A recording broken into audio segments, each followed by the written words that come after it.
said. Staying long this time?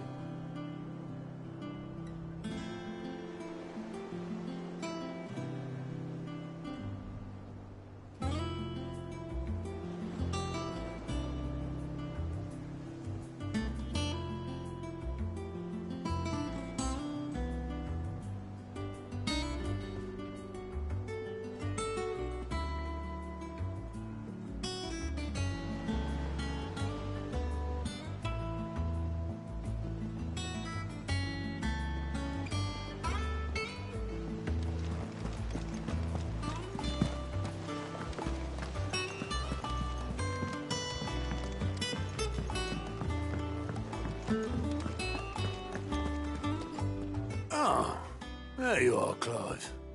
Word of your adventures arrived this morning. Victor sent his thanks. I doubt Kupka will miss the fools he sent to catch me. Not a single one of the bearers we saved showed any interest in coming with us. No one seems keen to join hands with an outlaw. Any news while we were away? None worth mentioning. Gav's still off keeping an eye on the Republican army. Should be back any day now. Understood. If anyone needs me, I'll be in the map room.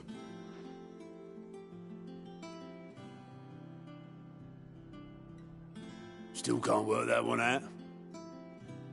There must be better places than the hull of a gutted airship to bury your nose in a book. Yet this is where she's chosen to be.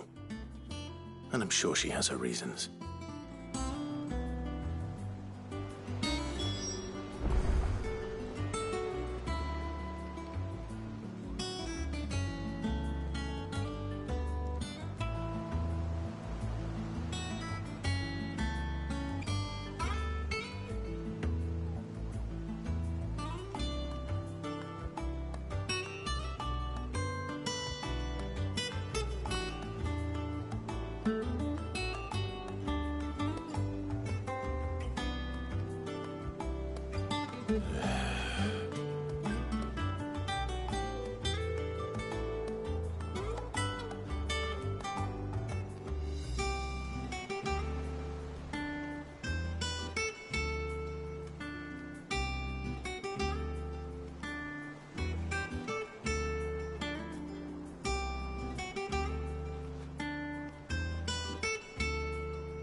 I trust I'm not intruding. Back from your mission? I'm beginning to think your habit of surviving cannot be attributed to luck alone. One might say the same of you, Vivian Ninetails. I'll have you know that only 4 attempts have been made on my life, and none was especially memorable. So, to what do I owe the honor? Could it be that you've come for one of my lessons? Is that so hard to believe? Very well then. Shall we start with the state of the realm? To absolutely no one's surprise, she finds herself at the mercy of armies and outlaws. Well, mostly armies. Though that's not for want of trying, is it, Clive? But the real question is, how did we get here?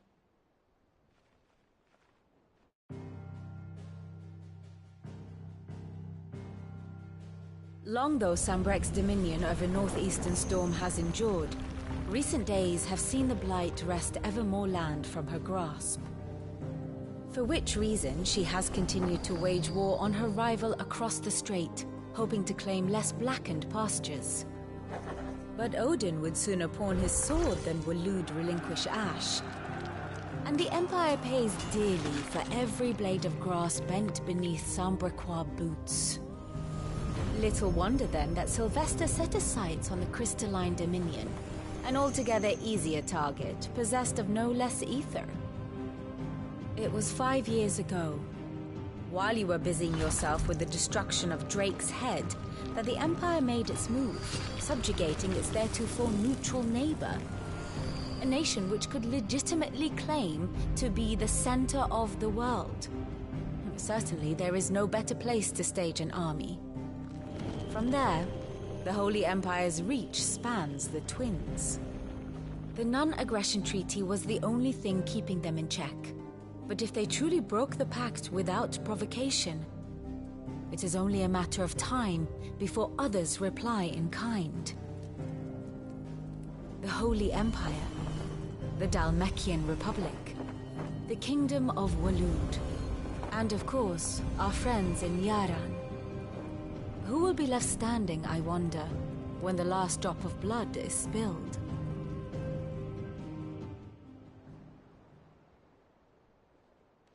You were born in Twinside. Do you not fear for your home? Oh, dark clouds are wont to gather over the Dominion. Yet in spite of it all, she has ever endured. And when the storm has passed, I am confident she will remain. Now, as to the matter of payment for today's lesson, complete a simple errand for me and we shall consider ourselves even. Even? Right. Return this volume to old tomes in the shelves. Tell him it was, adequate. I suppose it wouldn't hurt to visit our resident historian.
Norseman Harpocrates. Now that is a name I have not heard for a long time. So long, in fact, I had half forgotten it was mine. Welcome home, Clive. You were missed, as always. I believe this belongs to you. Vivian asked me to return it.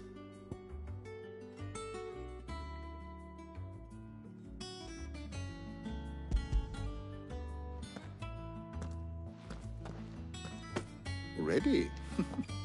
Our resident scholar devours books faster than young Tet does lemon tarts. Would that I could do the same. But alas, I no longer possess the necessary constitution for such indulgence, either in words or tarts. That said, I have continued my search for mention of the creature you encountered at Drake's Head. But without access to the great libraries of Oriflamme or the Dominion, I regret that I have been able to find little and less. I am sorry. Please, don't apologize. I'll send word to our associates. See if they can't furnish you with more books. I fear it is not more books that I require, but the right ones. Mayhap we look in the wrong places. There are still libraries to the north. I'll see what I can do. You are too kind. There are not many in this world who would indulge the whims of a tired old historian. Not too tired to go filching Kupo nuts, though. Always got a pocket for him. Nicks him off the Moogle. Hush now. We all know there's no such thing as Moogles.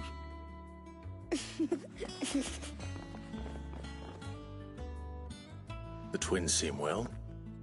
Aye. Yet they laugh far too little for one so young.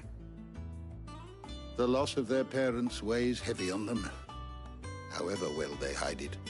Titan took much from us that night, from some more than others, and the wounds that remain, they are not quick to heal. Which is why we must give them all the time they need. That we must. Just as I must give you the time you need to recuperate. Good day, Clive. Good day. Gav will be back soon. I should get some rest while I can.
Not back a blink and you're already off solving everyone's problems.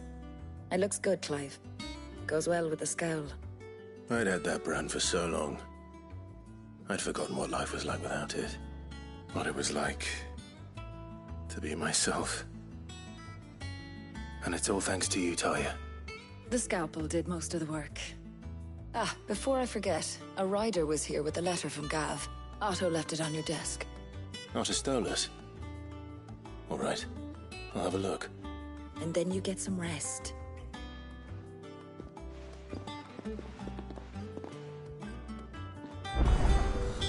What could Gav have thought worthy of a letter?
Does that one have blood on it?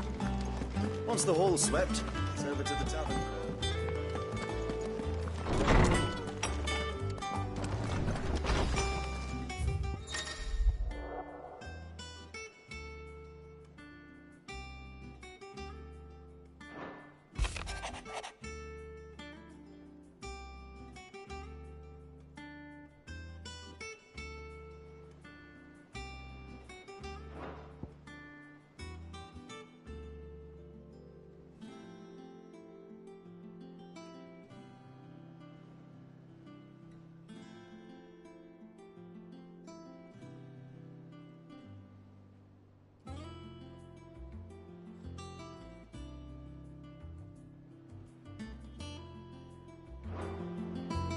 What does Gav have to say? The Republican army is on the march, leaving Randalar in Hugo Kupka's charge. With him and his men occupied with the defense of the capital, they're less likely to trouble us. Good news, then. It's more than that. This is our chance. The one we've been waiting for.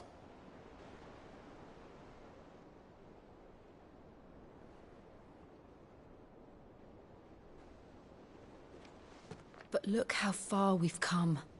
All that we have here, our friends, the hideaway, are they not cause for joy? 5 years. 5 long years. If I could only command this power I've been granted, we might have achieved so much more. But each time I reach for it, it's like something is holding me back. Summoning an icon exacts a price not easily paid. Your body knows this only too well. It's merely trying to save you from yourself. And every burden I cannot bear falls to you. This mission of ours has made me question everything I thought I knew. But one thing has become abundantly clear. The crystals take more than they give. In exchange for momentary comfort, we must endure a lifetime of pain, war after war, loss upon loss. And now they rob us of our very homes, leaving naught but dust and ash. But you're trying to change that. We're trying to change that. And to me, that's no burden. I know, but... Try not to forget. We're only here because Joshua gave us a second chance. It would be a pity to waste such a precious gift.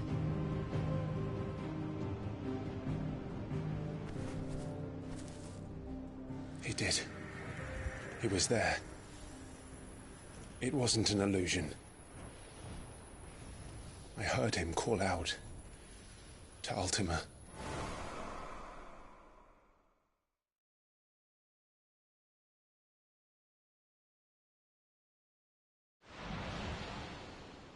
If Joshua is still alive, he'll be looking for that That thing.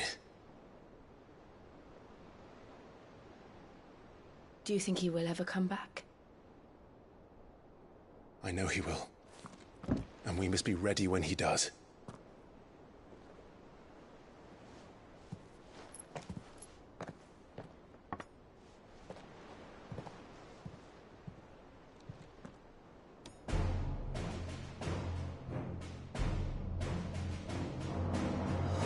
To a world without mother crystals. To Sid.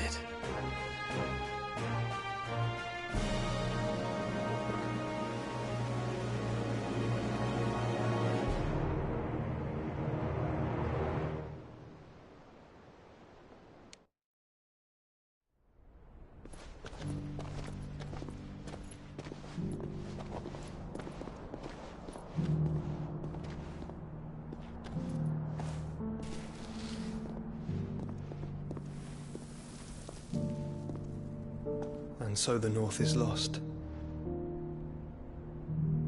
I knew that the Blight spread ever more swiftly, Your Grace.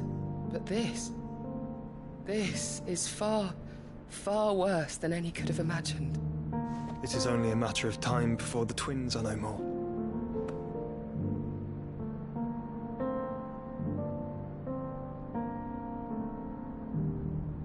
The world marches ever closer to its end, and here we chase shadows.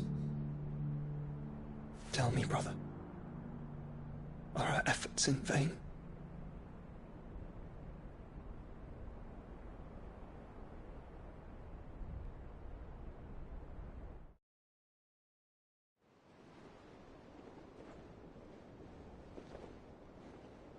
Master Clive, a moment, if you... my apologies, I didn't mean to... intrude. Not at all. We were just discussing strategy. Speak freely, Otto. It's Martha, from the inn. She's gone missing. Anyway, I'll be in the mess when you've finished. Very well.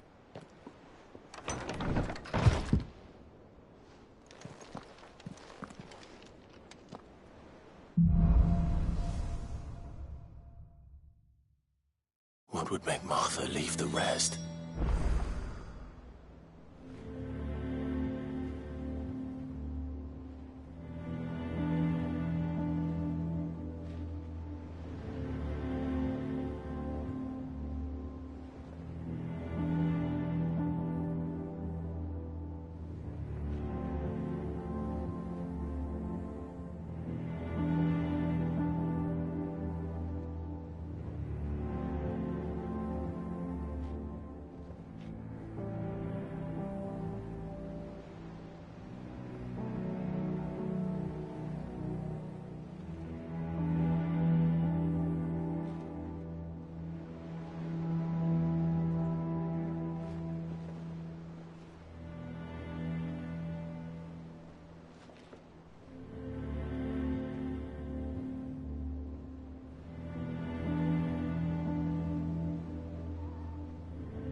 What do we know, Otto?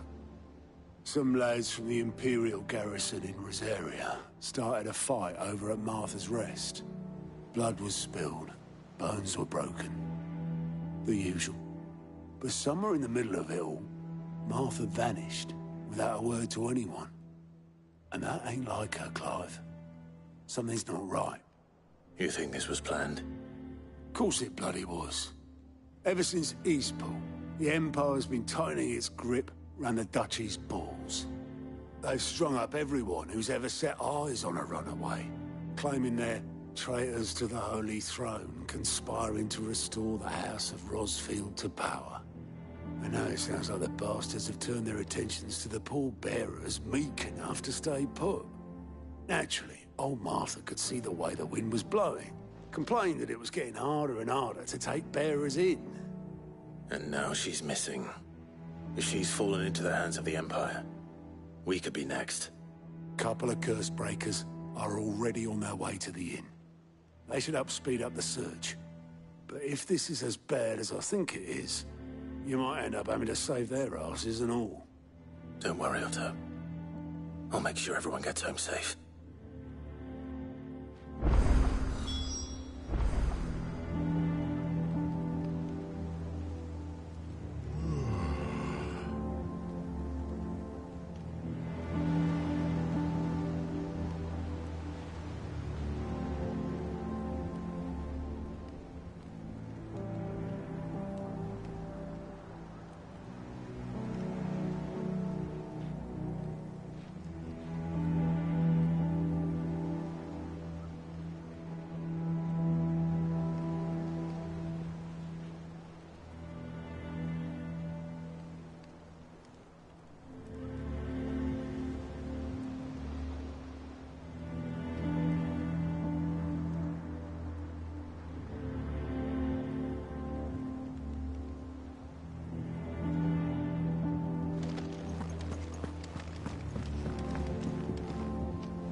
Welcome back, Sid.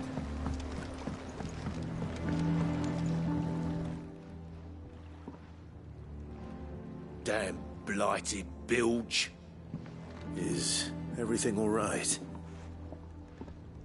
Aside from the holes in my hull, everything's roses. The lake water doesn't agree with it, then? That's one way of putting it. And unless you got some grand scheme to suck the black from the lake like we do in the atrium, that slurry'll keep eating away at the timber like young Tech does our lemon tarts. Suppose a coat of pitch might stave off the rot for a moon or so. Assuming we had any pitch, which we don't. Not any bloody more. Doubt the old tub's got more than a dozen runs left in him.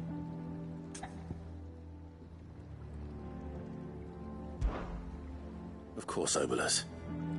Your skiff is our only means of reaching the mainland. Without it, we'd be lost. Well, I'm glad someone round here sees it that way. To make pitch, you need pitch trees.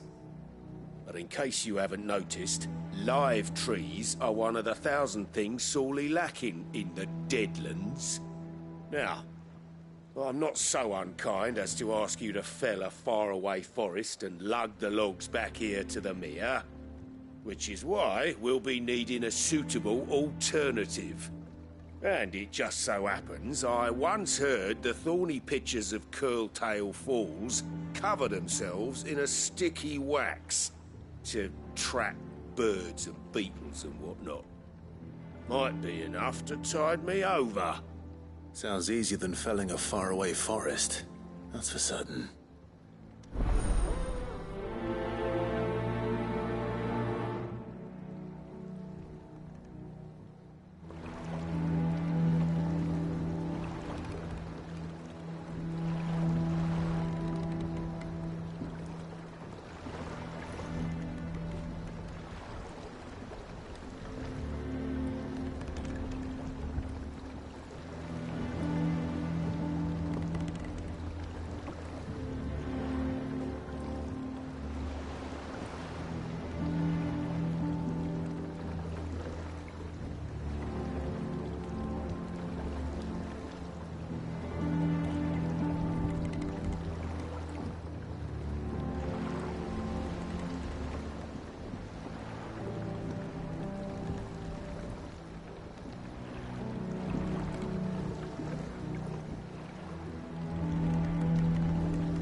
Easier than felling a forest, I said. The trees don't have teeth. Kill! To me, boy!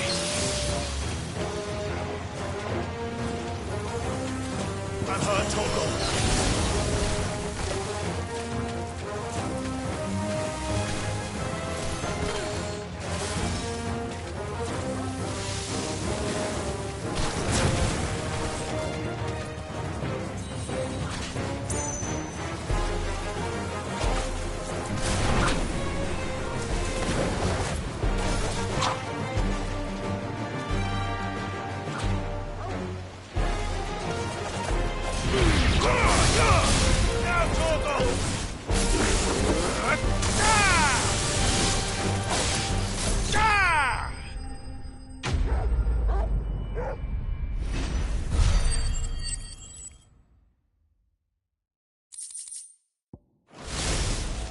I can't imagine.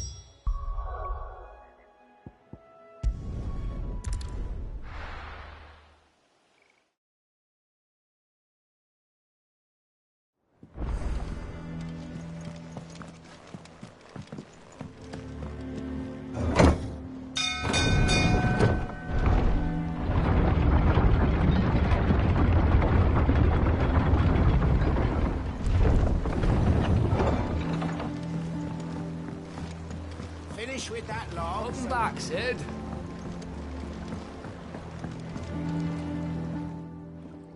Well, did you find me some wax? Find is one way of putting it.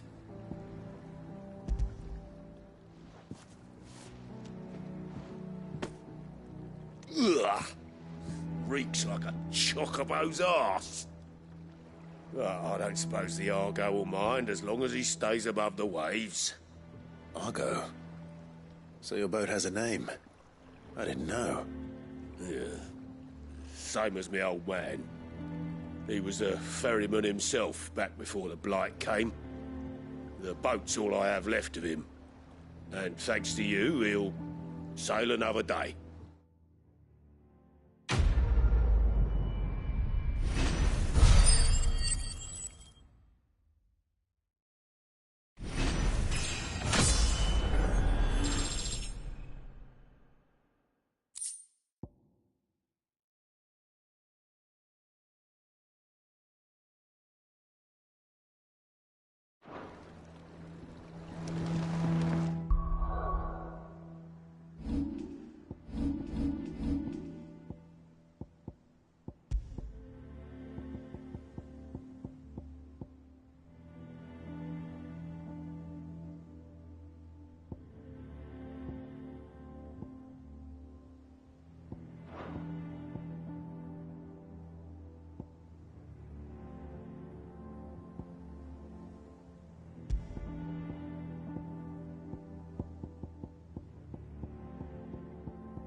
What happened here?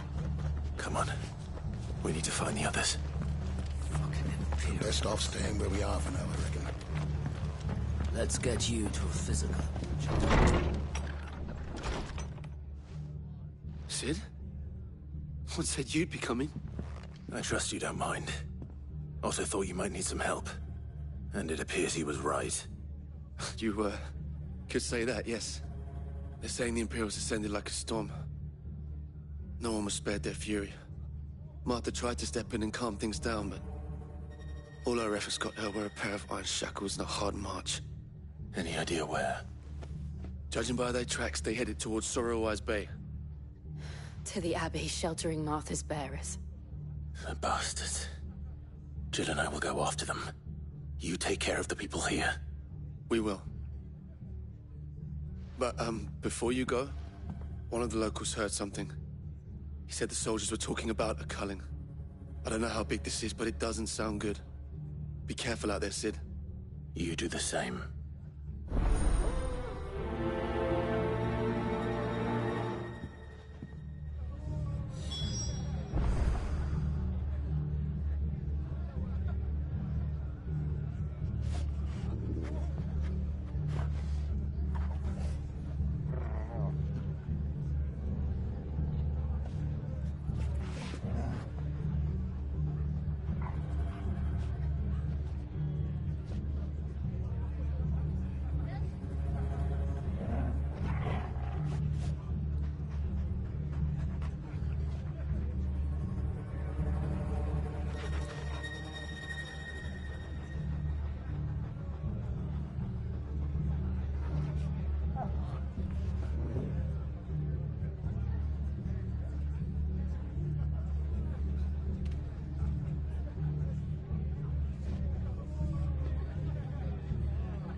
Cole is right.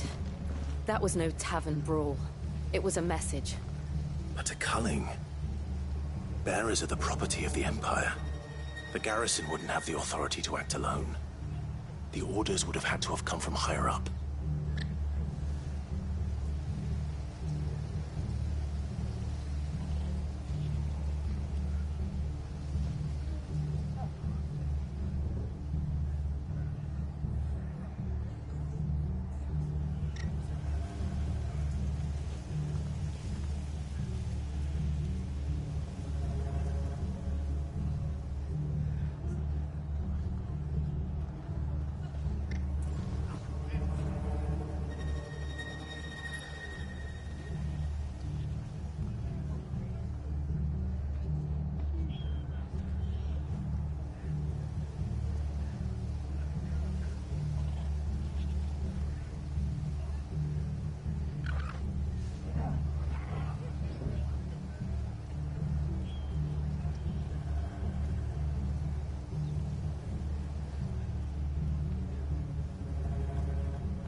Oi, look sharp!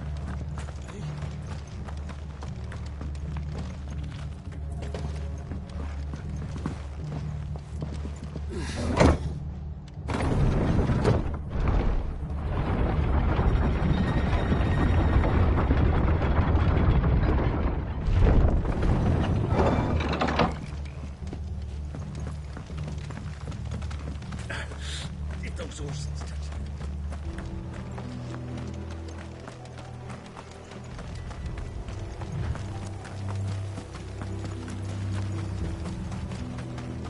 Look. Up ahead. Martha, are you hurt? Don't worry about me. It's them at the Abbey who need you. You have to do something. Tell us what happened. What happened? The damn Black Shields, that's what happened. The Black Shields? The bastards caught wind. The Abbot and I were helping bearers. They were gonna hang us both. When the sick rose from their beds, poor souls turned on the Imperials. Distracted them long enough for me to get away. Then they may still be alive. Martha, do you think you can make it back to the inn? Cole is there with the other curse breakers. I think so. Thank you, Clive.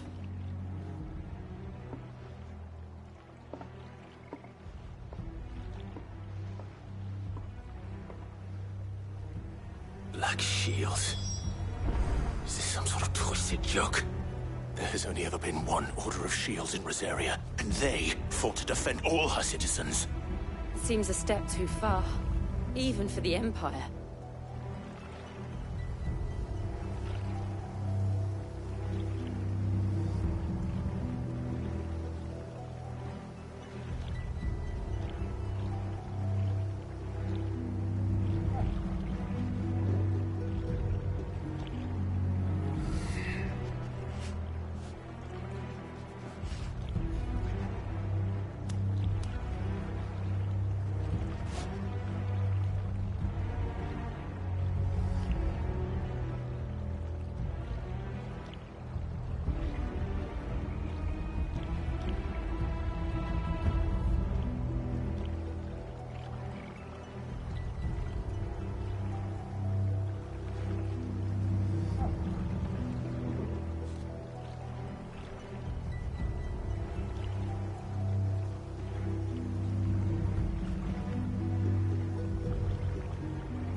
Farewell.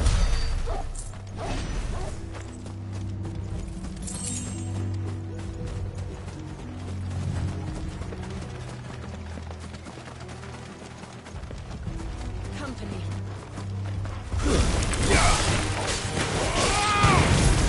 Over here!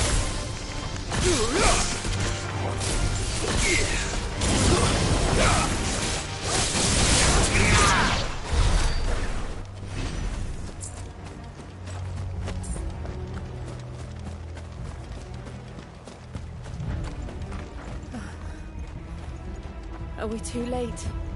There might still be someone inside.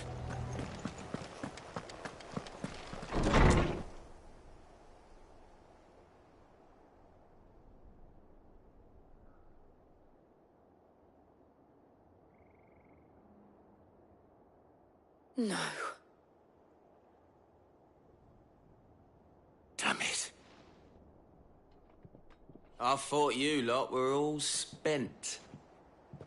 Murderers. They drove the bearers to this. Wait. These two aren't turned. That bitch of an innkeeper must have sent them. Colluding with the enemies of the Empire is a serious offence. And for their crimes shall they be punished. Such is the law. To dwell in darkness that we may purge the night and welcome lasting dawn. On these our swords we swear. How dare you speak those words? Have you no honor? Clive. This won't take long.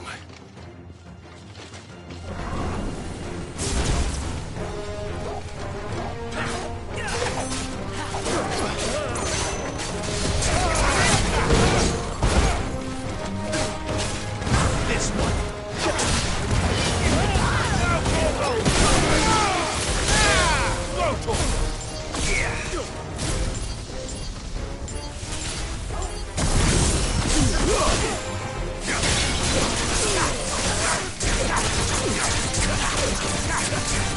Get him! Over here! This one! Get him! Attack! This one! Attack! Get him! Local! This one!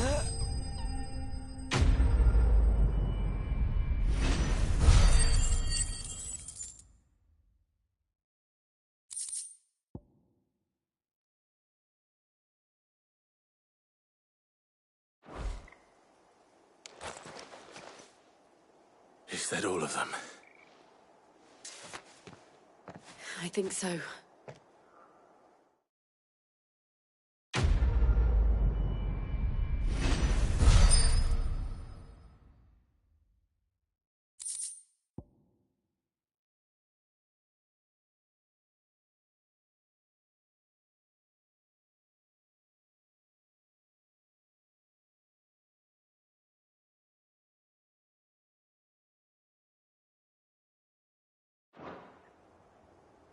I didn't see the abbot. He may still be alive.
The abbot.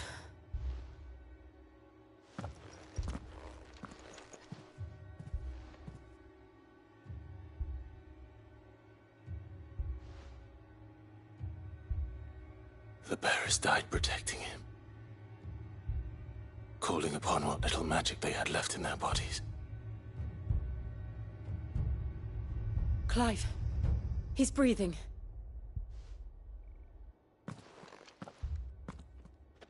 We're friends of Martha. We're here to help. Are the Imperials dead? They are. Every last one. If only that were true.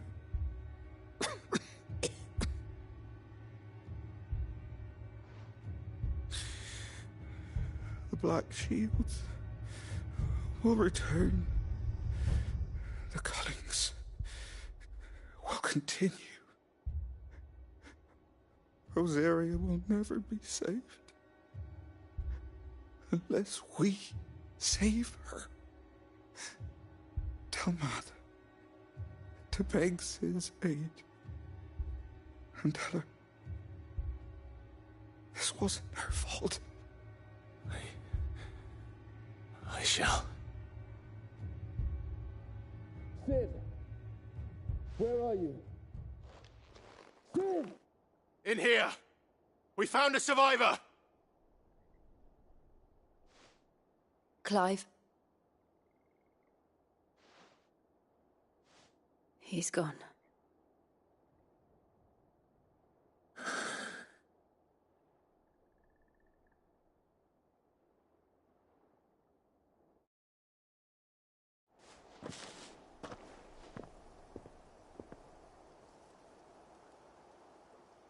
We've laid the abbot to rest. But the bearers... they didn't need to die like this. No, they didn't. But it was their choice. They knew the fate that awaited them and chose to meet it on their terms, fighting for those who fought for them. Martha said they rose from their beds, threw themselves at the Imperials so she and the abbot could escape. I've gathered the bearers' remains. We should consign them to the tide. There's a drawbridge not far from here. Radix Jump. The currents there are swift. If the abbot was still with us, he'd have taken the dust there himself and performed the casting. I'll get someone to... I'll do it. Of course. Cole and I will remain here and see to the Imperials.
this spotted us, Torgal?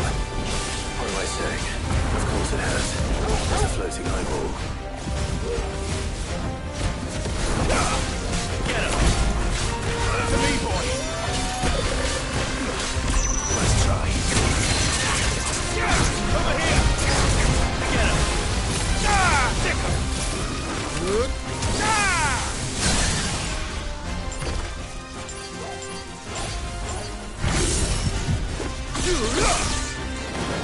This one.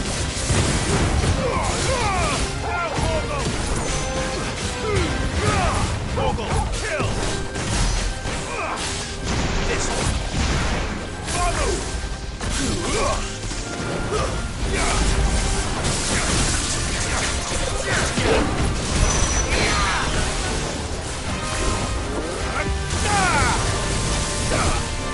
Go, Torgal! Over here!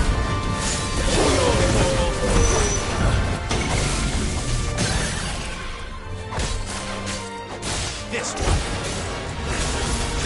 Get him! Now, Torgal!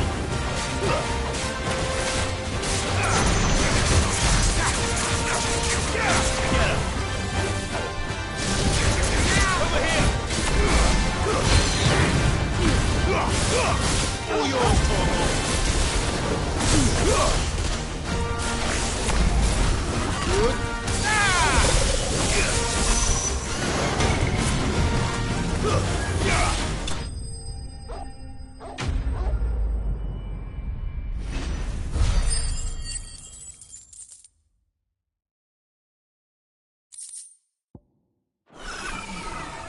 You didn't see that coming.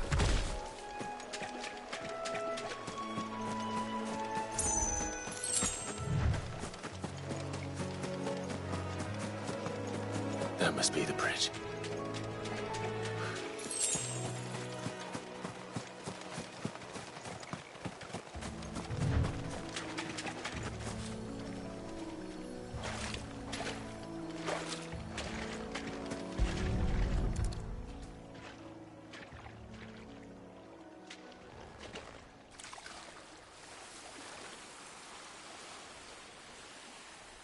So shall the waters cleanse thee of thy burden, and bear it out to sea.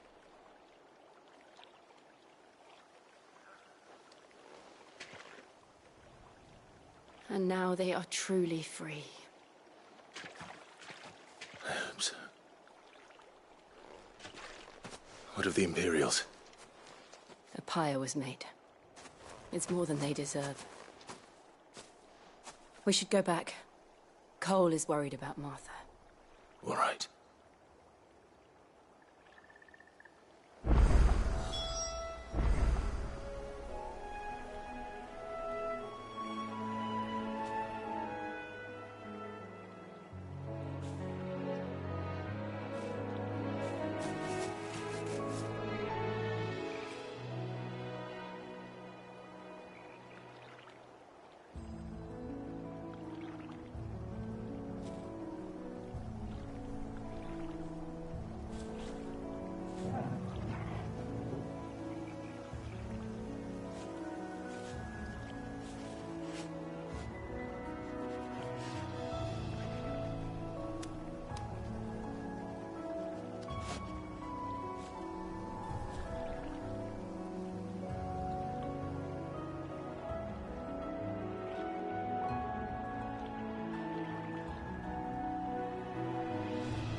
Thank you, Founder.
And they call themselves our country. They've killed my parents.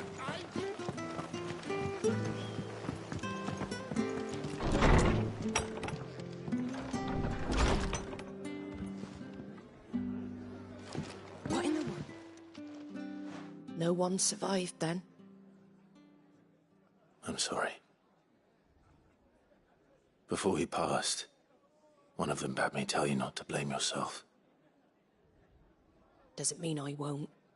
Doesn't mean their blood's not on my hands. Cole said you cast their remains. That was good of you. But it should have been me. This was all my fault. How? You couldn't have known. But I did. And I turned a deaf ear to the warnings like the fool I am. The rumours started moons ago. Of black-clad devils descending on villages in the dead of night to slit the throats of sleeping bearers. But I assumed it was all just nonsense concocted by the Empire. Nothing but a ghost story meant to make folk think twice about lending a hand to a fugitive bearer. And in ordinary times you would have been right. What these Black Shields are doing is unthinkable. Which begs the question, why do it at all? My mother obviously has a hand in this. I cannot make sense of her actions. And picking what goes on in that woman's head is a job for someone with more time on their hands. Right now, I need swords and men to wield them, preferably big ones. If those Imperials think they can come in here again and threaten my people, they're in for a rude awakening. Oh, before I forget, a Stolas from Otto landed just before you arrived. He asked me to tell you that Gav has returned. Then we must as well. Will you be all right here, Martha? We can stay longer if you wish. No need. I'll be ready should the Imperials come calling. Though I wouldn't turn my nose up if you were to lend me a pair of them strapping young curse-breakers.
Try not to move. You handy with that sword of yours? Course you are. Bet you're a bloody marvel with the thing. Now, question is, are you willing to use it or not? 'Cause a flock of noble chocobos are in need of help. Chocobos? You heard me right. Wild birds? The big ones? And not just any chocobos at that. Whiteheart and her flock are the bravest birds you ever did see. They protect travellers round these parts from bandits and the like. Chocobos? Fighting bandits? It's true. Why, they saved me from a gang of footpads only yesterday. Nasty lot they were too. And now they're back, looking to settle the score. Well, go on then. Don't just stand there. Go and help them.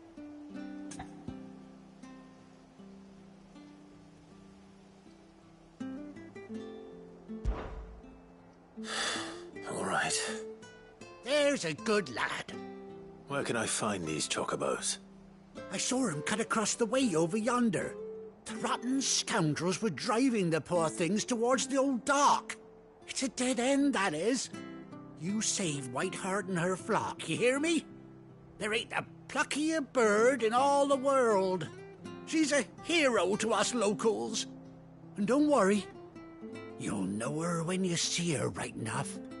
I'm sure I will. And good luck to you. I give those no-good bastards a hiding from me.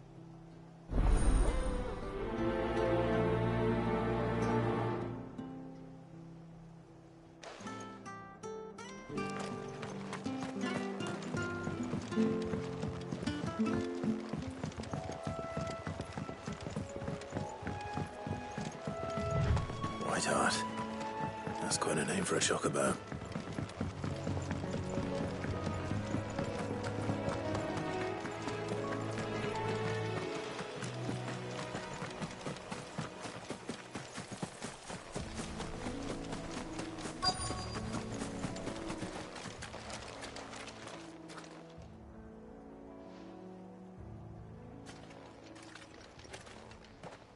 A white feather. I thought Ambrosia was one of a kind. Speaking of brave birds. Looks like they went that way.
These chocobos aren't going down without a fight.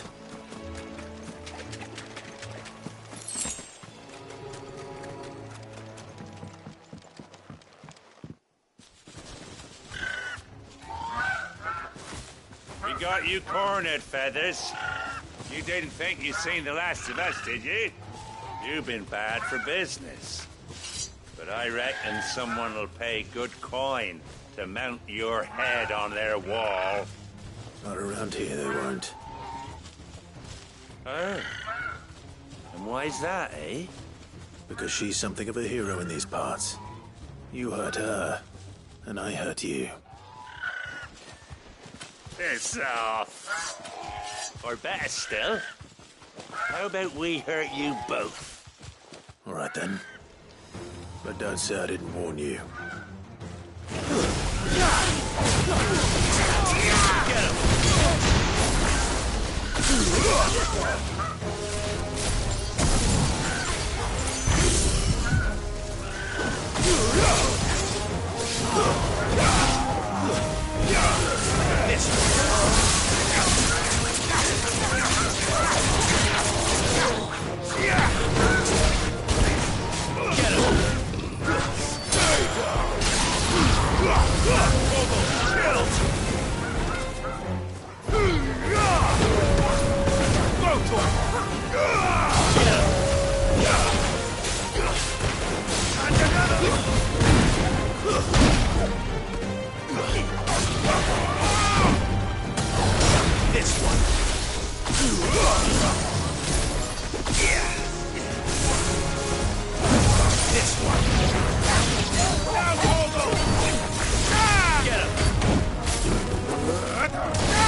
You're safe now.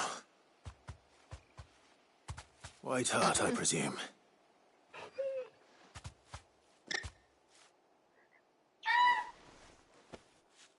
Do you know her, boy?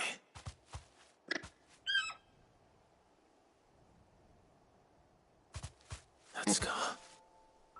It couldn't be.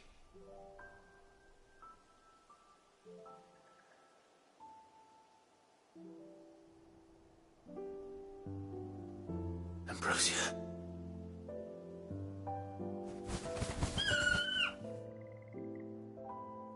It is you. You survived.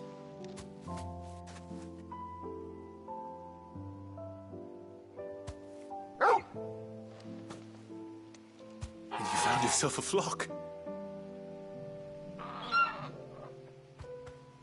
Oi! Is it over? I thought I'd come and see how you were getting on. Oh, you sorted the bastards then. I knew you would. And the whole flock made it through unscathed. Thankfully, they did. And not only that.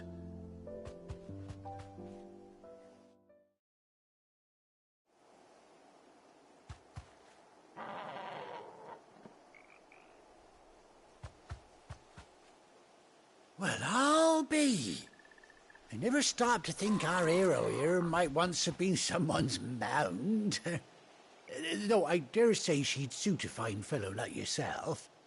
Reckon our feathered friend must have learned a thing or two from her master. Kind-hearted warrior that you are. Bird like her would have cost a princely sum. You born a lord or something? Well,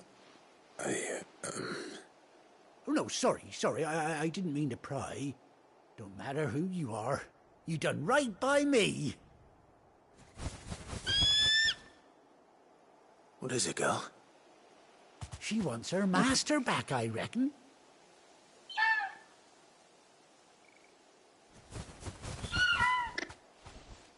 Told you. And it seems her pals agree. Is that it? You want to come with me? Well, bugger me if this ain't a heartwarming sight. The lads down the stables will be hearing about this tonight. Oh, stay right where you are.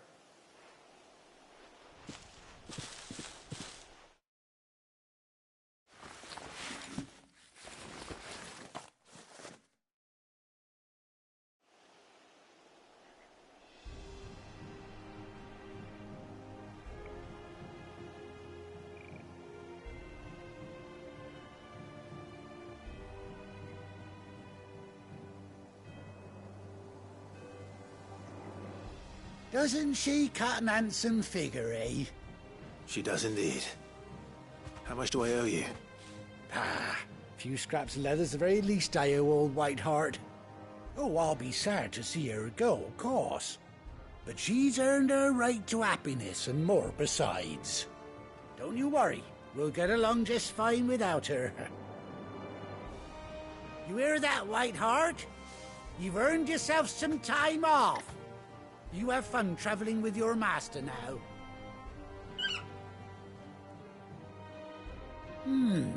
You seem awful familiar now I get a proper look at you. That's it. When those chocobos swarmed my cart on the road, didn't you? No, that can't be right. That fellow was a bearer. Must have been my double. Oh, must have been, eh? Oh, that'll be the excitement getting to me. Silly sod that I am. Pay me no mind. Anyhow, best be on my way. Good luck to the both of you.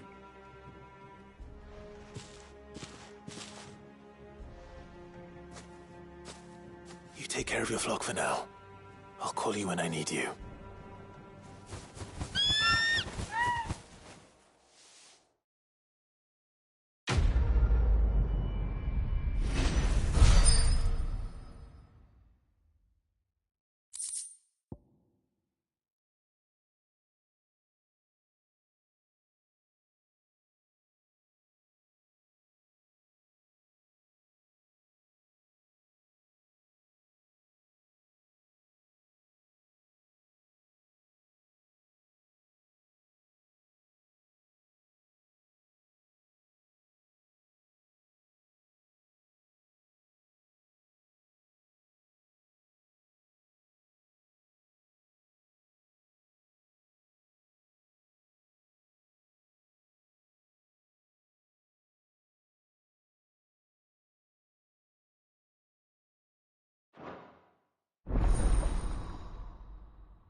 Where's Gav?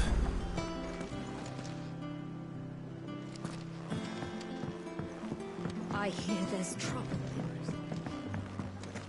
But none of the Cursebreakers have returned.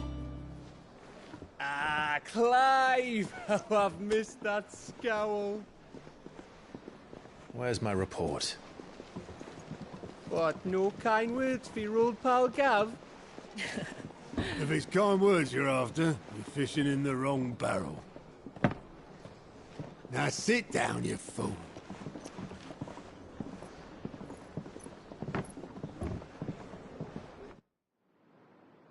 So, you remember how quick the Empire was to occupy the Dominion after the fall of Drake's head?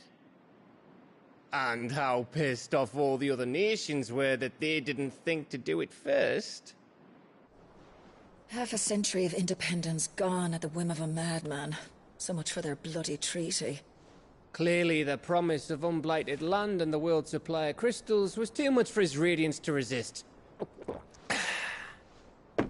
And now the Republic's finally decided to follow suit, using liberation as an excuse to declare war on Sambrek.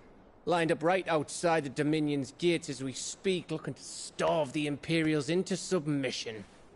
And now all eyes are on the Strait of Author. Well, the two nations beat their shields. The rest sharpen their daggers, ready to set upon the war-weary victor.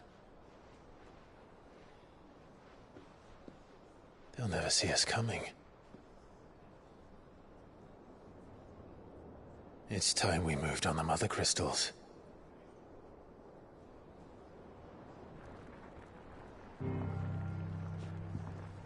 Four Mother Crystals remain in Storm and Ash. Drake's Breath near Ironhome. Drake's Fang in Dhalmekia.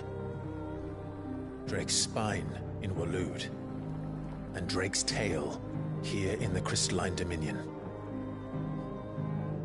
With the bulk of the Republican army marching to Twinside, Drake's Fang will be left exposed. That is exactly the move Kupka would anticipate. And if there is anything these past 5 years have taught us, is that he loves his traps. There is one place, however, where nobody will be expecting us to go. Drake's Breath. There's a shitload of sea between us and it, and I've never been much of a swimmer. I have an acquaintance in Port Isolde who may be able to help. Who's that then? My uncle, Byron Rosfield. Lord Byron Rosfield of the Seven High Houses, the trade magnate with holdings in over 100 cities. Wait, Rosfield. And you're a Rosfield, of course. My uncle's name gave him his start in the world, but it was his acumen which earned him his fortune. Along with a handsome fleet of ships. Well, it's settled then. What are we waiting for, eh? Huh?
What are we waiting for, indeed?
I think it's all right to touch.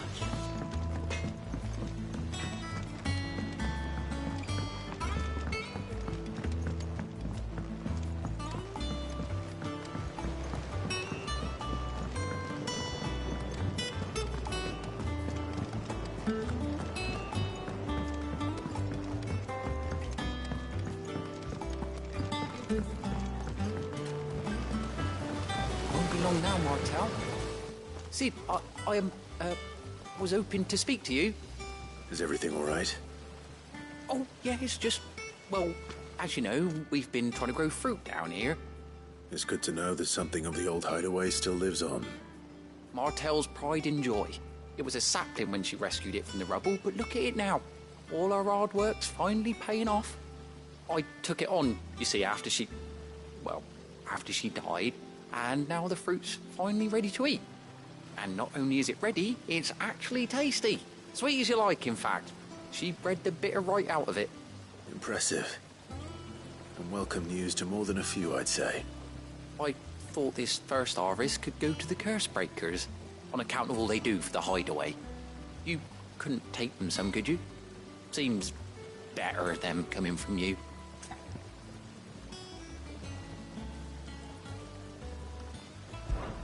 It'll be nice being the bearer of good news for a change. Thank you. She always had a soft spot for that lot, see? And once they've had their share, I'll see to it that everyone else gets some. Here you go. Martel apples, they're called, in honor of her memory. You hear that, Martel? Today's finally the day.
Did you come through the forge today?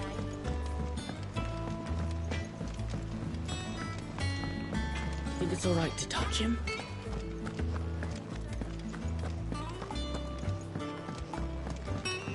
I hear there's trouble.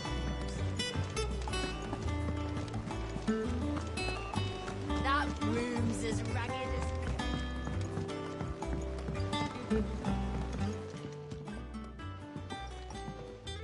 You two look like you could use something to eat. Here. Courtesy of Martel.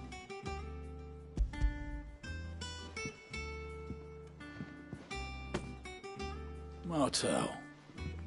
Now, where have I heard that name before? Weren't she the girl from the Furrows? Course she was. An odd sort, that one.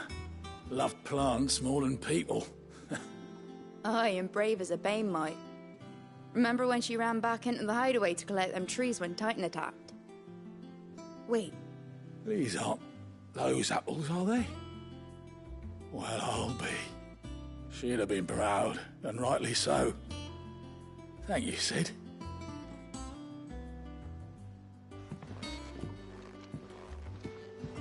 Others weren't so lucky, though. Them old apples were enough to curdle your gut. But these beauties are as sweet as you like. I'll have to pay the boys down in the backyard a visit to tell them thanks.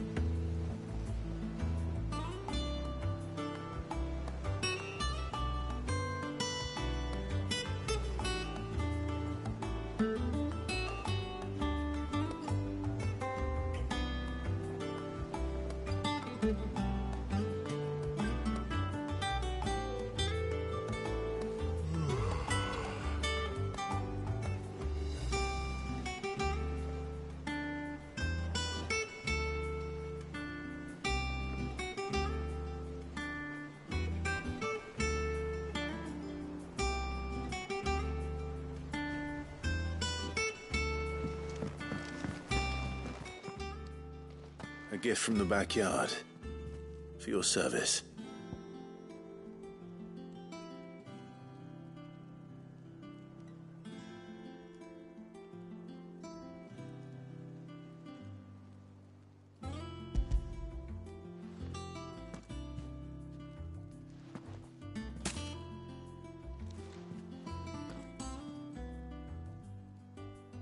Blimey, these take me back. I haven't seen a hideaway apple since. Old Sid was the only one who could stomach the things. He'd nab 'em right from the branch, made Martell livid. Not that anyone could stay mad at the man for long. That sounds like the Sid I knew, all right. Planning on keeping that lot to yourselves, were you? Hang on. These aren't Martells, are they?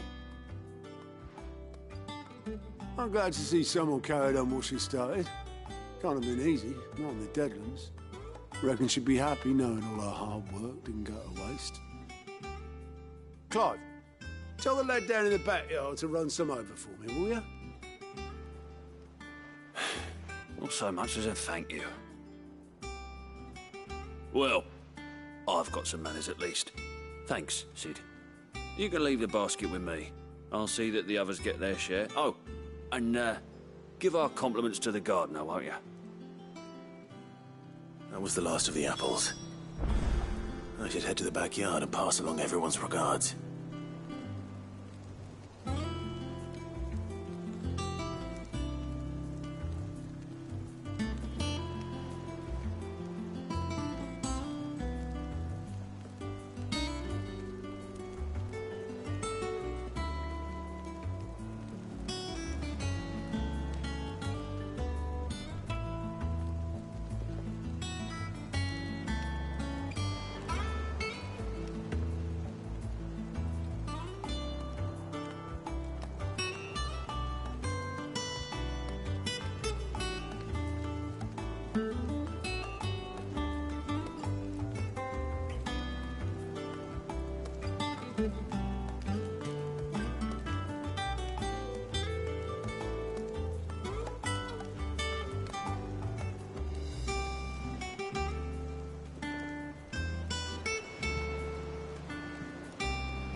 ragged as...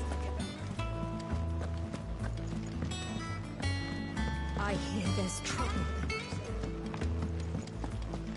I think it's all right to touch him.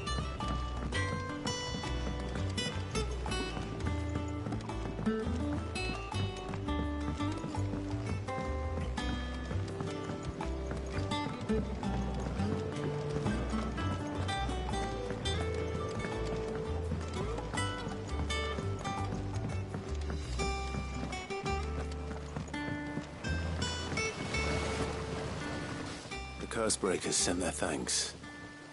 And their compliments. They were clearly very fond of Martell. They remembered her? After all these years? I suppose she was very kind, even to a tongue-tied lummox like me. You were one of the good ones, Martell.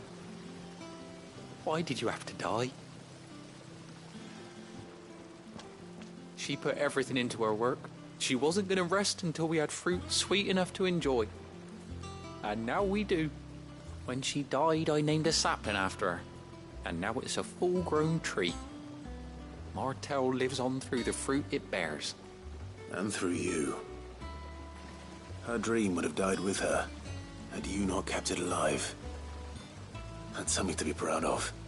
I didn't do anything really, but thank you. You're kinder to me than I deserve. By the way, Otto's expecting some of your crop. And I wouldn't mind some of it either, if that's not too much to ask. Of course not. I'll see that you're both well provided for. They like your fruit, Martell. Isn't that wonderful? I'd say it's about time we planted you some siblings, don't you think?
Do you think it was wise to leave, Gav? He didn't seem pleased. I needed his eyes and nose in Dhalmekia. I'm not about to let Kupka take us unawares. Besides, he has a knack for that sort of thing. That he does. And wasn't it Sid who said that matters such as these are best left to dominance? Especially should one of his beloved opportunities to grow and change present itself.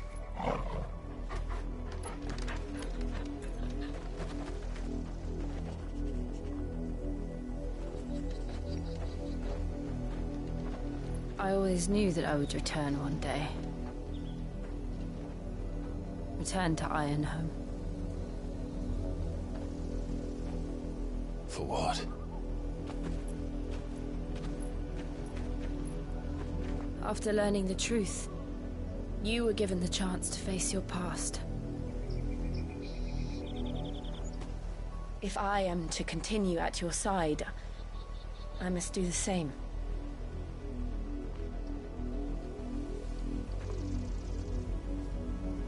We will face it together then. To the end.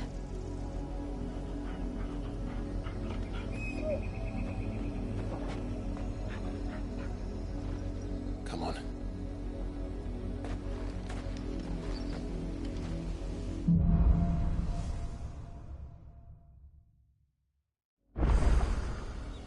How far do you think your mother's reach extends? Will we find the same tragedy in the south as we did at Martha's Rest? More than likely. Which is why we should hurry. There are still many settlements between here and Port Isolde. We visit as many as we can and hear their stories. Starting with the village of Amber.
Mockery of justice is what it is. Lord Elwyn would never have stood for this. Quiet, you! Thought they were loyalists. Jill, look.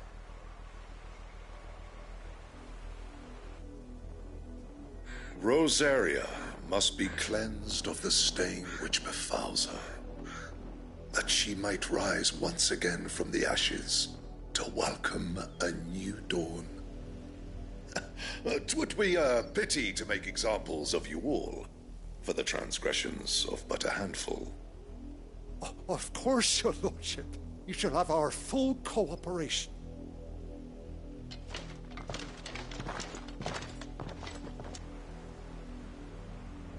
What business could the Black Shields have in a village this small? There's barely room to hide a bearer. Then they must be here for something else. You fancy dancing a gallows jig like the miller's son? All right, I heard you the first time.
Excuse me. But what was all that about earlier? You haven't heard? Someone's been stirring up trouble. There have been attacks on the garrison, supplies stolen. They even say a Black Shield was murdered. The Empire wants answers, and what the Empire wants, the Empire gets. Don't they just? Keep your ears open, eh? The Black Shields will pay good coin for information on the culprits. You'd have to be dull as a sack of stones to think you could take on the Empire. What with their 100 full legions? 100? I heard it were 1,000.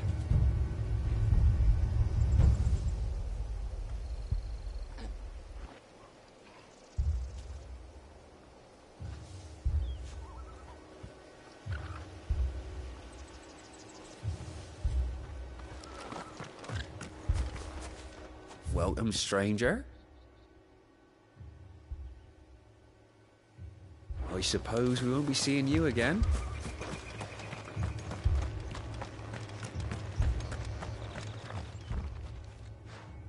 You seen him, didn't you? I'm sorry. The Black Shields. Just now. You seen them, didn't you? At least I think there was a Black Shields. Can't say I ever saw one before. Was this the first time they visited the village? What do you think? Amber's the arse end of nowhere. And they thought we might be harbouring firebrands. Huh. If only we were. I might have turned them in and become a Black Shield myself. You don't think these firebrands the Empire is looking for could be us, do you? I don't know. How'd you get it? But we need to find out.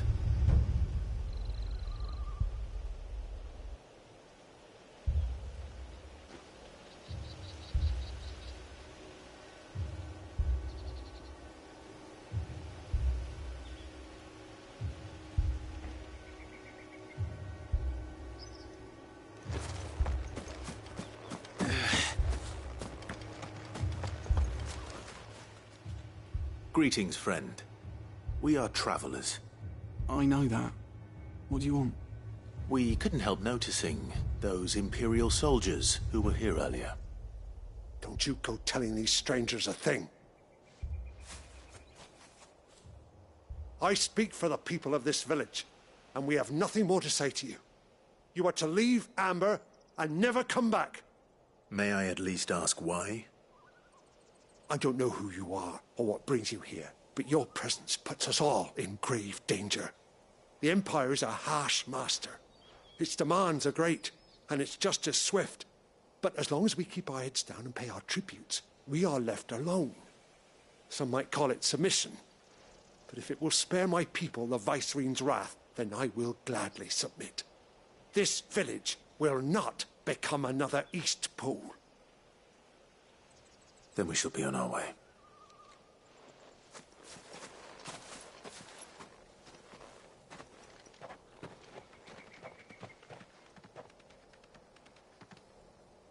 These people live with a knife to their throats. In the mistaken belief that if they cooperate, my mother will show them mercy. Obedience bought with fear. Are you all right? Sorry, It's nothing. We still don't know who the Black Shields are looking for. Well, whoever they are, the Imperials deem them worth pursuing to the back of beyond.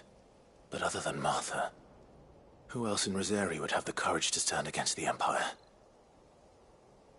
A new ally would certainly be welcome.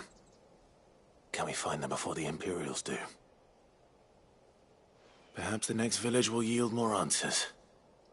Perhaps.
This pass will take us through the mountains.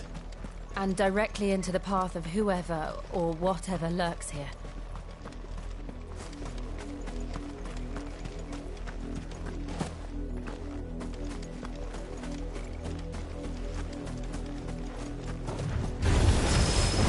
Ever since the Apollo trip, we've seen more and more of these echoes. What do you think is waking them? The Mother Crystal's collapse?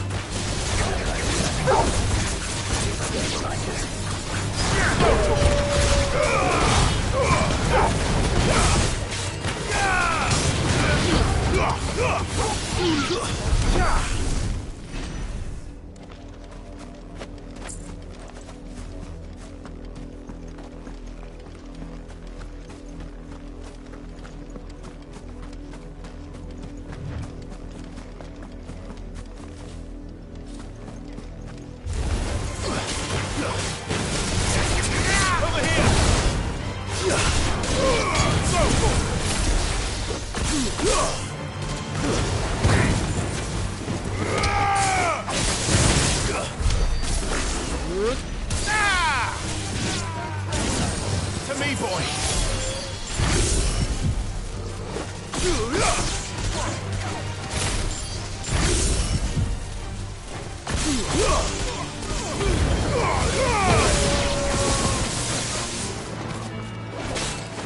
More of my mother's men. Get him! You're finished!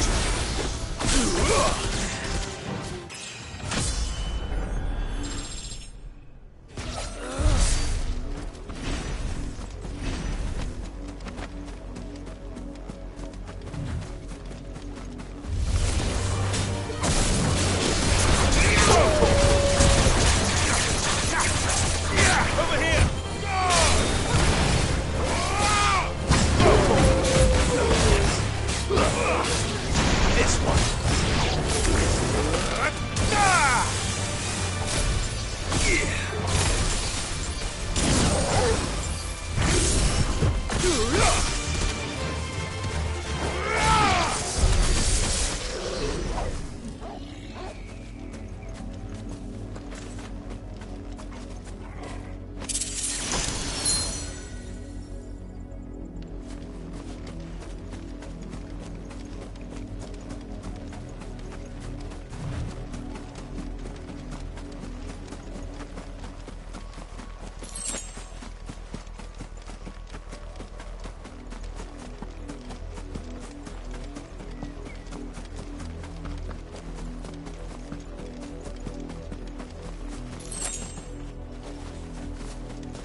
Blood, Clive.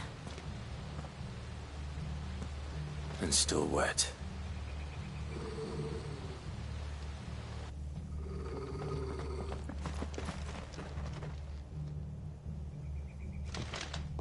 You were told to stay in your homes. The Black Shields. You know who we are. And still, you would bear your steel. Why then, we owe you our thanks. You have saved us the trouble of an interrogation. To dwell in darkness, that we may purge the night and welcome lasting dawn. On these, our swords we swear. Say that again. I'll show you a true shield of Rosaria.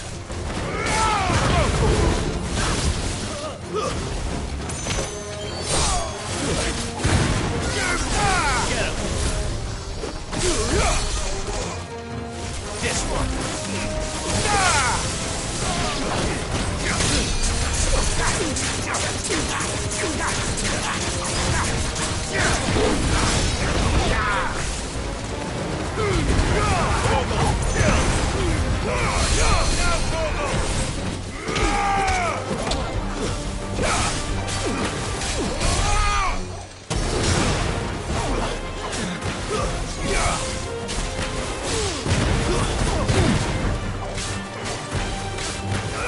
Get him!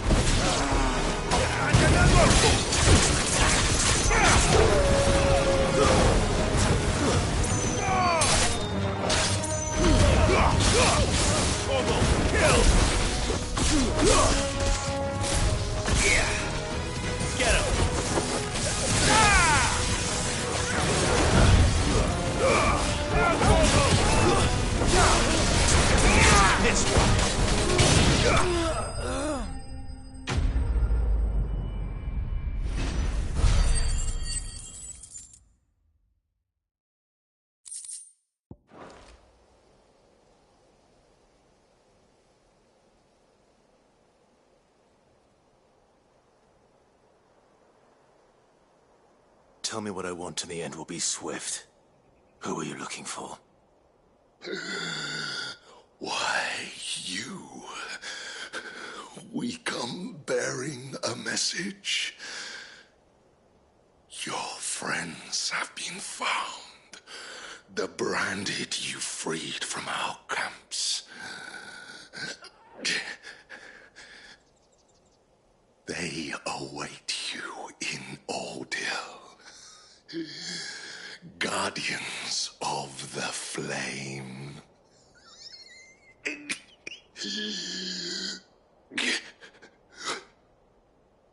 Those are Old Hill's gates. Then we hurry.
find something, boy? Death.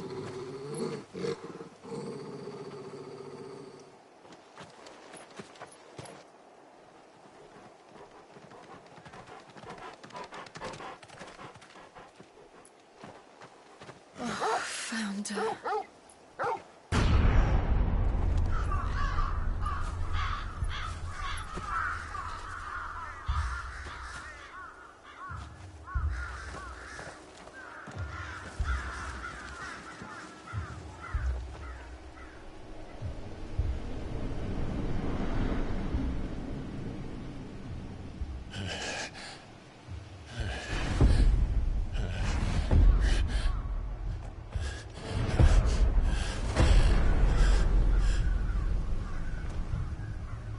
This was my mother's doing.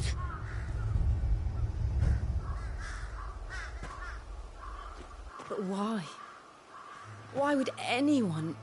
I don't know. I never truly understood her. But this... Oh, Clive.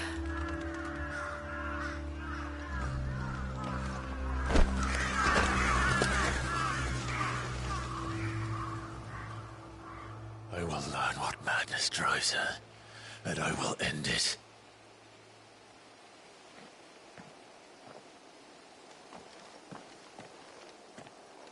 We should go. Yes.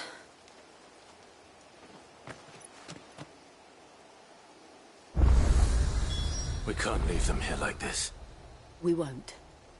But if the Black Shields have made it this far south, they may already be in Port Isolde.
We're approaching Buick Bridge.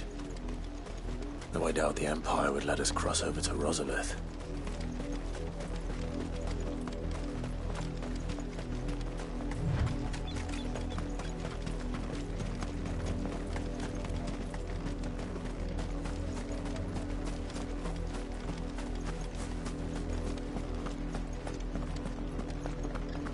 They're all Rosarian. But this is their home.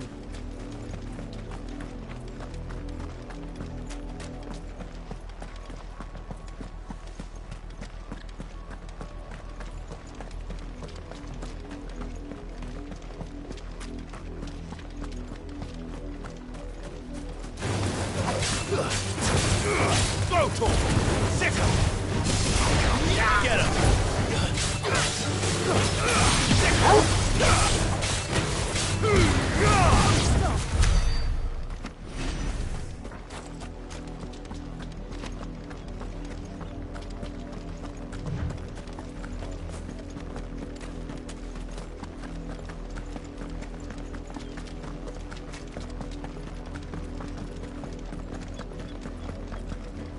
the Lazarus?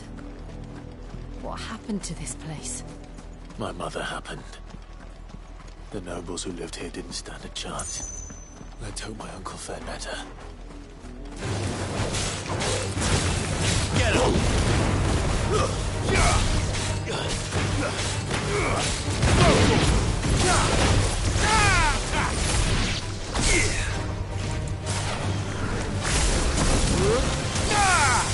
It's over!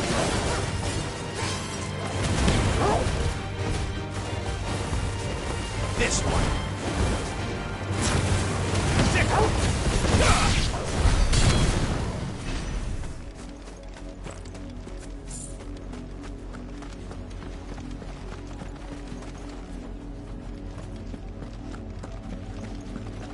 That's the main gate. And it looks like we're not the only ones hoping to get in.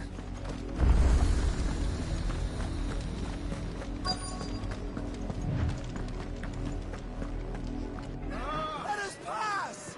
My children are starving! Have mercy!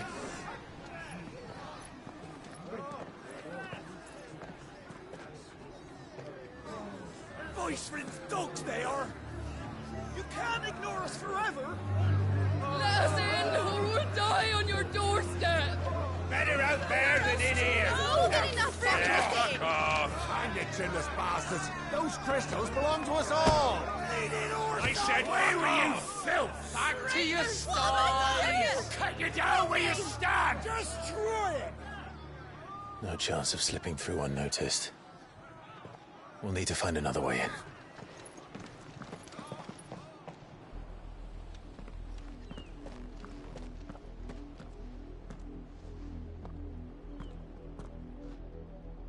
I thought we might be able to reason with the guards. Or at least bribe them. I suspect everyone in that crowd thought the same. Was that the only way in? Officially, yes. Strictly speaking, no. My uncle once told me that the nobles had tunnels built, so that they could visit town without having to walk amongst the rabble. The Lazarus.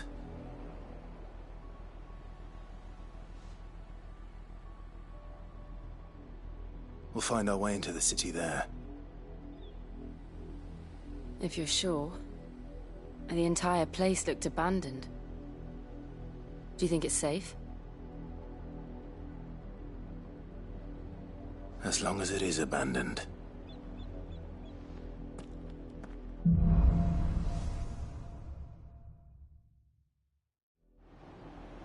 The good news is we haven't seen a single black shield since Old Hill. Maybe they found who they were looking for.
This is nothing like I remember it. How quickly a crown can lose its luster.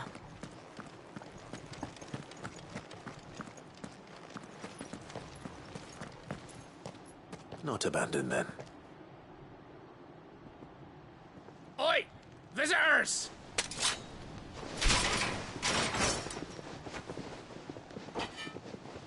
Apologies.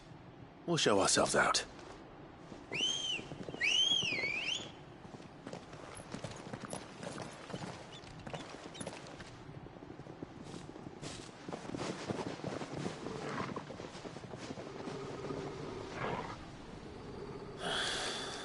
Or not.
Farewell.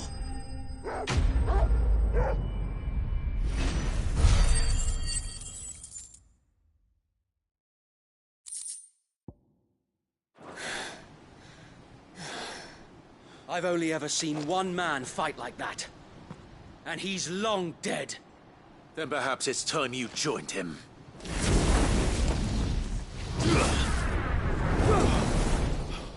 The blessing of the Phoenix. It can't be. I was there when you died. Huh?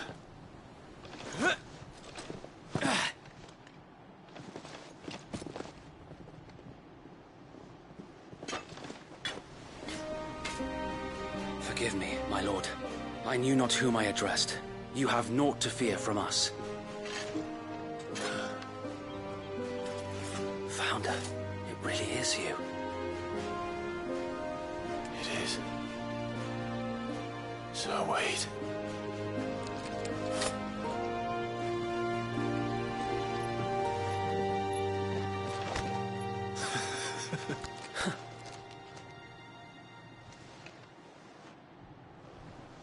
We can speak inside.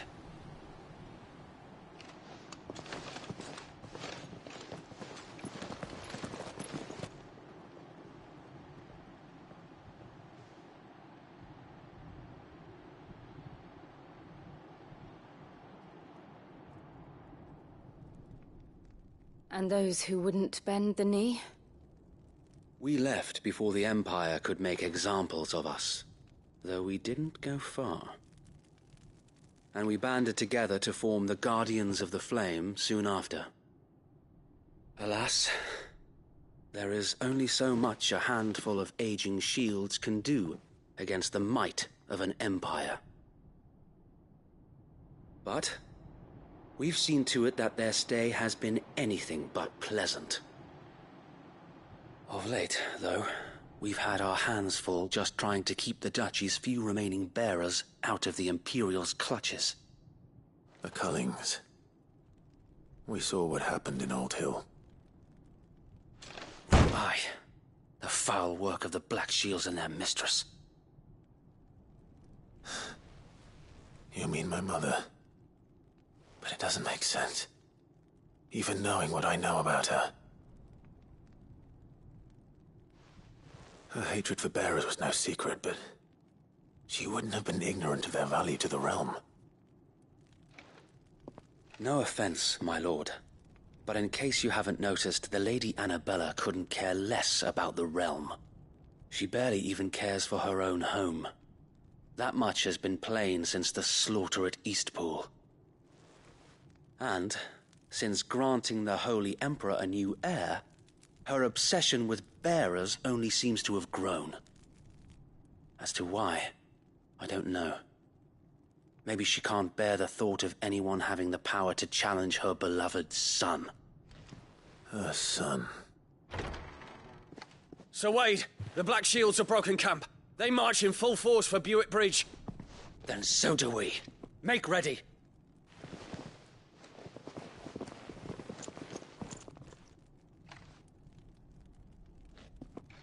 This is their main host. If we remove the head, perhaps we can prevent what happened at the docks from happening somewhere else. If I do nothing, then the blood of their next victims will be on my hands.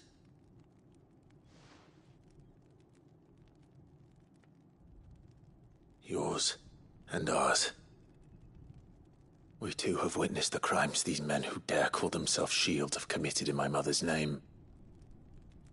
It cannot be allowed to continue.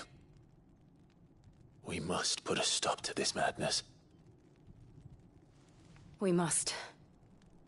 So let us go with you. For the good of Rosaria. I was hoping you'd say that. Very well. If that is your wish, I would be honored to serve at your side. And we at yours. So, Wade, let us do our duty. With pleasure, my lord.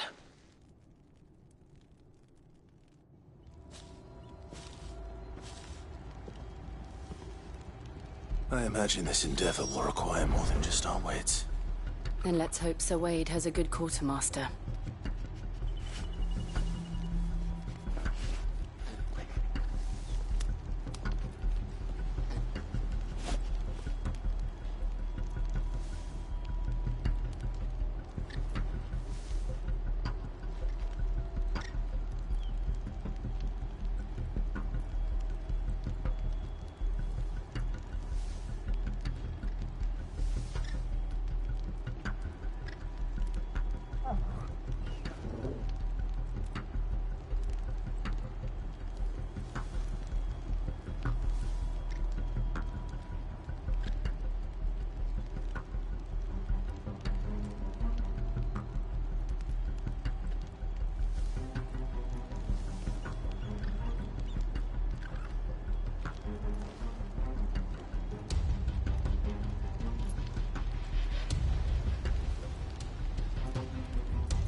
Show them that the fire in our hearts, the Archduke's. What is it you require?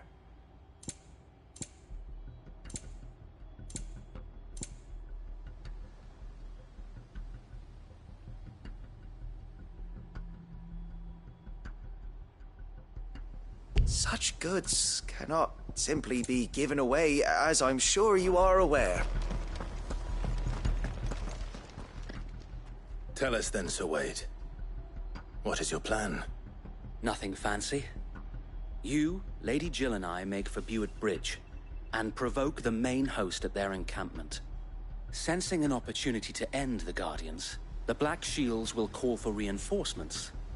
who will be met from the rear by parties of my brothers hidden throughout the surrounding hills. This will allow us to wage battle on the bridge without fear of being overwhelmed. While the Black Shields have an advantage in numbers, you see, they prefer to fight in small units, which we can use to our advantage. How small exactly? Small enough, now that I have you and Lady Jill for company. I doubt I could have done this on my own. But until we arrived, that was your plan. You haven't changed a bit. So Wade, the bearers from Old Ed have been laid to rest. Very good. Now make ready for battle. As you command.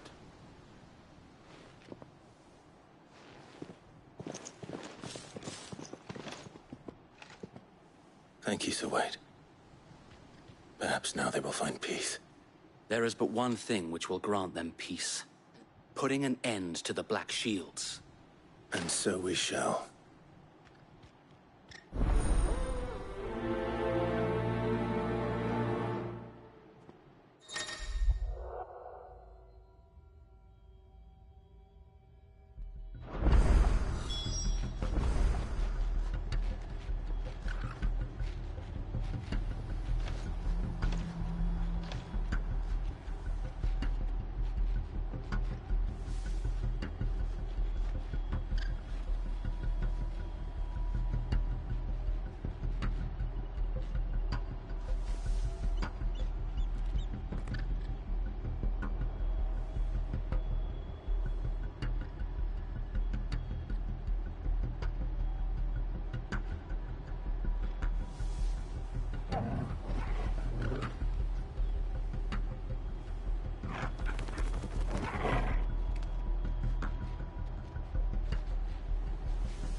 Blessing of the Phoenix go with you.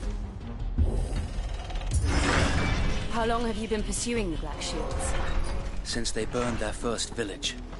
We tracked down the bastards responsible and fed their corpses to Stillwind. Suffice to say, that got their attention. It's been a game of cat and mouse ever since.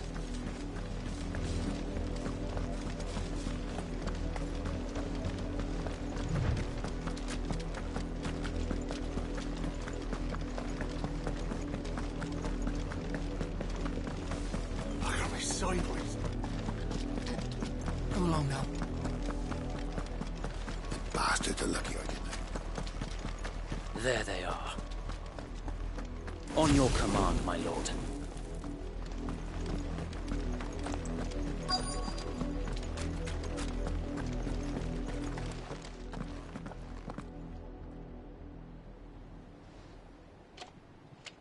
What is it now? I told you! We bear a message for the Vicereine. From the Guardians of the Flame. Ha!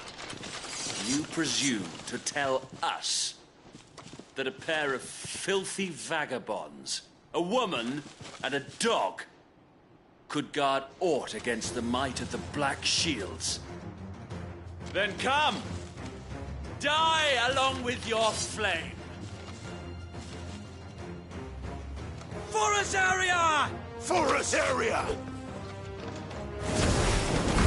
Your petty revolution ends here. On these our swords we swear.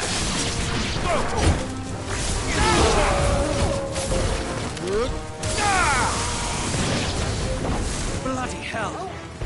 Reinforcements from the far bank! Another wyvern to fight their battles for them. Too slow.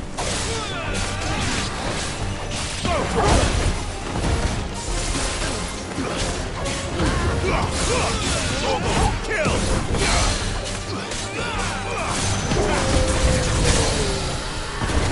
More dragons! Worms. The Imperials aren't taking any chances. I can't stand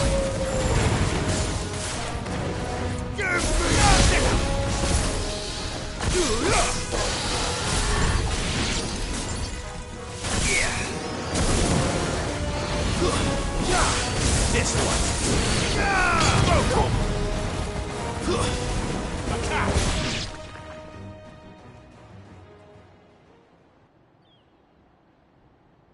A noble stand, albeit a misguided one.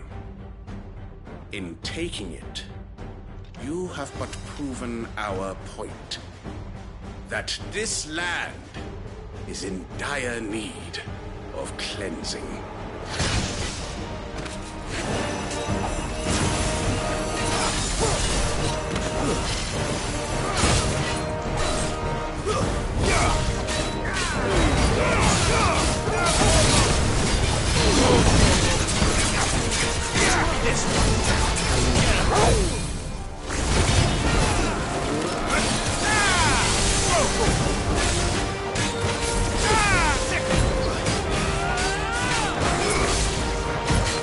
So wait! There's no one left to keep them occupied. We need to finish this. You mean finish him? This one.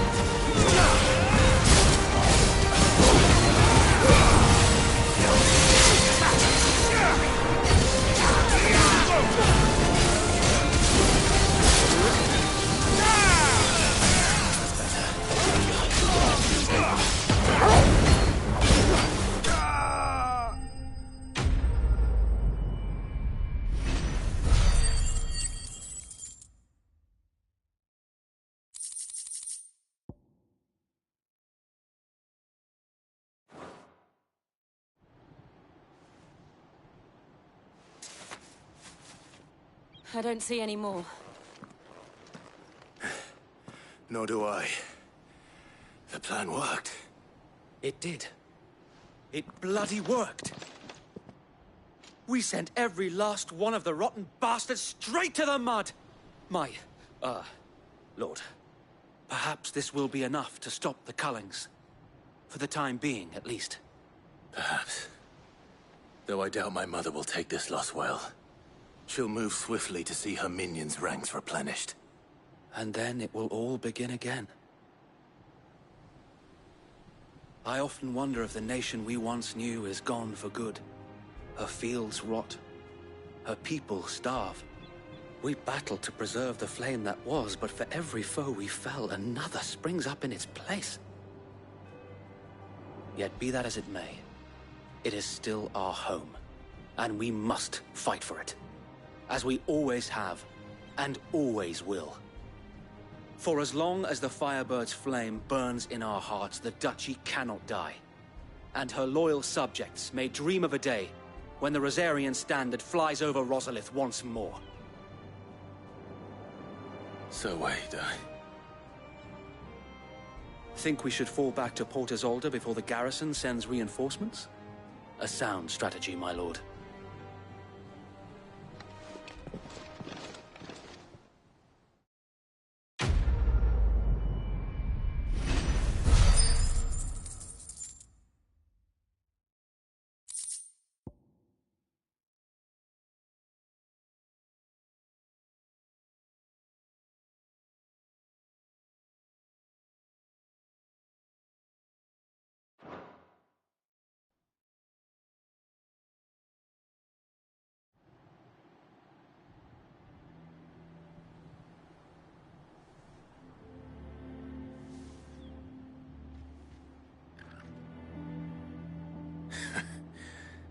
And how long has my uncle been funding you and your comrades' endeavors? Since the beginning. Lord Byron was the first person I turned to after forming the Guardians. And had I known of this tunnel back then, I wouldn't almost have been hanged by the city guard for trying to sneak over the wall. I suppose a formal request for an audience would have appeared suspicious. And appearances must be maintained. Were the Vice-Regency to catch wind of Lord Byron's involvement in our movement, they'd seize his estate and send him to the gallows, where he would be of no use to anyone. And so, though it sickens him to the soul, he plays the part of the loyal lord, knowing that one wrong move might prove his downfall. It is why he remains ever vigilant. Don't be surprised if he refuses you an audience, especially since you're famously dead. Then I will have to think of a way to prove that I am neither wraith nor wrongdoer. I might have something which could help with the latter. It's the mark of the Guardians. Display it, and those who love Rosaria will know where your loyalties lie.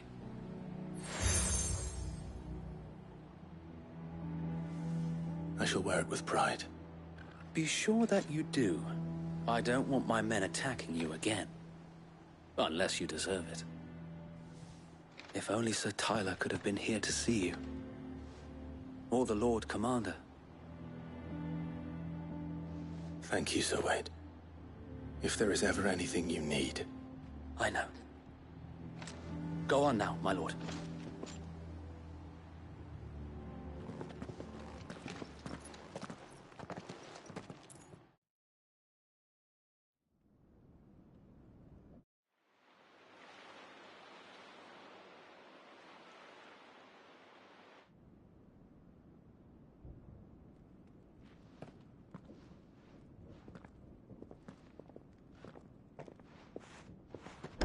How accommodating. Do you really think they believe we are who we say we are? Not a chance.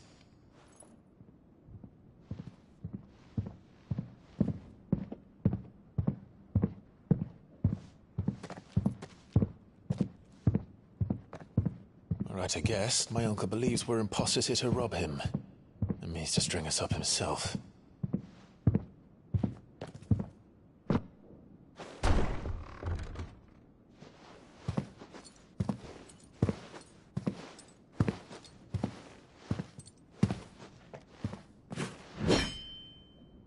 Imagine my surprise when I was told my nephew had come to visit.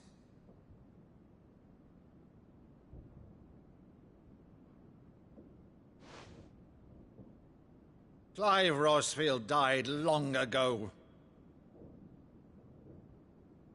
And for uttering his name here, you shall pay with your tongue!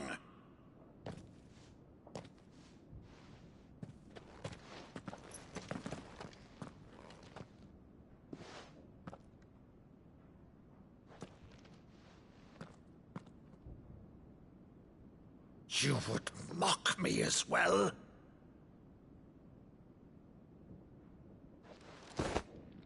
It is I, Sir Crandall of Camelot, loyal servant to Her Serene Holiness, Saint Sybil the Unshod.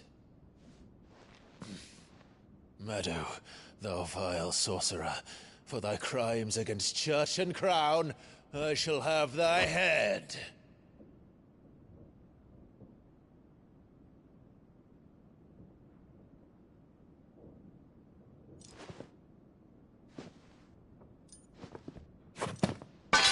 Curse thee, infectious flax wench. Even in death, must thou plague me still? Very well. I shall open the gates of hell, that thou might see thy charge once more.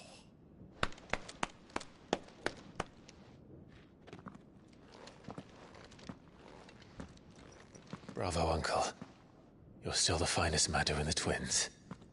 Oh, Clive, my dear boy, it's really you.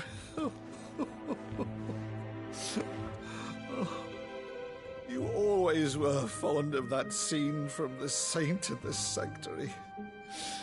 Never did let me play Sir Crandall.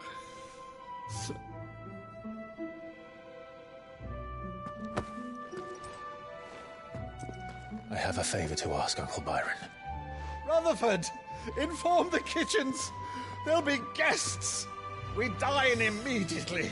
But, Uncle... You can't very well regale me with the tale of your miraculous preservation on an empty stomach. Go on, sit.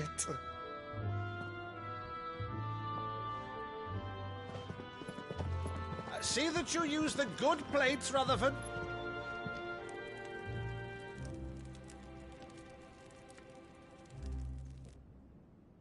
So you arrived late to one of her cullings, did you? Since becoming Vicereine, Annabella has been a constant thorn in Rosaria's side, but these atrocities are a new low. Something has changed. Quite what, I don't know, but the woman we knew is gone, and a monster sits in her place. A monster? For better or worse, I've been charged with governing this town, and thus must maintain the illusion of obedience. That's all I can do to aid Wade and his merry band of revolutionaries. So he's told us. You have risked much for Rosaria. Our nation will be forever in your debt.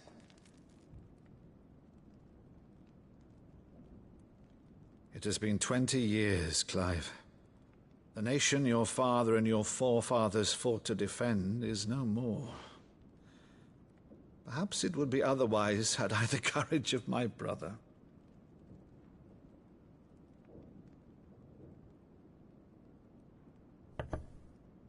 All right, if it's a ship you require, a ship you shall have. I've a galley in port, but recently relieved of her cargo. She can be outfitted for the voyage in a matter of weeks. So you believe us, then? About everything? Believe you? Ha! Only a fool would believe even half of the things you claim. But until tonight, only a fool would have believed my nephew still lived. And besides, I have it on good authority that Clive is telling the truth. Whose authority? On your own, of course. You've always been a terrible liar. Is that true? It's not untrue. Let's say no more about it, eh? It wouldn't do to linger on my nephew's greatest failing.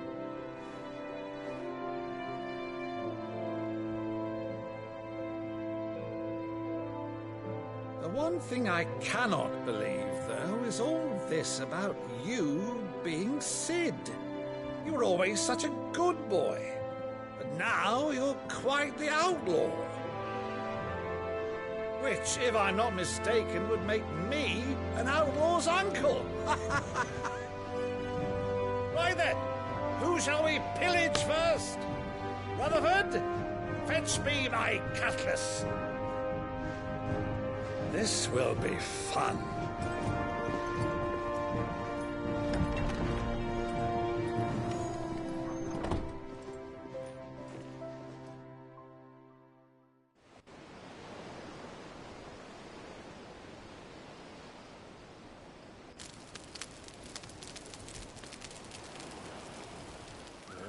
Over there. Go on. She's a fine ship, isn't she? Once outfitted, she'll bear us across the boiling sea to Drustinus in the space of 3 days.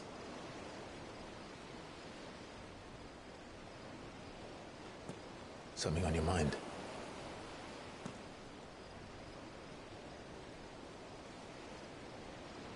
Monsters.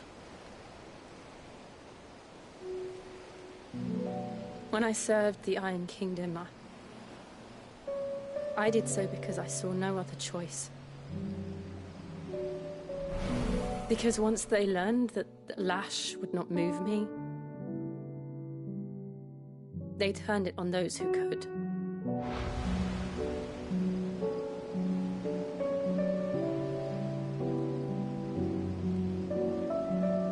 so I became their puppet. I let them pull my strings, telling myself it was not my hand that swung the sword, but another's. I removed myself from the truth so I wouldn't feel the pain it caused.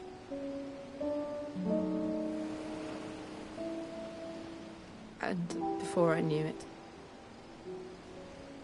I no longer felt anything. Anything at all.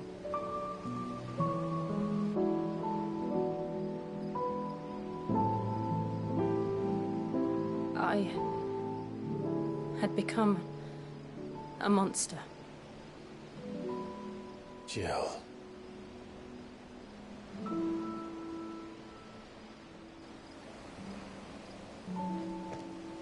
I don't want to be a monster, Clive.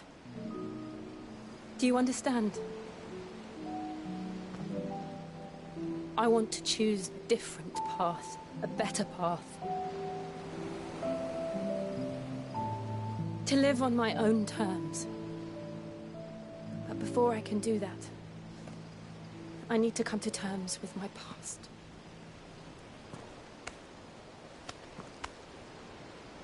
And when you do, I'll be standing there with you, just as you stood with me.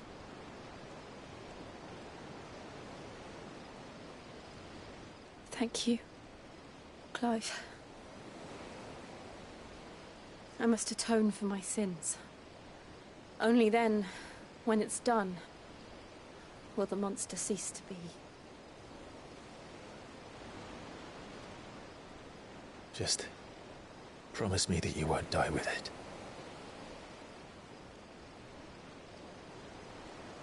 Now, let's get some sleep. The journey back to Benamir is long, and there is much to tell the others.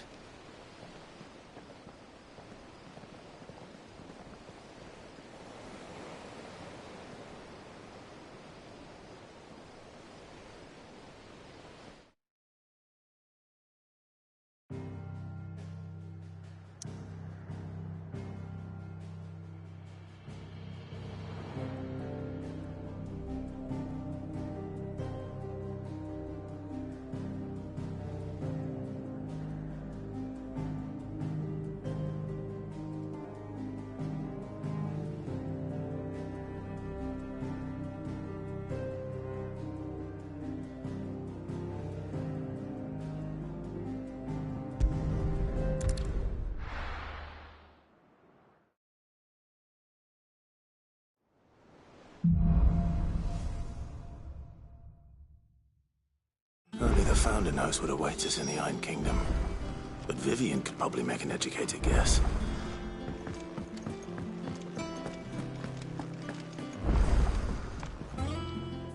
I didn't take you for a scholar, Ivan.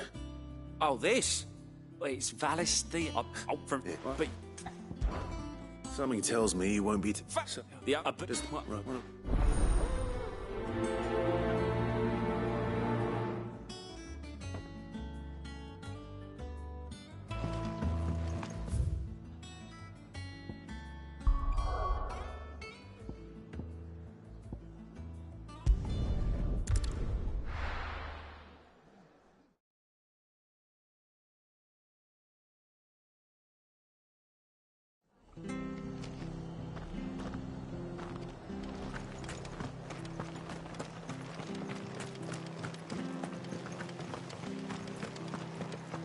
Thank you for sticking with us.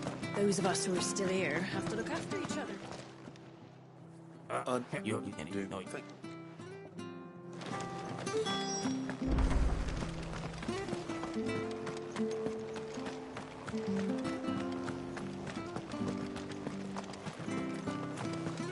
Stay sharp.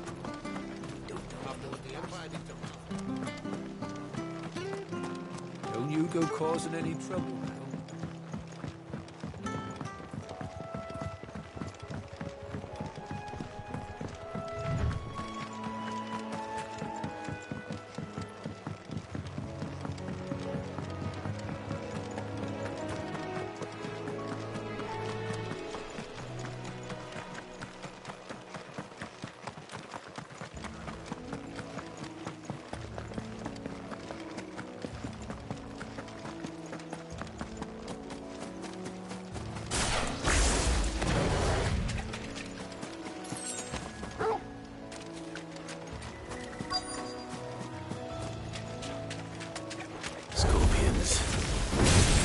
least I know what I'm up against.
Did you find our mystery ingredient?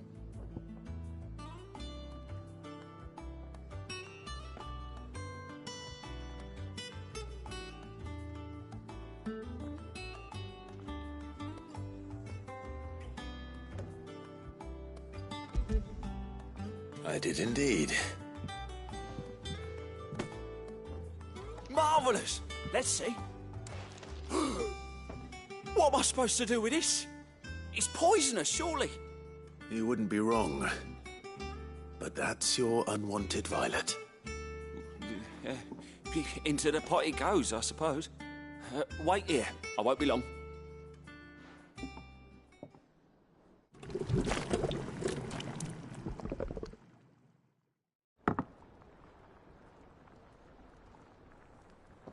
I present Chance's stew, risen once again from the ashes of obscurity. Grab a spoon, Sid. Let's eat while it's hot. I'm, not hungry. Well, it'll be too late once I've licked the bowl clean. Your loss.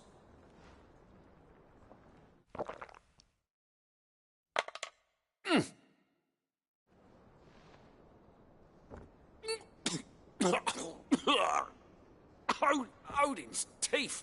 What, the salt on the senses. It's like choking on swamp water. And yet, up through the pungency, there rise complex, meaty notes. It takes a moment to recover from such an onslaught of flavours, but never have I tasted anything so fine. Thank you, Sid. Thank you. You're, welcome. I must share this gift. I won't rest until a steaming bowl of Chance's stew sits before everyone in the hideaway. A single mouthful, and Molly will be breeding scorpions of her own. I'm sure she will.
That was certainly not what I expected. I wonder what other surprises await me on my pilgrimage.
How did we never There are hear? new billets being posted every...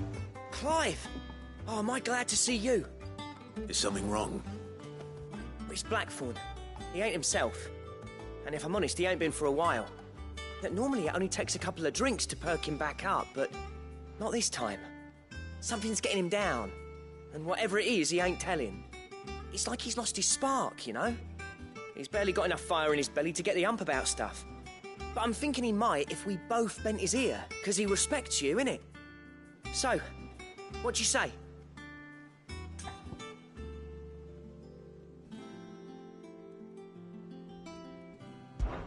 Fine. If you think it will help. I knew you'd understand. But if he doesn't want to talk, we let him be. He'll open up when he's ready. All right. Now, he'll only smell a rat if we both turn up at once. So, I'll go first, and you can meet us at the forge. Wait a bit, then head over when you're ready.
are new billets being posted every day, but not enough swords to see to them.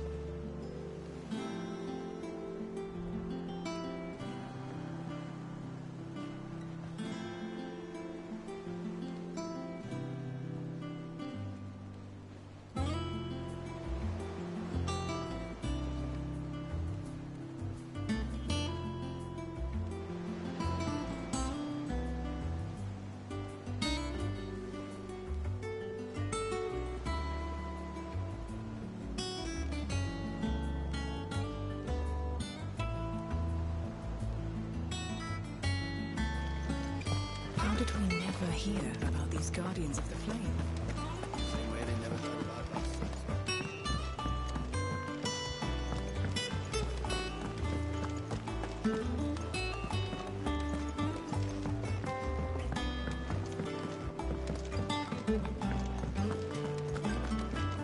That monster's taken quite a liking to Lady Gaga.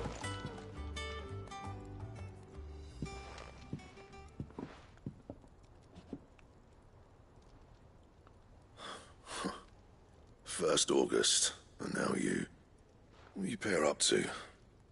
What's it got to do with me? August was worried that something had been weighing on your mind. I thought you might want to talk about it. Did you now? I told you not to stick your nose in my business. What'd you go and do? Clive just wants to help, innit? What's so bad about that? Talk to him. You never know, you might feel better for getting it all out in the open. Please, mate. I'm worried about you. Phil shut you up. It's nothing really. Stupid. Not the sort of thing you bother people about. Why don't you tell us all the same?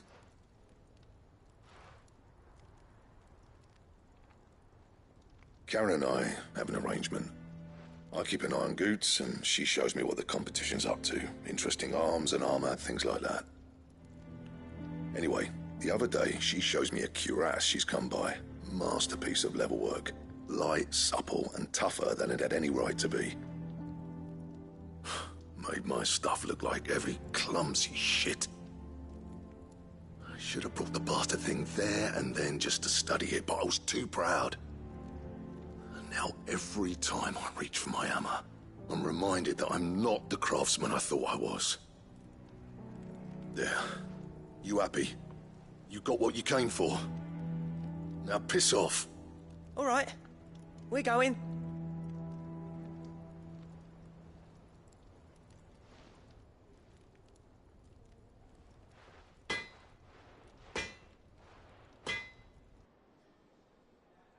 I always thought of old Blackthorn as a bit of a force of nature. Like a storm cloud full of ale. Didn't think anything could rattle him. Least of all a stupid piece of leather. Blackthorn's always taken pride in his craft. Questioning it means questioning himself. Something tells me this is only going to get worse. If he has doubts, it will affect his work, which will only add to his problems. We need to nip this in the bud. I couldn't agree more. He said he should have bought that cuirass. Perhaps we should track it down for him. Assuming you're happy to help, that is. Too bloody right I am. Glad to hear it. First things first, then. We need to speak to Karen.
So, we find a cuirass, give it to Blackthorn, then he works out how to make it and goes back to being his surly old self, right? Simple.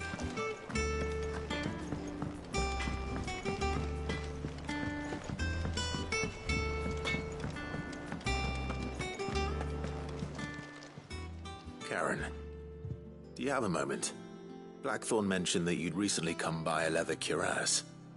An exquisite example of the craft, from what he told us. And he ain't been himself since he saw it.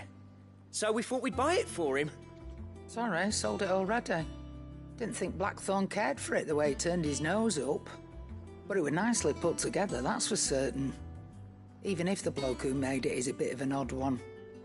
Happened across him on my travels. Makes all his stuff to order, but the fella who commissioned it refused to pay. He didn't like the colour of summit. So I took it off his hands for a fair price. You don't know where we might find him, do you? Like I said, he's a bit of an odd one. Doesn't even have a workshop. I don't trust hunters neither, which means he spends as much time out tracking beasties as he does working their hides.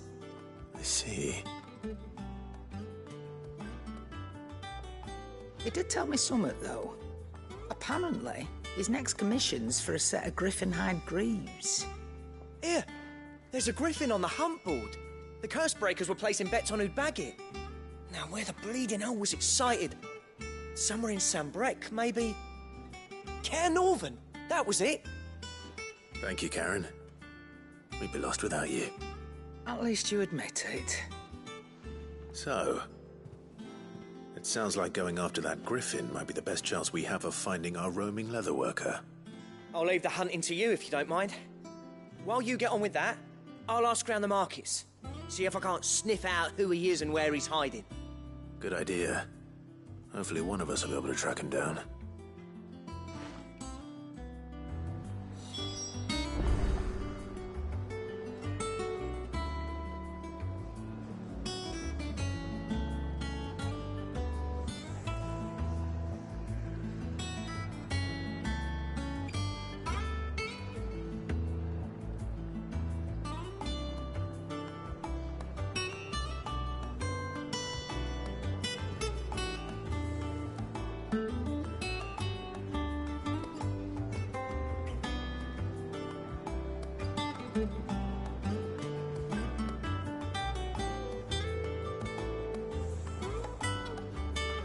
That monster's taken quite a liking to Lady Karen.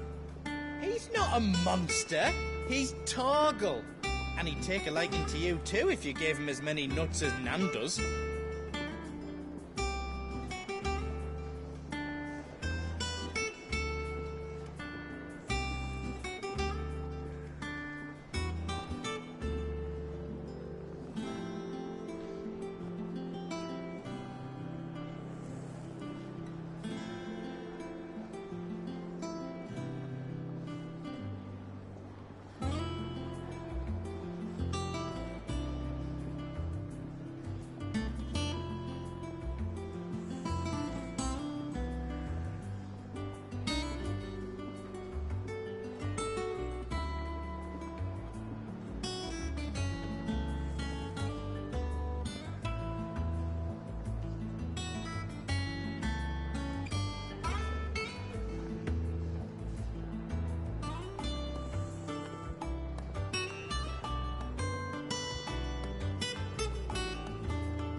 I'll stick with...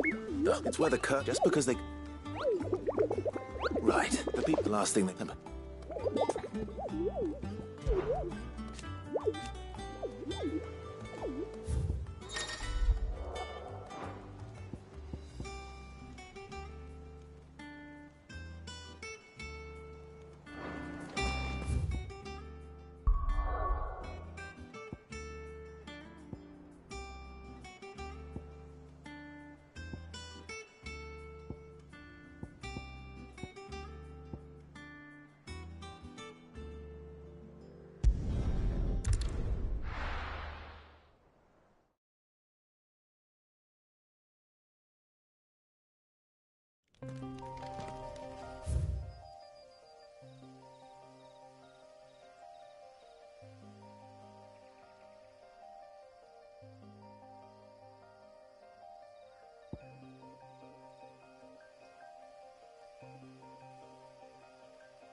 Good day to you.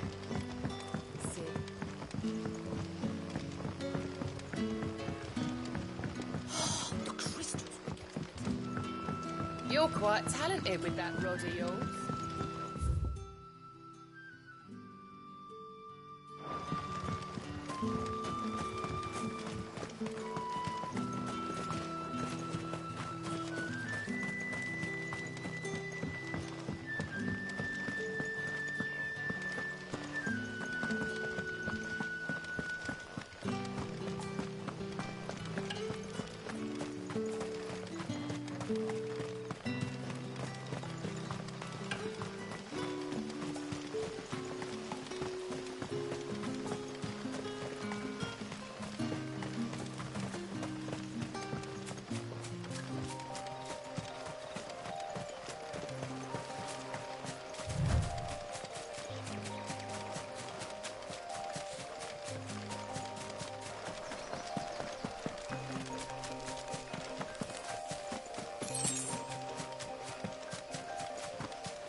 Griffins don't exactly make easy prey. Let's hope our craftsman hasn't bitten off more than he can chew.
Something there, boy?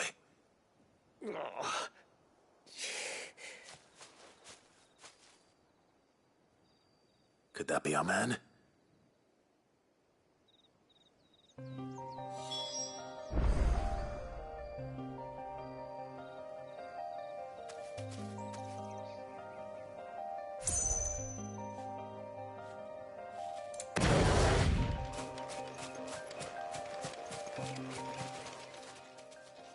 Are you all right? Dare say I'll survive. That griffin caught me before I could get an arrow off. Must have lost sight of me in the grass, though. I'd be dead if it hadn't. More likely than not. The name's Camille. I'm a lowly leather worker, if you couldn't tell by the smell of me. Not so lowly from what I hear. Do you remember selling to a merchant by the name of Karen? She's not an easy woman to forget. Bought a cuirass from me after I lost my buyer. Quite taken with my work, as far as I recall. Didn't stop her bartering me down to a pittance, though. She sent you for a refund? It's not her who sent me.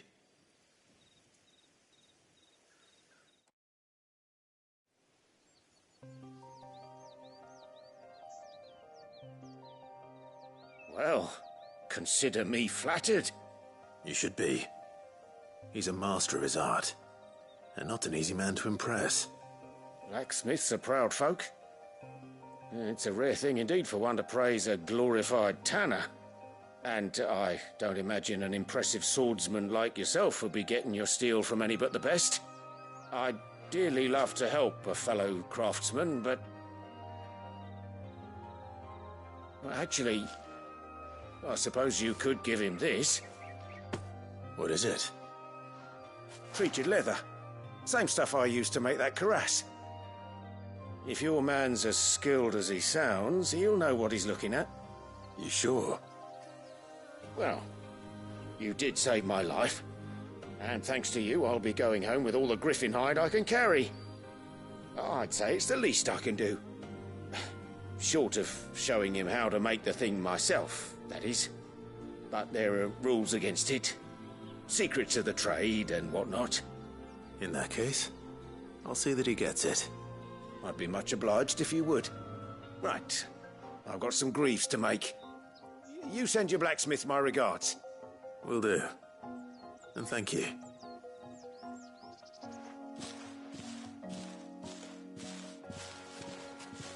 Hopefully this will sweeten Blackthorn's mood.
That monster's taken quite a liking to this. And with a bit of luck. How'd it go, Clive? Did you find him, or does the hunt continue? I found him. And he asked me to give you this, along with his regards.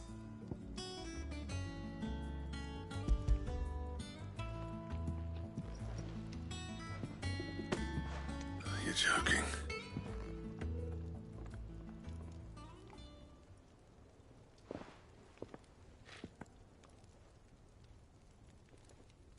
He said he wouldn't teach you how to work it, but that if you were as skilled as you sounded, you'd have no trouble understanding how it was done.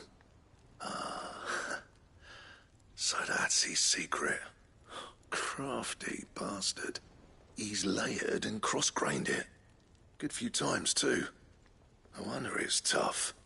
And that's no ordinary oil he's used to get that finish. Oh, this is fine work. Even finer than I thought. Yeah? I'll take your word for it. Just looks like leather to me. Still, I'm glad you're happy. Here, Clive.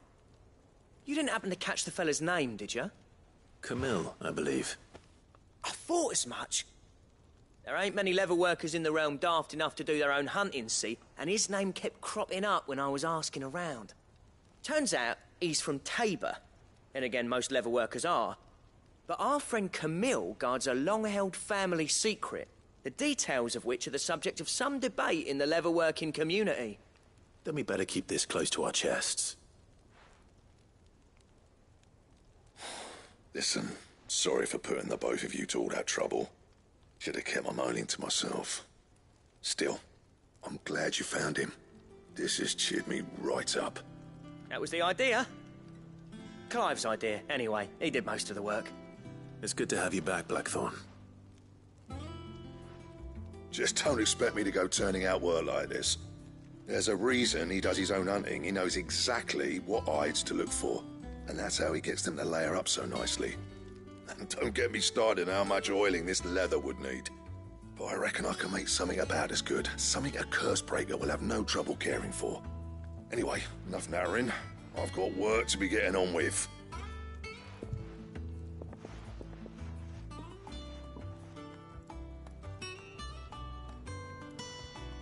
Looks like we won't be needing a new blacksmith. As if there was a better one out there. I wouldn't have been the same anyway. No one spins a yarn like old Blackthorn in his cups. Right, now that's sorted, I've got duties to attend to. Thanks, Clive. You've given me my mate back.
Clive.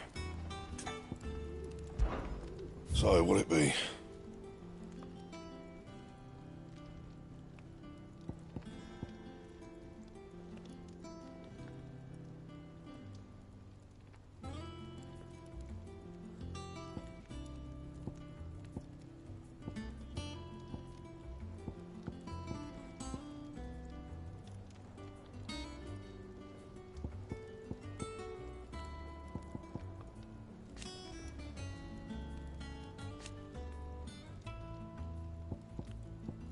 That it? Fine.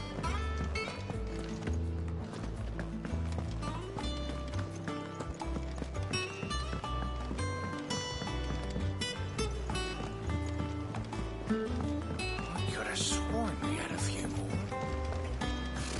Typical note.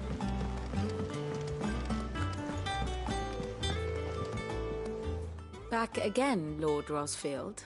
I'm touched that you should find me such good company. It is not your company, but your counsel that I seek on this occasion. Ever the charmer. What will it be today, then? The Iron Kingdom. I need to know what to expect. You'll soon be setting sail for Drake's Breath, then, I take it. The mother crystal that rises from the boiling sea. There was a time when a true-blooded Rosarian had only to brave the waves to visit it. But then the Ironblood made their move.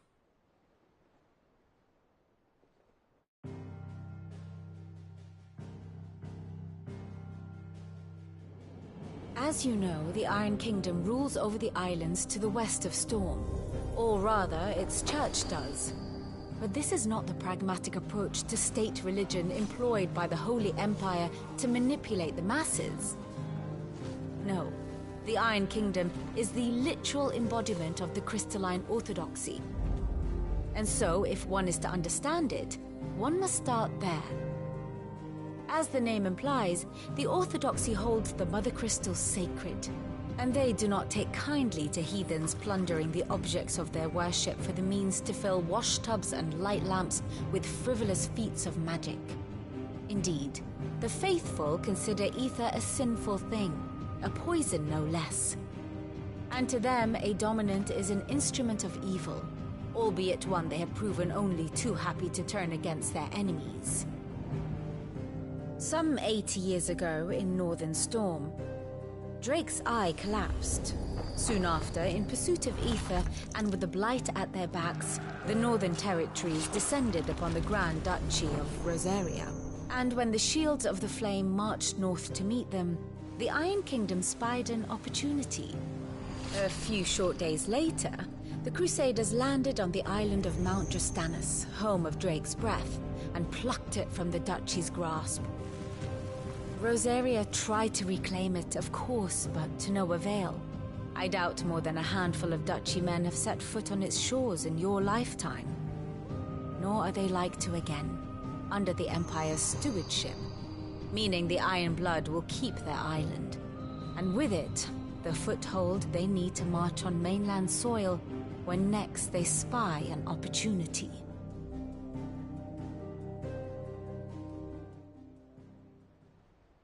The Mother Crystal is both the object of the Iron Blood's worship and their gateway to the continent, making Drostanus the holiest of holy grounds, from which the Orthodox Crusade shall one day sail forth to claim the remaining Mother Crystals, or die trying. My father and my grandfather both traded blows with the Iron Blood for control of Drake's Breath. Had things unfolded differently at Phoenix Gate, we would have sent our entire fleet against them. But instead, they sent their fleet against Rosaria, sacked the capital, killed the men, and captured the women, including Jill. I'd say you'd be forgiven for wanting a little revenge, Clive. My only aim is to destroy the Mother Crystal.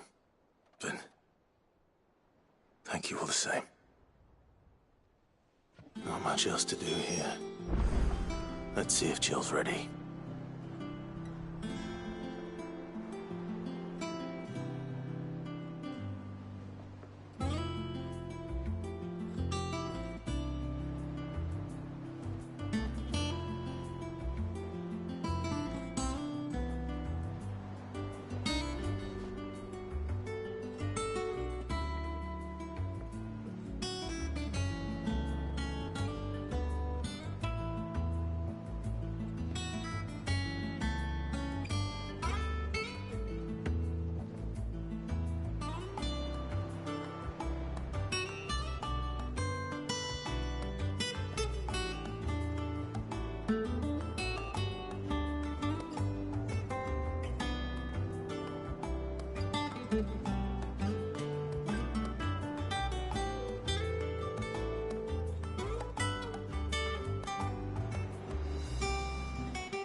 will be over soon.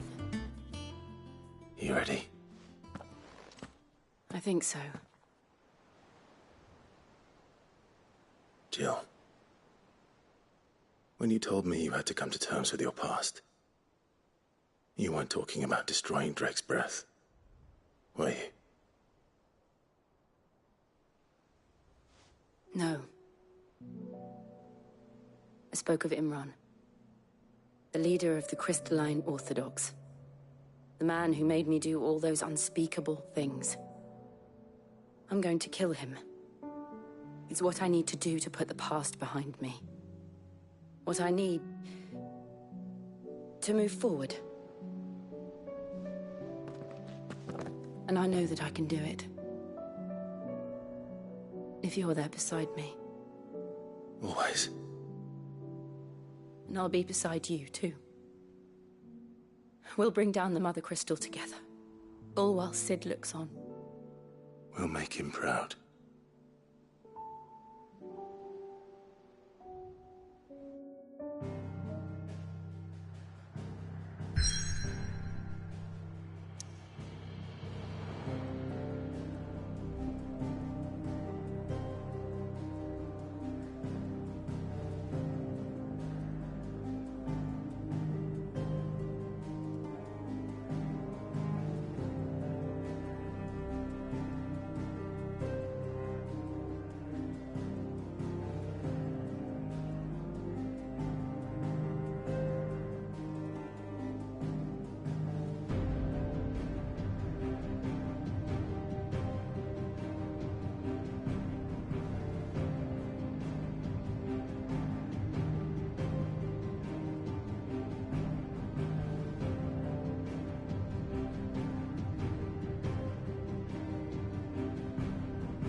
Useful trick.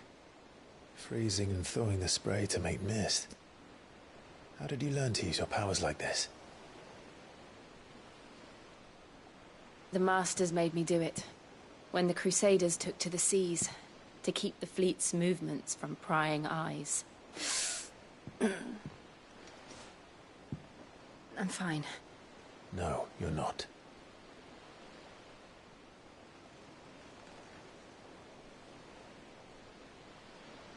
This may be the only chance I get to go back. My only chance to put things right. I have to do this. Whatever the cost. All right.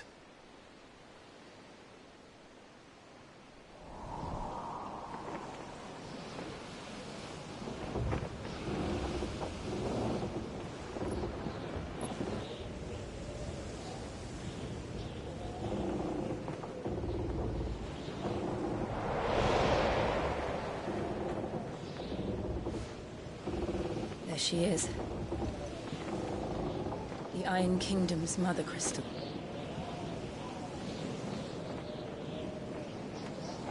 Drake's breath.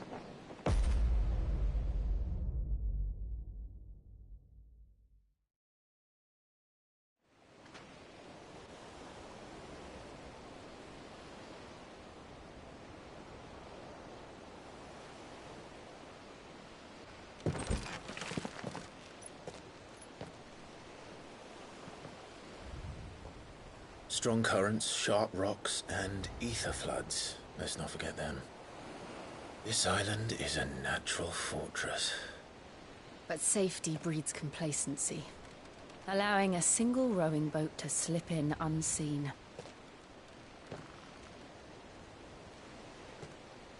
The sanctuary is inside the mountain.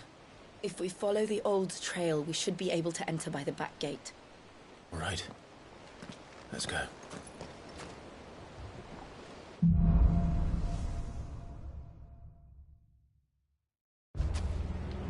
I always imagined when I came here it would be to reclaim it. It used to belong to Rosaria, didn't it? Once, though it's been in the Ironblood's clutches for far too long. As was I. For 13 years, this rock was my home. I know its secrets only too well. This path was abandoned after an ether flood. They don't guard it. The perfect little shortcut.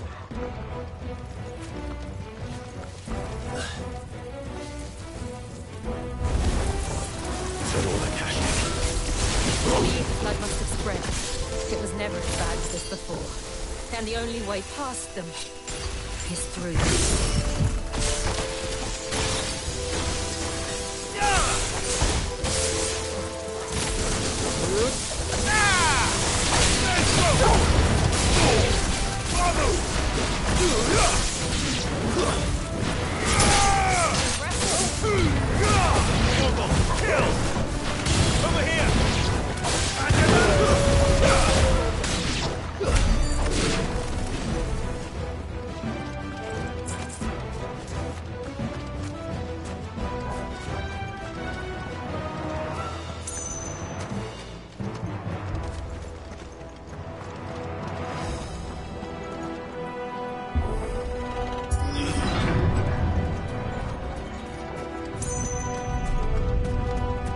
Was that an earthquake? They happen all the time. That wasn't even a bad one. It's nothing to worry about.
The old Arboretum's just up ahead. We'll enter the caves from there.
at this place.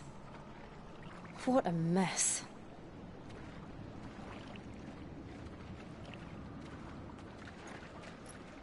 Wait.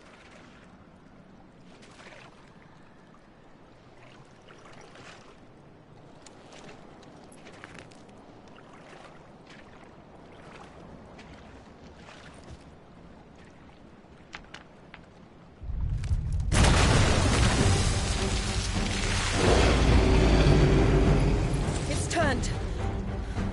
Nothing a shield of Rosaria can't handle. Just like old times. Be sure to keep clear of his corner. Believe me, I need to. That's foul. Don't breathe it in.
Press on. Yes.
It's like a furnace in here. We're inside the volcano. You get used to the heat, though I don't remember it being quite this hot.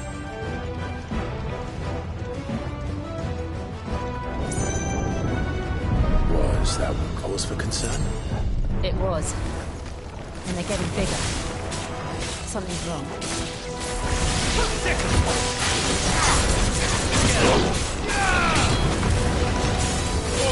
Kill!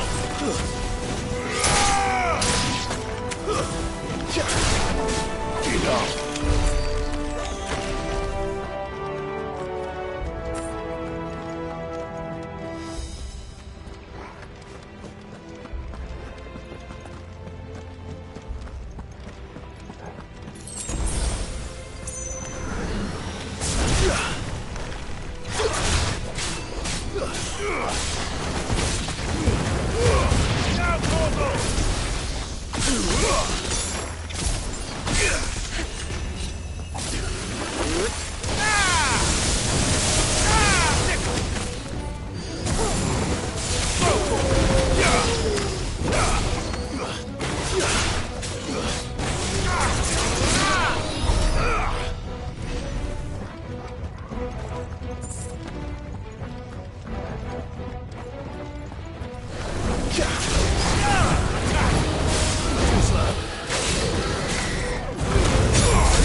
Is there no other way across?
Not in numbers like these.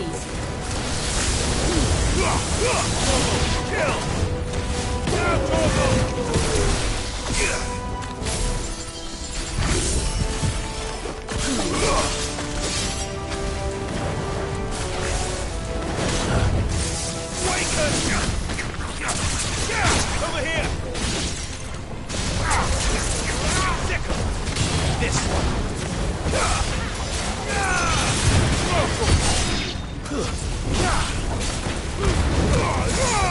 Ogle, kill! This one! Get him!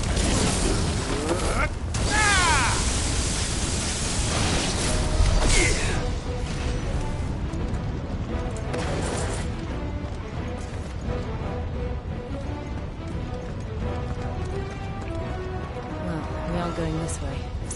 Let's look for another path.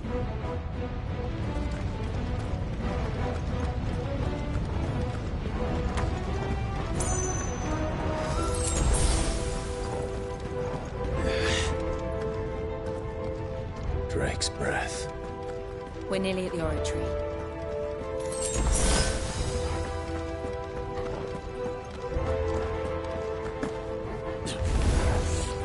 What the hell is that? I have absolutely no idea. Well, whatever it is, I don't think it's friendly.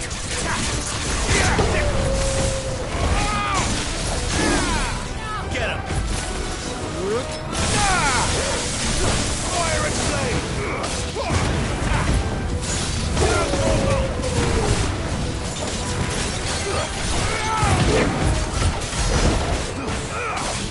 Get him! Sick him!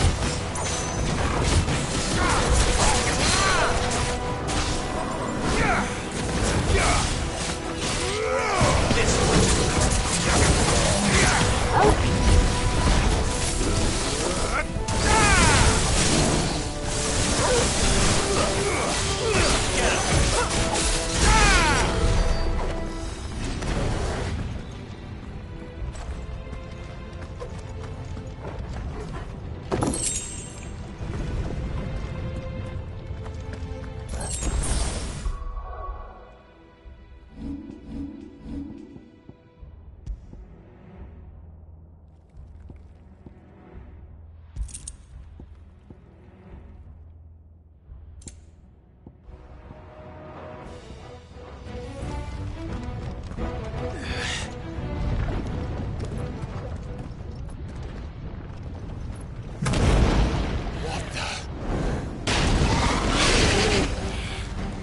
One of the demons. But they never leave the lava. If I didn't know better, I think this volcano was about to erupt. Why attack us then? They're peaceful areas. Then this one must be the exception.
just hot.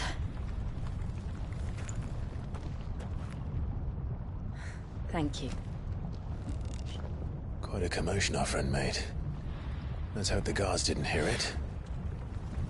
The gate to the inner chambers is just up there. Then we make for the sanctuary. I need to finish this. Before the heat finishes me. Hear, hear.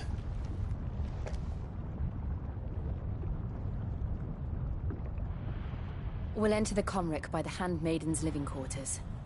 It was always a hive of activity. Sounds like we'll have a hard time staying out of sight. We won't have to. There's someone there I should very much like to see.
Lady Marley.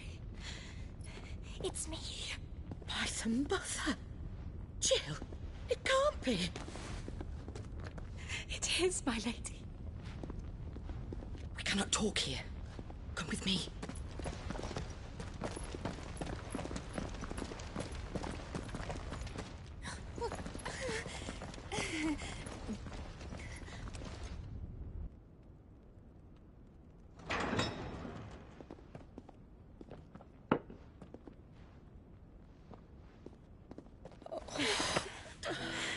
I'm so glad you're safe. And you. Why ever would you risk coming back? Are you a fool, girl? Or have you grown tired of your freedom already? Forgive me, my lady. But I had to come back. There are things I left undone. Tell me, where is the Patriarch?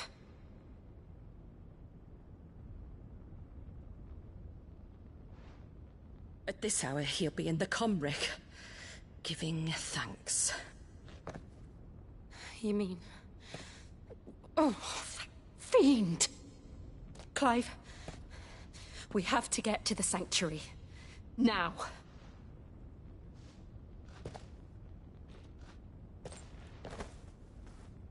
Lady Marley, you must flee this place, gather your things, and go.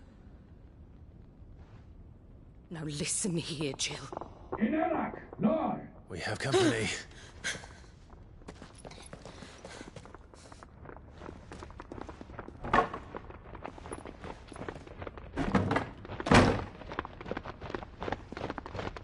This way.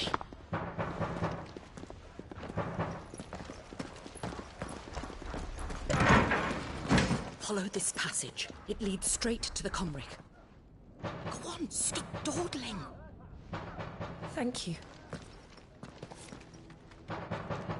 You were always so kind to me. My light in the darkness. Take care, my lady, please. You deserve better than this. A long and happy life, promise me.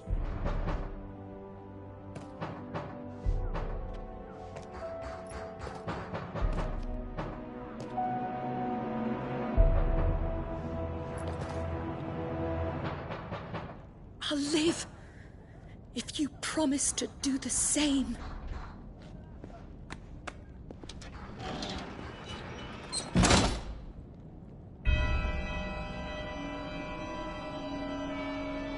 Come on, Clive.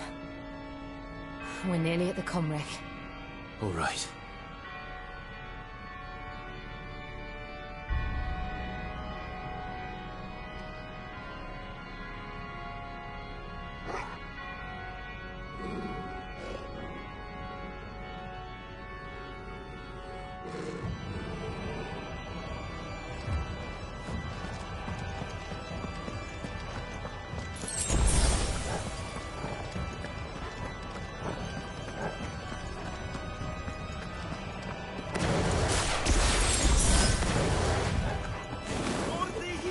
Here's our welcoming party.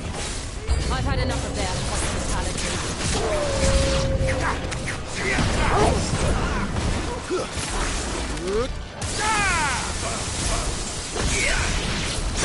This one.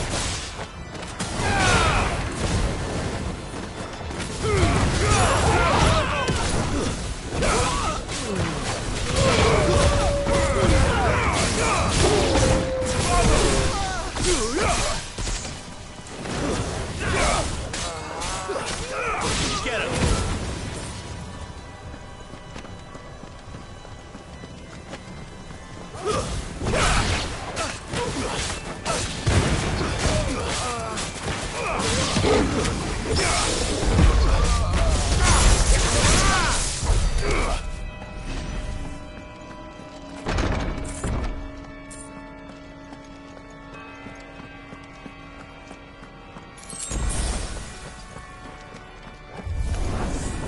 How many of them are there? Too many. Ogle, kill! Over here! Go!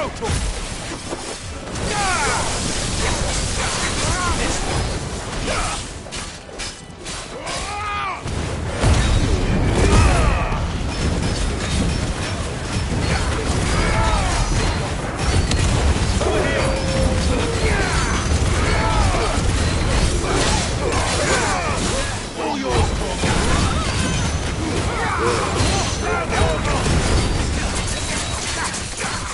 This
Clive, there's something I need you to know. I saw the Patriarch do things no one should have to see. And so I swore that he would die by my hand. I understand. I faced my demons. Then you must face yours.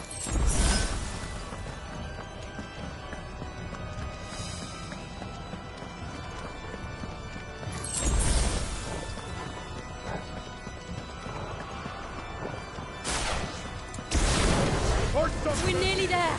Just one last push.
Shiva's dominant.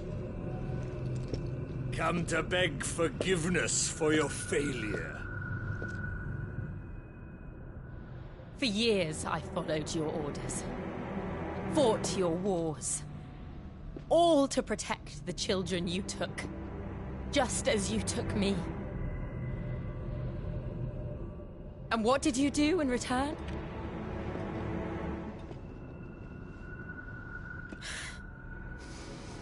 You put them in chains and you slit their throats! Fiend. Their souls were sullied with the stain of ether.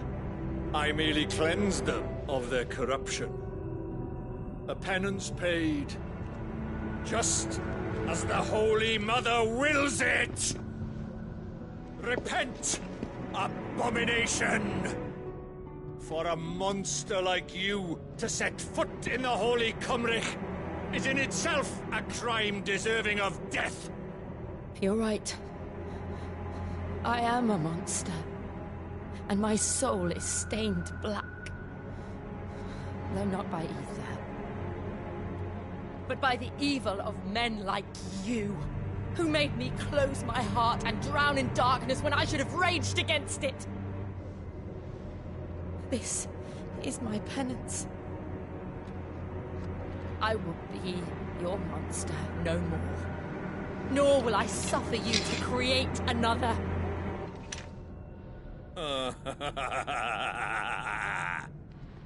Does the beast bare its teeth at its master? Come then, Dominant. Rage, be as you have ever been. A monster! And what are you, Imran? I was forced to kill. You do it by choice. But never again. I bowed to you once. Now it is you who shall bow to me! Kill them.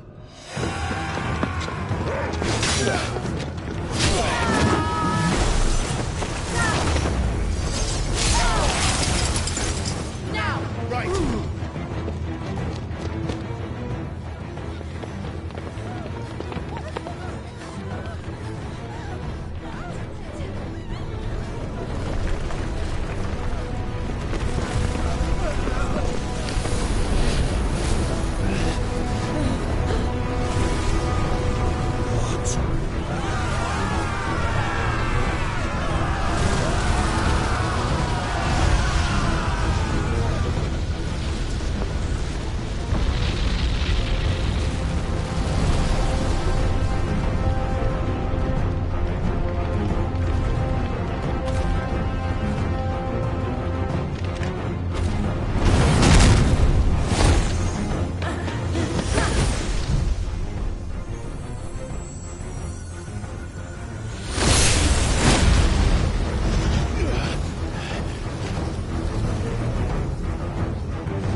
Can't I do it?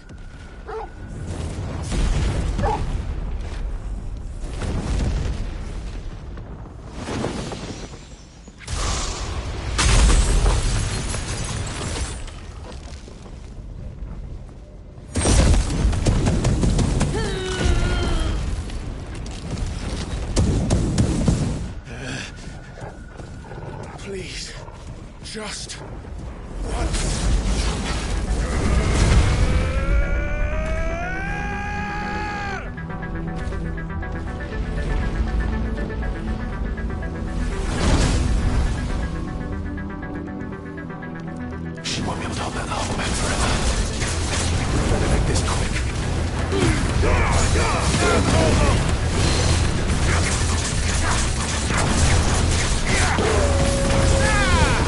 Let's try.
I won't take long.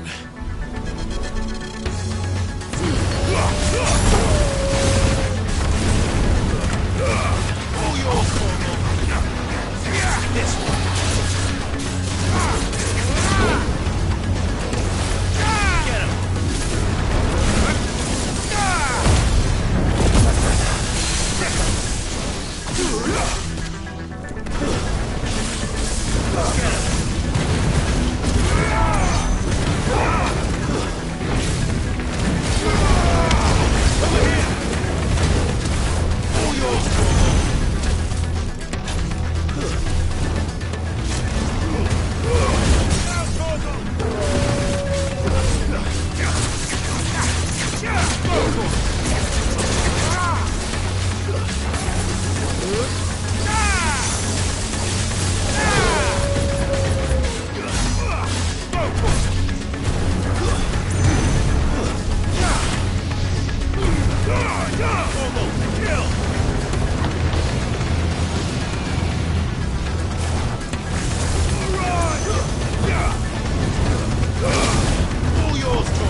Jill!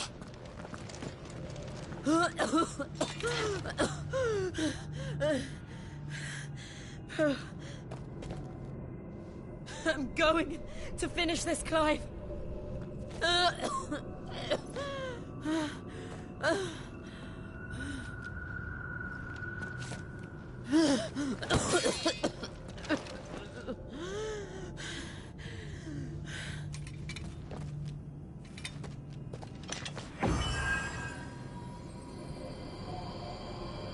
Here!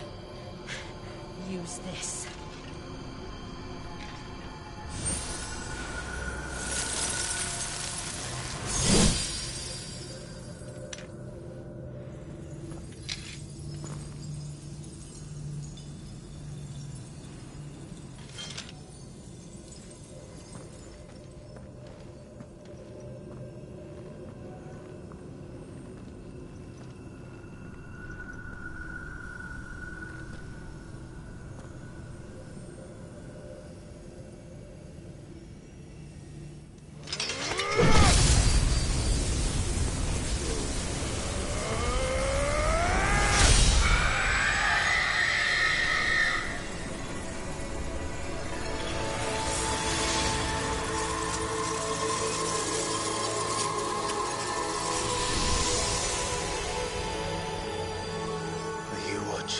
Sid.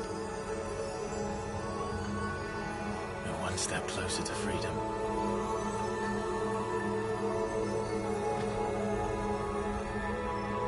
The crystal. What did you do to it? Oh. We destroyed it. What? But... Monster! Monster! Do you have any idea what you have done? I do, Father.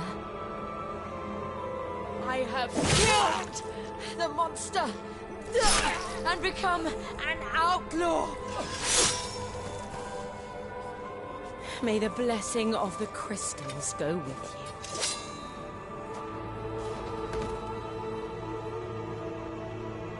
It's over.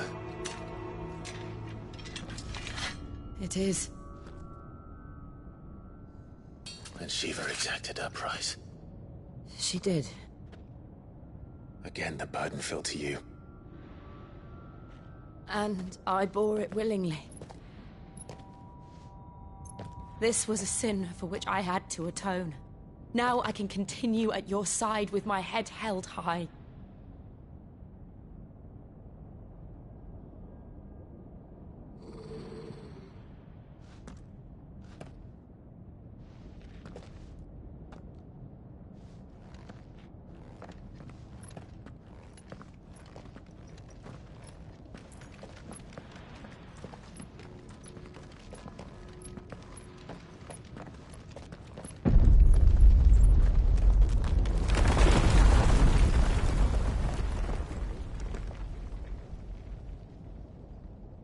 Clive, look.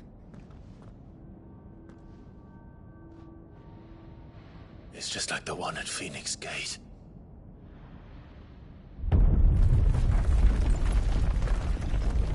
Damn it. We need to leave. Agreed.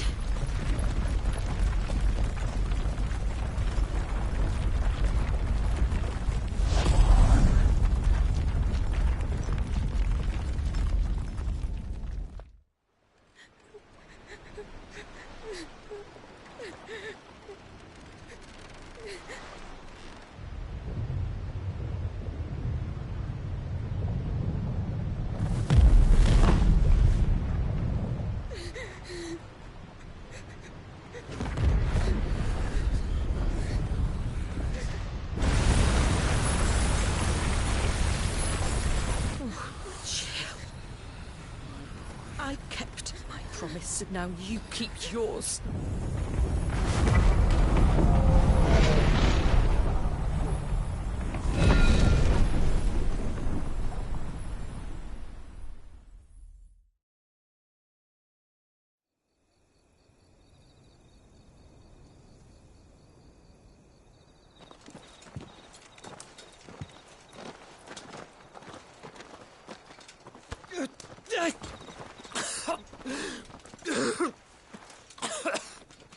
This way, Your Grace.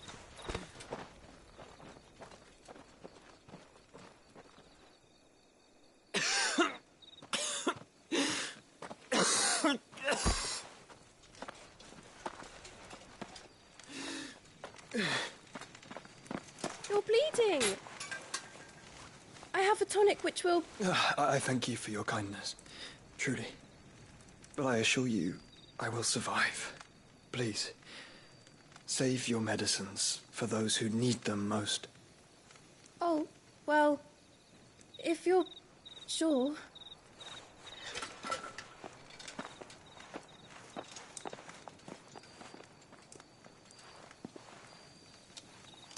For a moment there, I felt my brother's presence. You did? I fear he is in Ultima's thoughts again. But why now, after 5 years of silence? I cannot keep him sealed away much longer. Your Grace.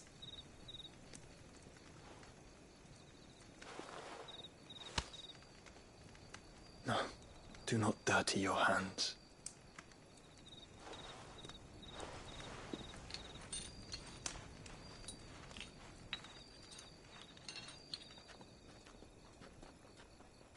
Look at them all. Like a river flowing to the sea. Or moths to a flame, perhaps. The crystalline dominion their light in the darkness.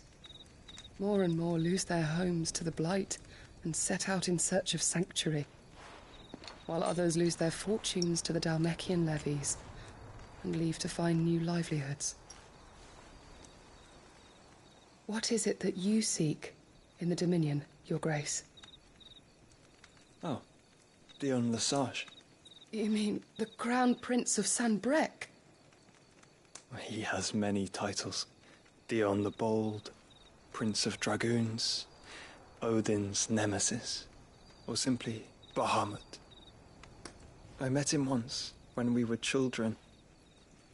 He was a chivalrous soul even then, and has served his empire indefatigably ever since. And you are confident that he will listen to what you have to say? Our world lurches ever closer to the abyss, and a hidden hand ushers us onward. Ultima's influence extends to every nation, Sanbreque included. If His Highness is the man I believe him to be, and I pray that he is, this truth will not have escaped his notice.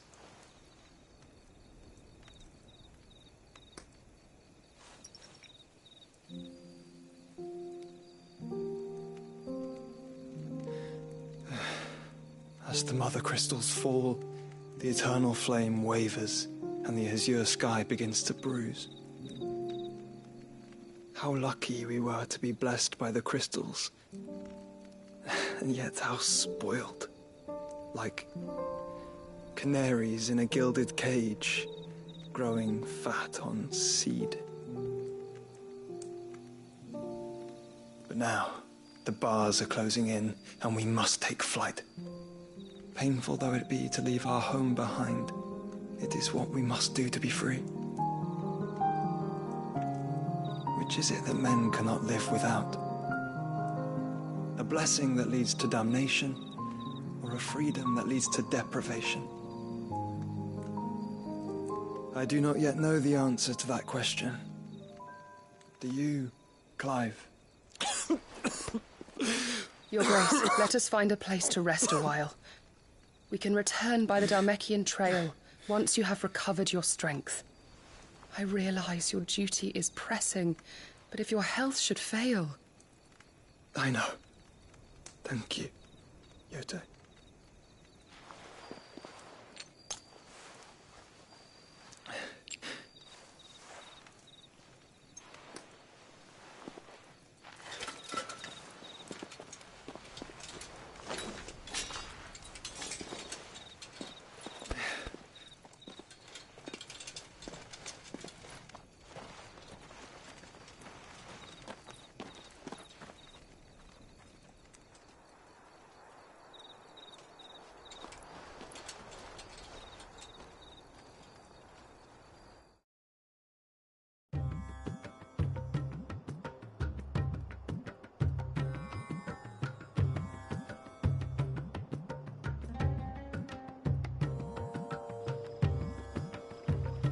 Army's attempt to breach the Empire's defenses and gain the Isles of Ark has failed yet again. Only because your fleet has proved as impotent as a eunuch on laying night.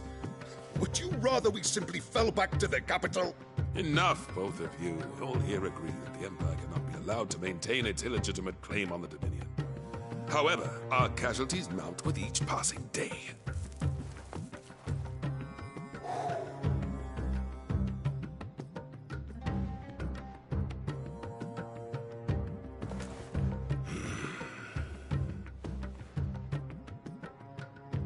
There is a literal sea twixt you and your prize. The armies of Sanbreque need but sit back and watch as you harmlessly lap against their walls. They are dug in like ticks and seek to draw out this siege, knowing the capital's stores are nigh bottomless. And what of our wise rulers? Goaded into war without any thought as to what chaos it might reap. Republican soldiers starve while waiting for orders from Randalar. If you would but take the field, their bellies would be full by nightfall. If I take the field, so too will Bahamut, and our duel will shake the island to its foundations. Instead of liberating the Dominion, you would doom it to destruction. Unless that is what you desire. If our learned advisor has a solution to propose, we should be glad to consider it.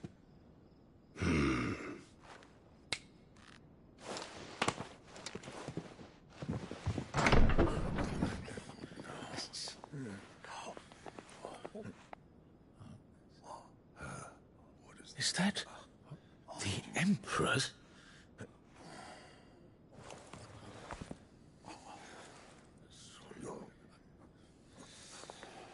What is the meaning of this, Lord Kupka? What it means is that I am disinclined to advise you any longer.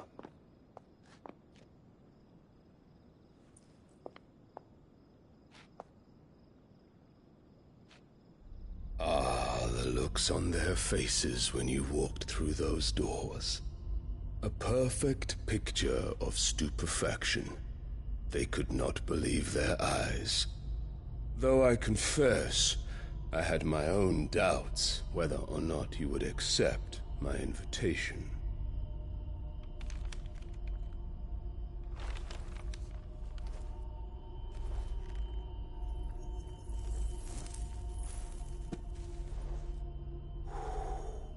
Such shocking news. Cid isn't a son of a whore. He's the son of an empress. Your own dear Clive. Absurd. Who fed you these lies? I have never spent a moment among criminals, save at the gallows. I came here with my son, not to entertain your baseless accusations, but to put an end to the senseless hostilities between our nations. Very well. You need only agree to the terms I set out. Cid took the life of someone dear to me, a woman by the name of Benedicta. I swore to take his in turn. This would not be disagreeable to you, I take it. You would finally be rid of the stain on your noble name. In return, I will leave Sanbreque in your capable hands. Your Imperial Majesty.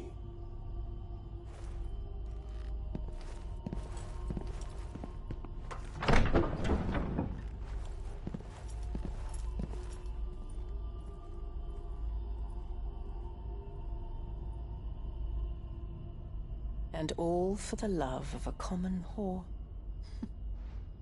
Dominant or no, one cannot hide one's breeding. And beasts will ever belong with beasts.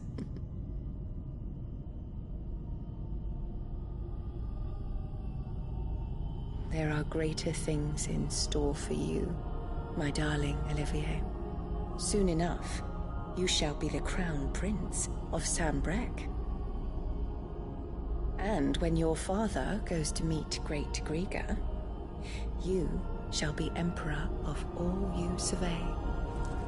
The old order shall come tumbling down, and you will rebuild the world in your glorious image. Soon.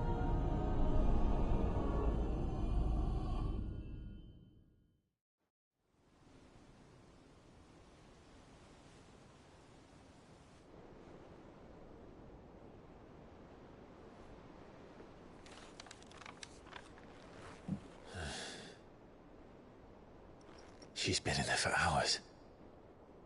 Something must be wrong.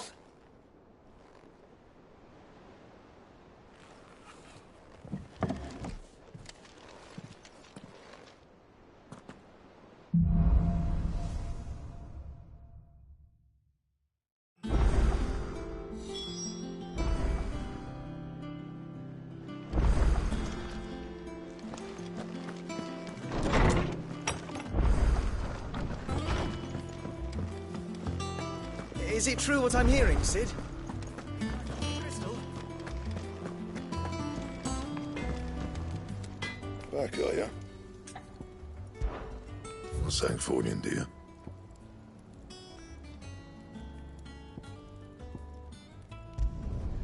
Should last you a good while. Not bad, if I do say so myself.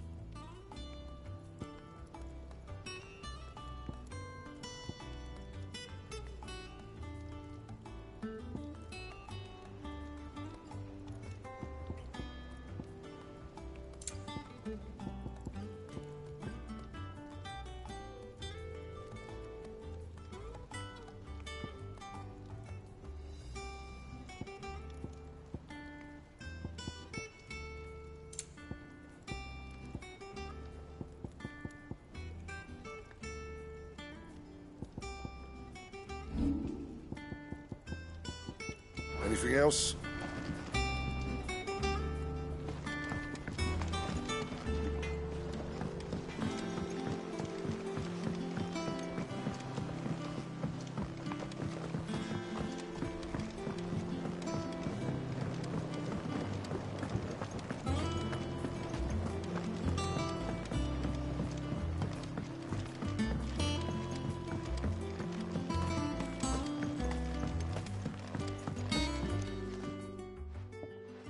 Sid, I know that when we came to the hideaway, we chose to let go of our past in order that we might focus on our future. We did. Nonetheless, I was wondering if...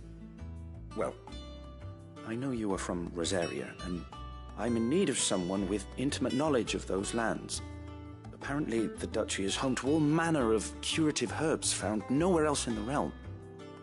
Among them is a flower called a morganbeard that increases the potency of lesser medicines. I can't say that I've had much practice healing. My youth was spent in the Bailey. A shame. You see, the hideaway relies heavily upon medicines procured from afar. And when those shipments are late, well, it's our sick who suffer. If we could find this flower and learn to grow it here, we might save many lives. However, as you are well aware, imperial occupation has rendered the roads unsafe for those like me, untrained in the military arts. Now, I'm not asking the busiest man in the hideaway to drop everything and make the journey for me, but if you happen to be in the duchy on other business...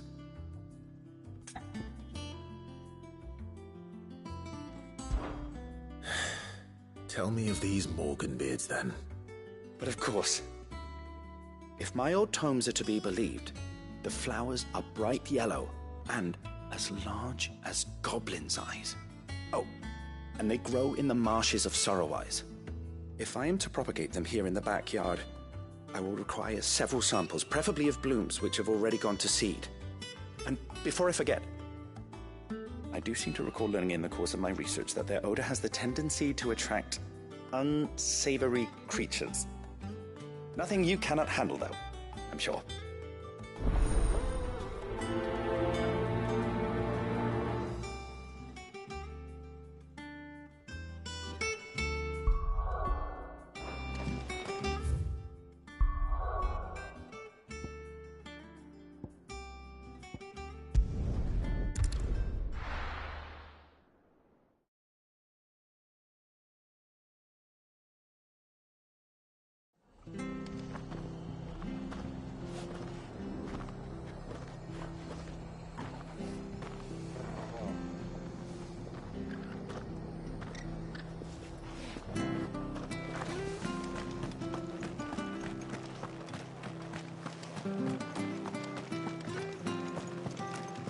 Thank you for sticking with us.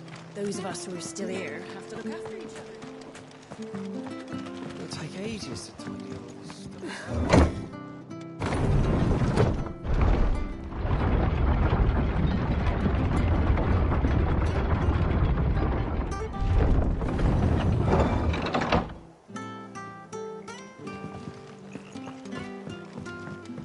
All right, Sid.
The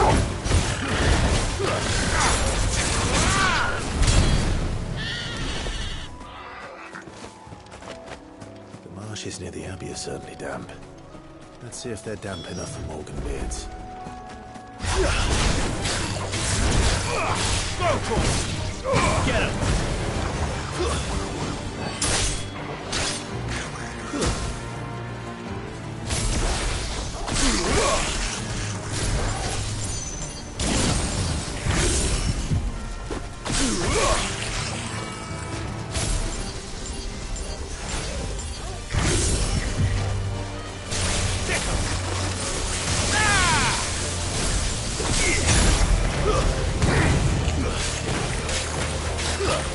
Over here!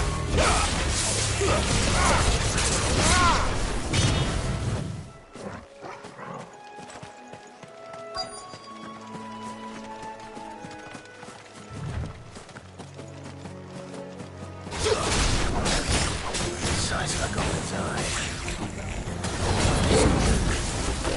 Certainly wasn't wrong about them being attracted to the flowers.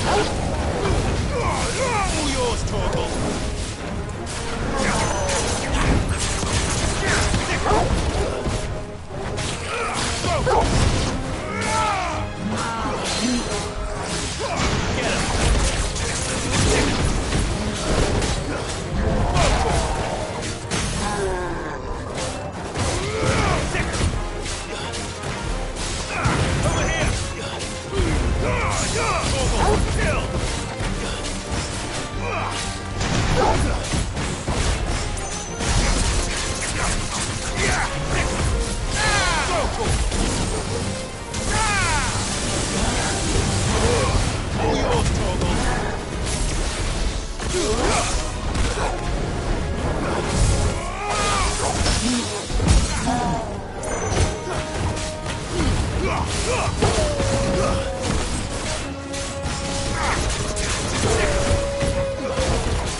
Bright yellow. These are our Morgan beards, all right. Well, I've gone to this much trouble. Might as well. There's something familiar about this scent. It reminds me of home. Hopefully this will be enough. I've had my fill of goblins.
It is rare that we see you so often in the backyard, Cid. What brings you to the gardens? I found your flowers. Yes, wonderful. These are almost identical to the plates in my tome. Did you have any trouble locating them? Finding them was the easy part, but it's odd. They remind me of my childhood somehow. I don't remember these flowers specifically, but we must have grown them in the castle garden. If the petals are meant to improve the effectiveness of medicines, it's possible that the court visitors grew them for the tinctures and treatments they made my brother. If the ducal healers were convinced of their properties, that is all the more reason to begin growing our own supply here. Oh, Allow me to use some of the flowers you brought me to make something that might aid you on your travels. I need only a moment to extract the essence from the petals.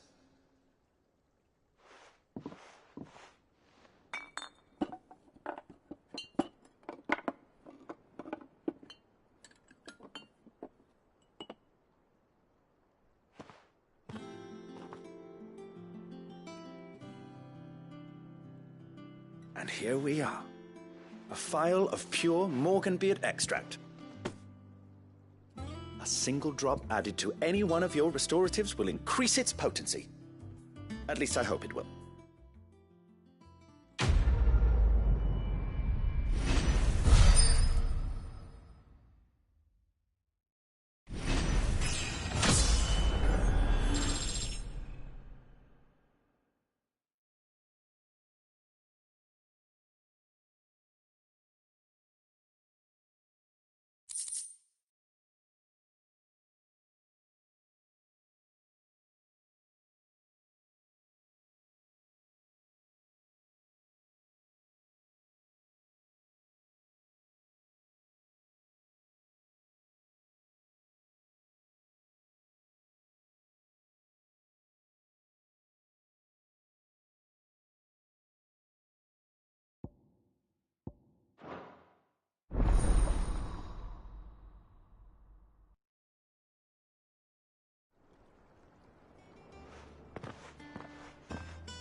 Let's see about planting those seeds then.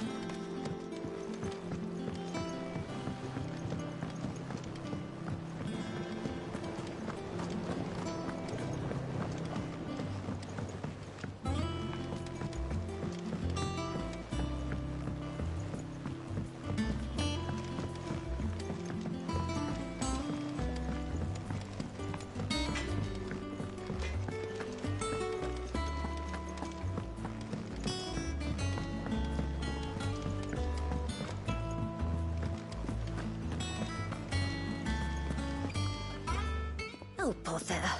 Whatever am I to do now, Clive? About what? I've 2 dresses that need stitching, but I haven't got a scrap of linen. Those girls' rags are so threadbare. It's a wonder they don't fall to pieces. And we most certainly cannot have that. A certain amount of decorum must be maintained, even here at the Hideaway. You wouldn't want the poor things going without decent clothes now, would you? Of course not. What can I do to help? Oh, aren't you a dear? You see, I've paid for 2 bolts of cloth from the drapers in Northreach, blue and red. But they don't deliver, not to places that aren't on the map anyway, so I'll need someone to take this receipt and collect them. And you'd have this someone be me? I would. And don't let them fob you off with anything less than what I paid for. 1 bolt of blue and 1 of red. I expect them both.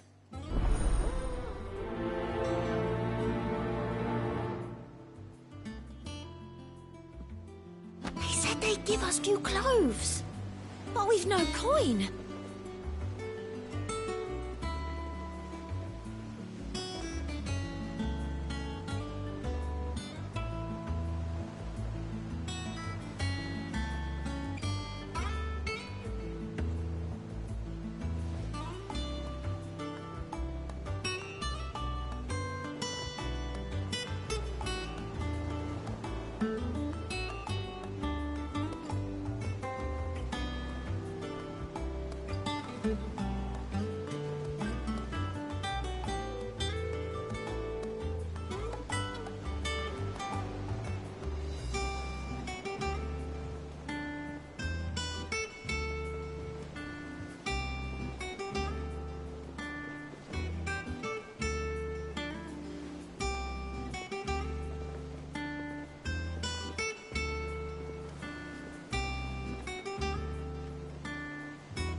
keep them pilchards nice and chilled. Look at this place. We spend half a day here. Let's hope the Draper has Hortense's cloth. Might I interest you in some swansdown? Perhaps some seersucker or herringbone? Just some linen. 2 bolts. Already paid for in full.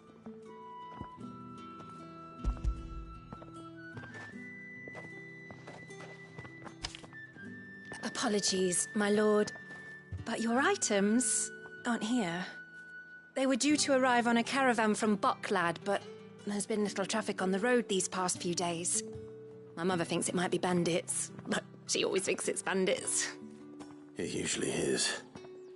So I assume the caravan will be coming from the south. Yes, hopefully carrying all manner of spice and sundries.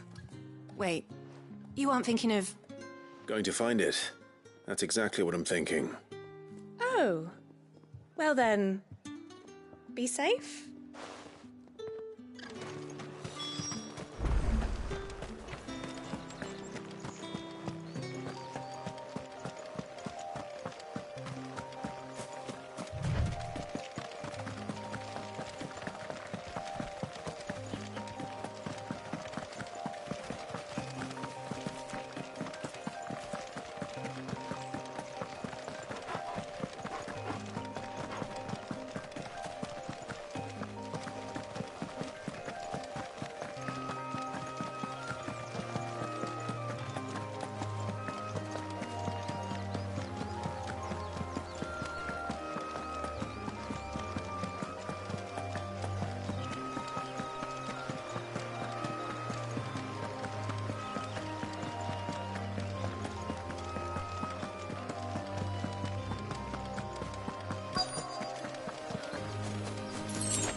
It's a menace!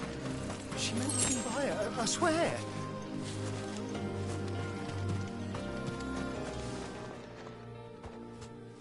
Who's gonna buy my wares now?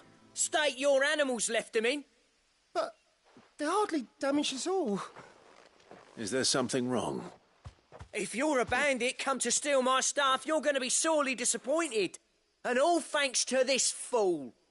But it was you who stepped into my path. Only after that feather-brain trampled me. I demand recompense, be it in coin or the items you carry. Refuse, and I shall report you to the garrison and see you hanged. These goods are expected in Northreach. I mean, they're not mine to give away. You wouldn't happen to be on your way from Bocklad, would you? I am, but did someone from the market send you? Please, you have to help me. I can pay whatever you ask. So the fool has protection. And coin, too. Sorry, friend, but we'll be the ones taking it. Oi! Killer! It's time to collect! I told you not to call me that. And we'd have already collected if you hadn't insisted we'd put on this little act. Bandits! As I told one of your customers, it usually is.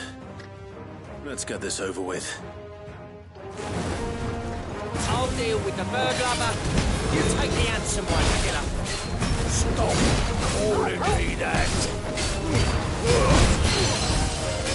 Awaken, wing!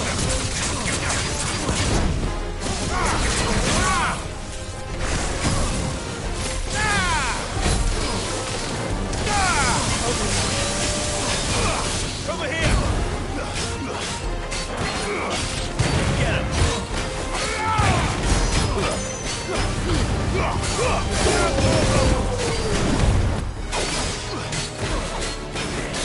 This one!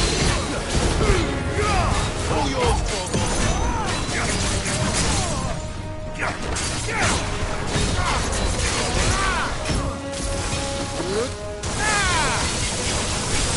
Enough!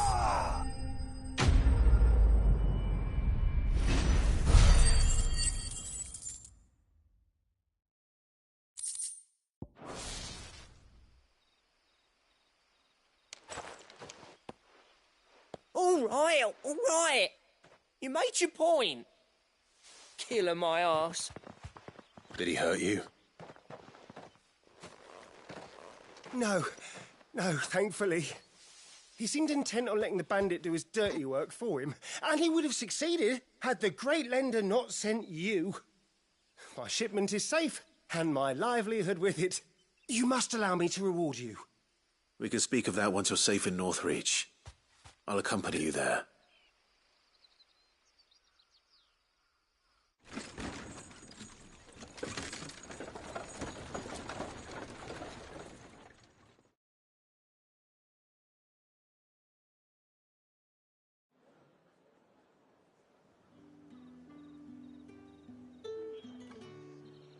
So, you and my mother were right. It is always bandits.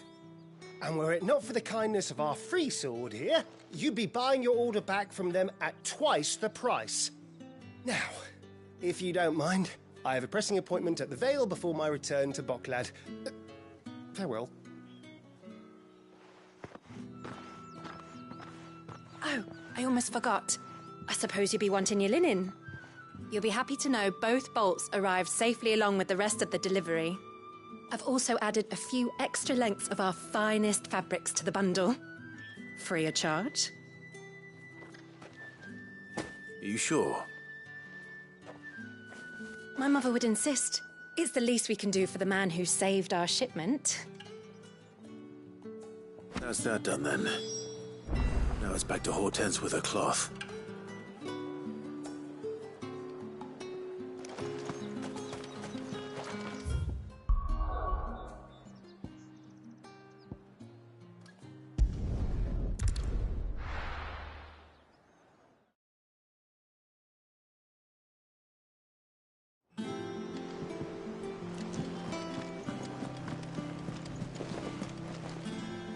Clive, sorry again for sending you all that way.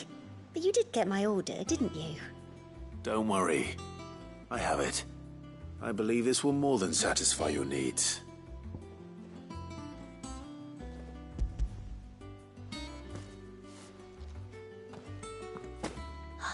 Let's see here. One bolt of red, one bolt of blue. What's this? I don't recall ordering any silk or velvet or... Is this gold work? Krieger's ghost. If that devilet of a draper expects me to pay for these... You needn't worry on that score, Hortense. They were a gift.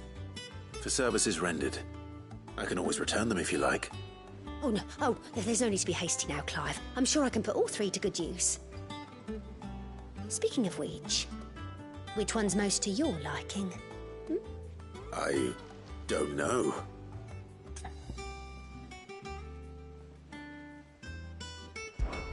This one, I suppose. I've a mind to give a piece to Jill. Did you know she's quite the little seamstress? I know needlecraft was amongst her lessons at the castle. Her lessons? Oh, that's right. The two of you were raised together in Rosalith, weren't you? Not quite together, but when my father put down the uprising in the Northern Territories, Jill was taken as a ward to ensure that her father, the Silvermane, would keep the peace. She's an honest-to-goodness princess then, isn't she? I could tell, you know. Some people just have that air about them. Not many round here, mind. I'd offered to sew her something that might better suit her station. But she'd most likely turn me down, as she always does. Tell me not to waste the fabric when it's better used on the children. Don't take it the wrong way. She certainly seems to be attached to the last outfit you made her. Oh, sometimes I think she never takes it off. Or perhaps she'll make something for herself with your gift. Either way, I'm sure she won't turn it down. We'll see, I suppose.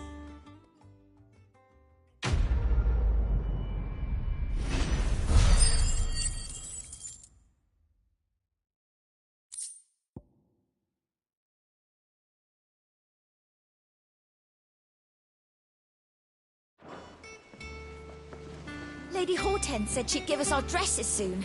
Said they'd be made of linen. Not sackcloth. I've never had a dress made of linen.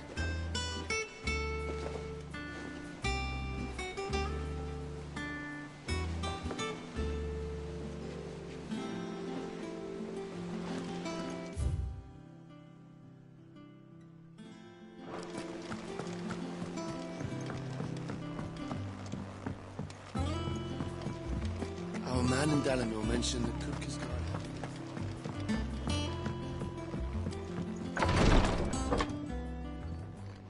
I've done what I can, but the rest is up to you. You need to start taking better care of yourself.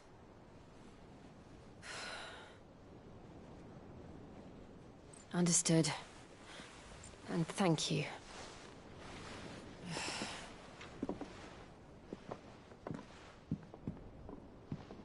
The curse has spread.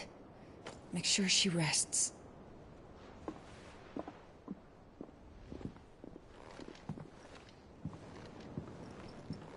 If it hurts, you can tell me, you know. I'll understand.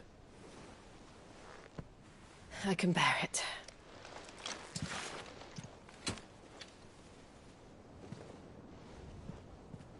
But you shouldn't have to. Not anymore. This isn't just your struggle, Clive. It's ours. And when we see how hard you fight, it inspires us to do the same. Or would you rather we left you to save the world all on your own? No. That's not... Ignore me.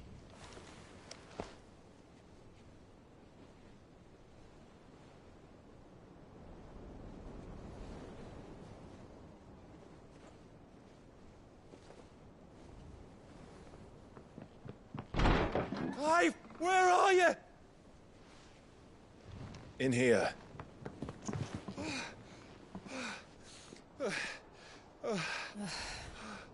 What's wrong?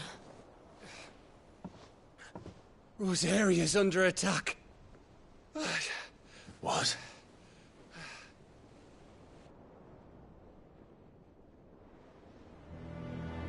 This isn't the Dalmekian army we're talking about. It's the men of the Rock from Drake's Fang. Hugo Kupka's private guard. There is in hell in Rosalith, trying to batter down the castle gates. Looking for me. Seems that way. Reckon old Hugo has finally worked out who Sid really is.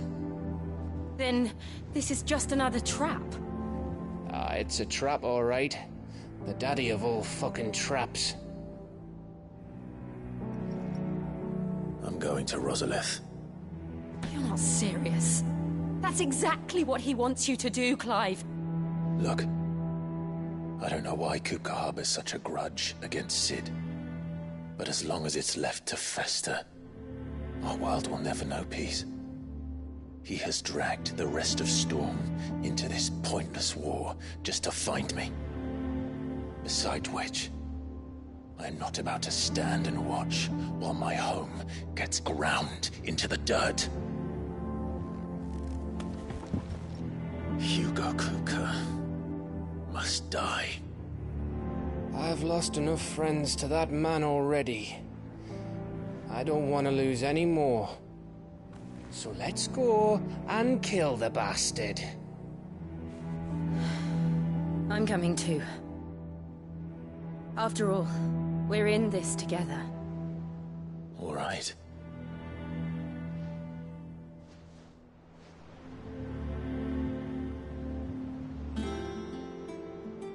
I should probably speak to Otto before leaving.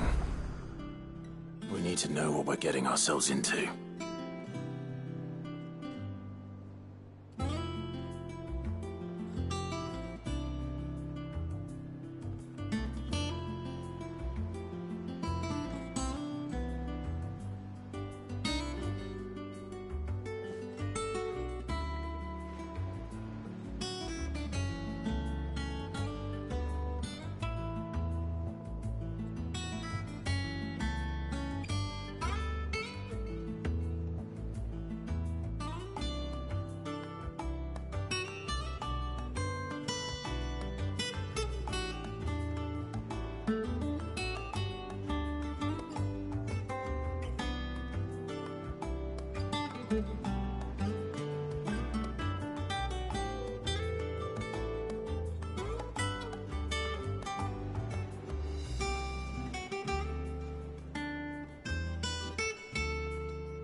And what can I do for you? Go on, then.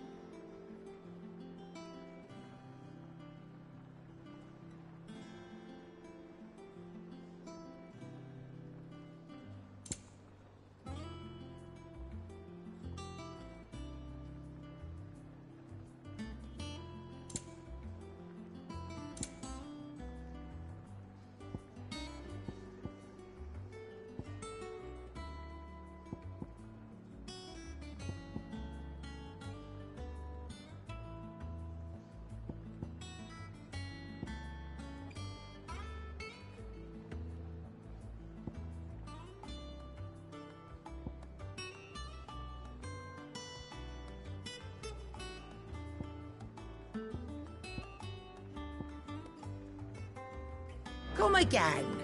Or don't. I'm not much bothered either way.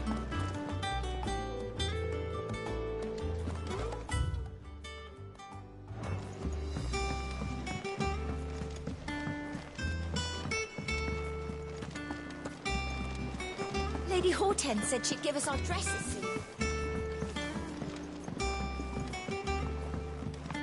We must be ready to leave for Rosalith at a moment's notice. Gov gave you the news, then? We're leaving for Rosalith. But not before I know exactly what's going on. What have we heard? All sorts.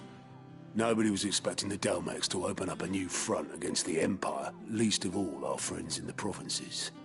Reports have been rolling in from all over the place, with no two saying the same thing. I've been passing them on to Vivian, in the hope she can make sense of them. If you're set on going, you'll want to talk to her. Understood.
Ah, if it isn't my favorite pupil.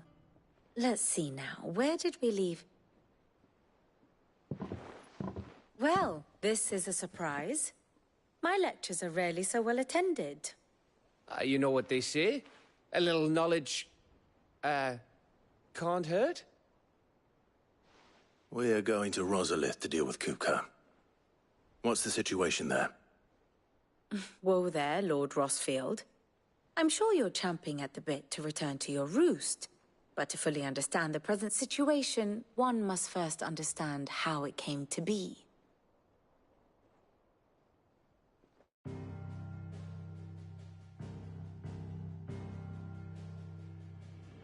Let us begin with the story of Hugo Kupka, or the permanent economic advisor to the Dalmekian government, to give him his formal title.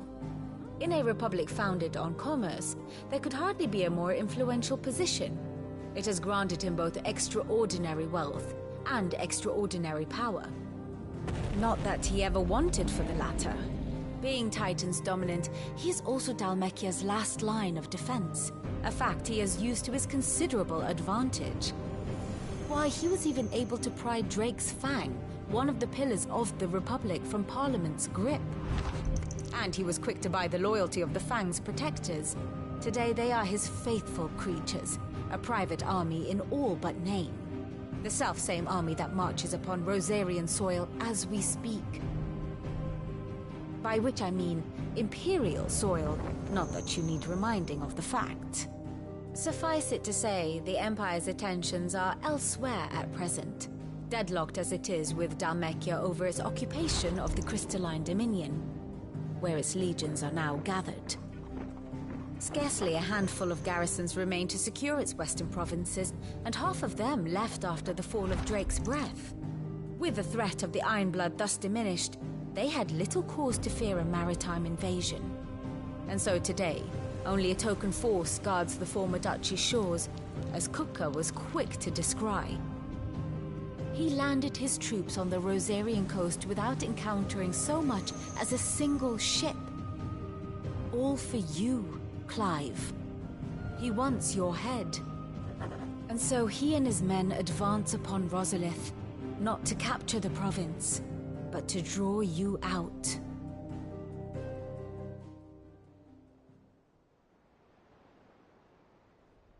You said Kupka's forces sailed up the coast. What of Port Isolde, then?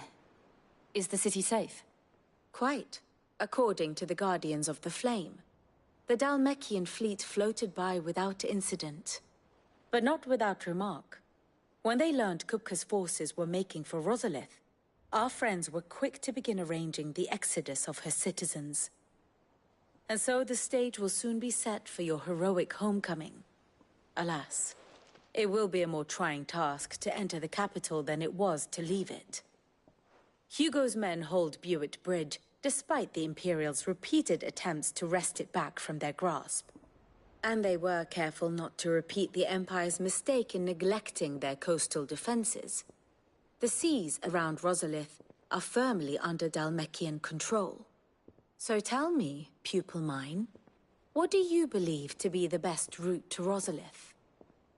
The north. We cross the northern border near Phoenix Gate, then take the road through Stillwind down to the capital.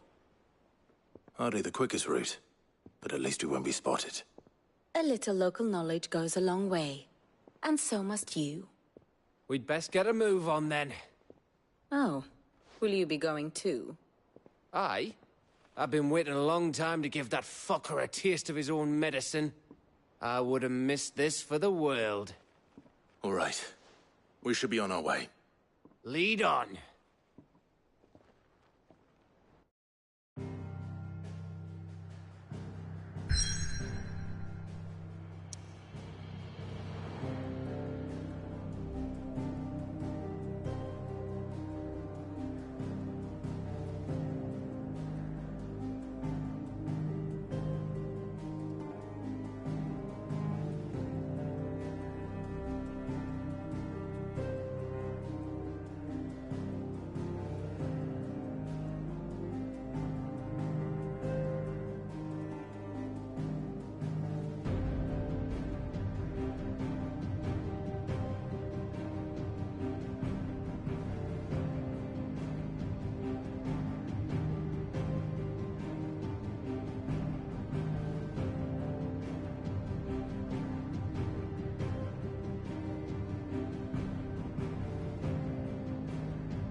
Fortify the castle gates, at once.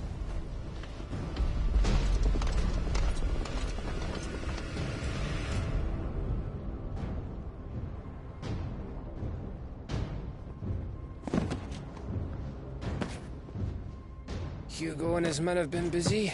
They've already breached the castle's outer wall. The Imperials are holding the ground for now, but it's only a matter of time before the keep falls. Those fuckers really went to town on this place. Almost like they want to wipe it off the map.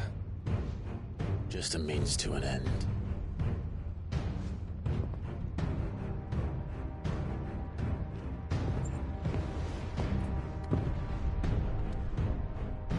All this for one man? They didn't have to go so far. If you keep your wits about you, I reckon you can make it up to the castle without raising the alarm.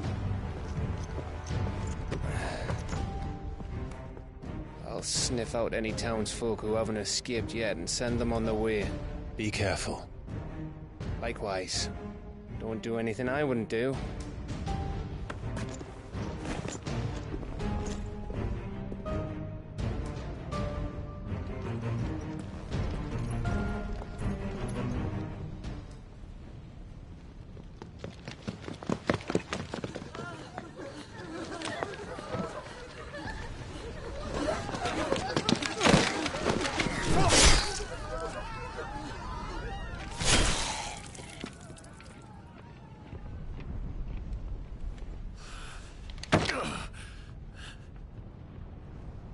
I thought I was ready for this, but... I know. It's like a nightmare. This was our home. Come on, Clive. We have to keep going.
isn't an invasion.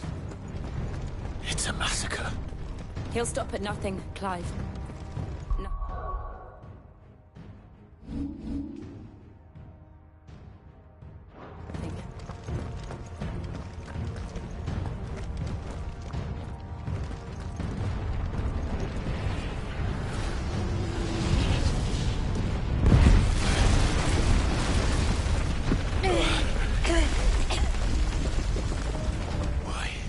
Why do this? Clive, we can get through here.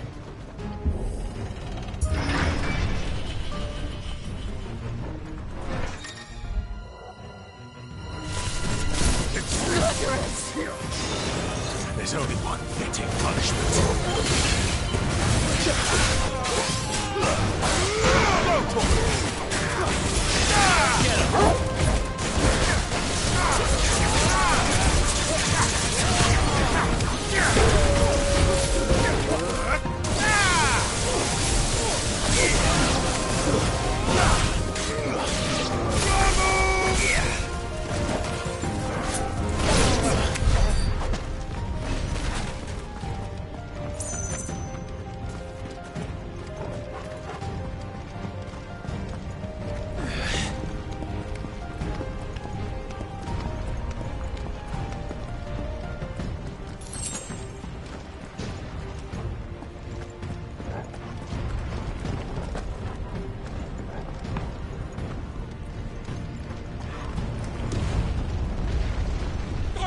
I yield!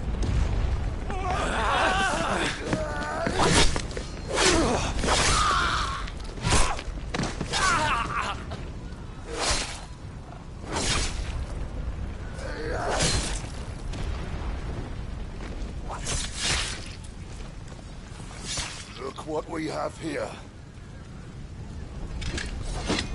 Gentlemen!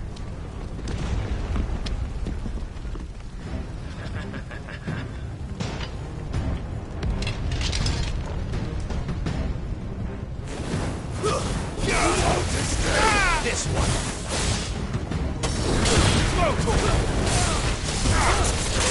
Get him!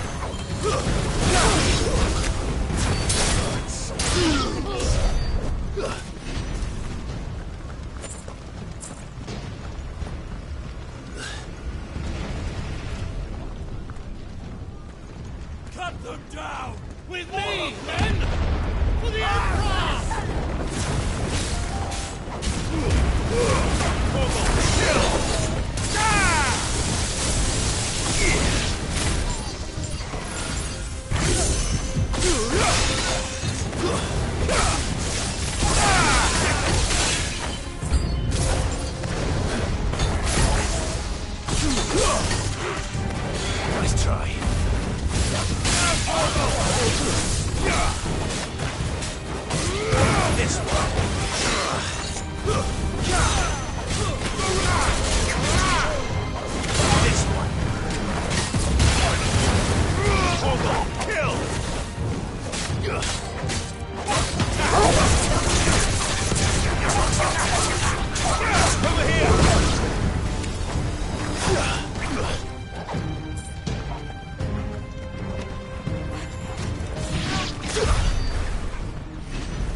fighting or die!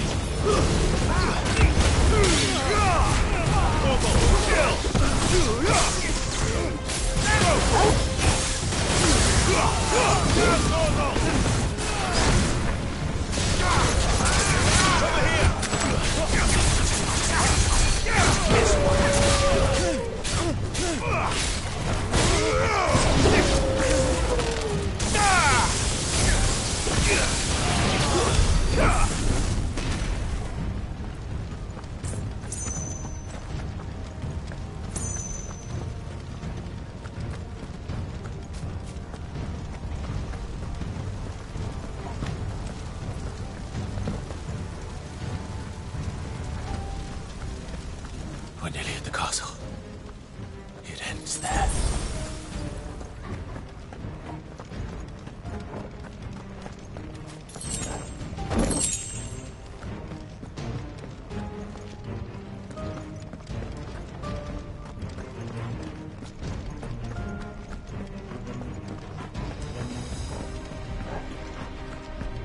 He's here! Remember, get him! We take him alive! Get him!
Set her loose!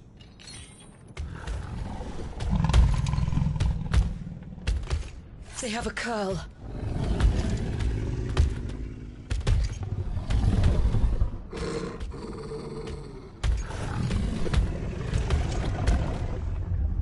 Attack! Ready? What do you think?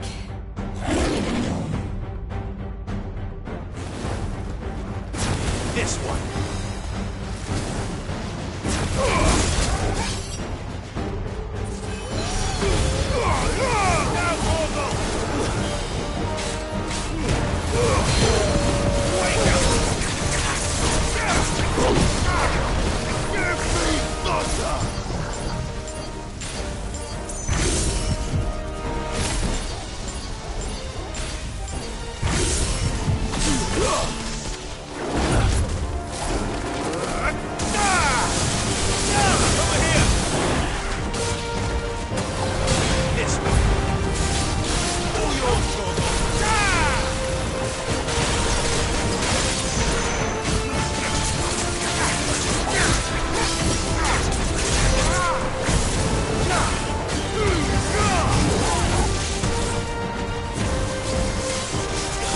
Building up to something. We need to stop it. Whatever it takes.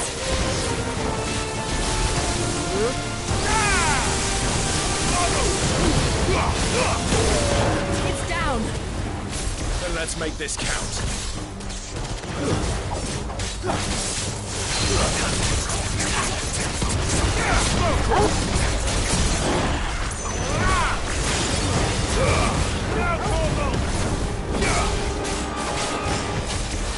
Over here!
Jill!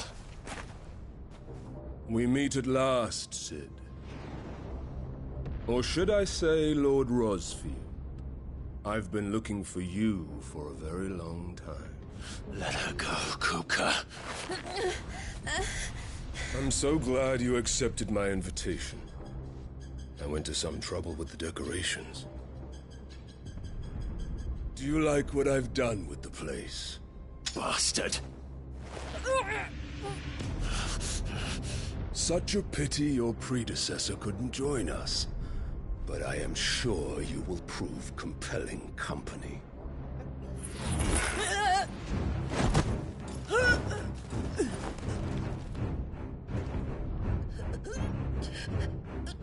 Be still, little snowflake. I would not have you melt before your starring moment.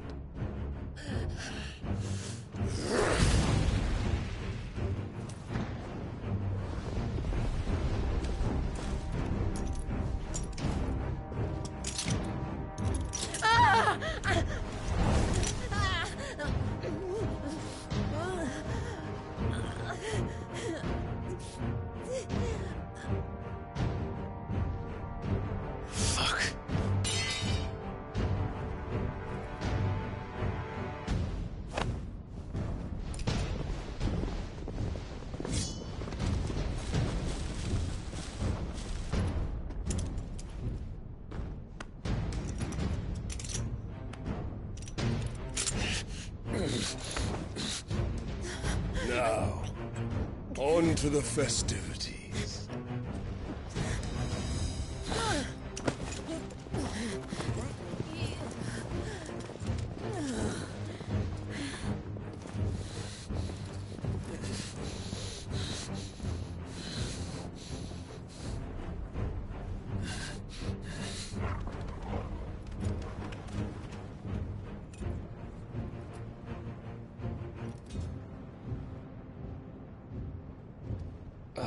That's just great, that is. I suppose it's up to me, then.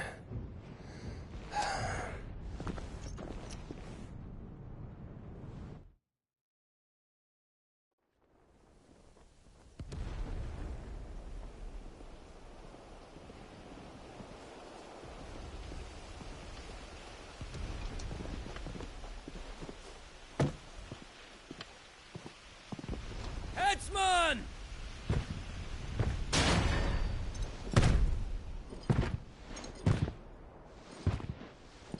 Where do you want me? You! Bring the prisoner!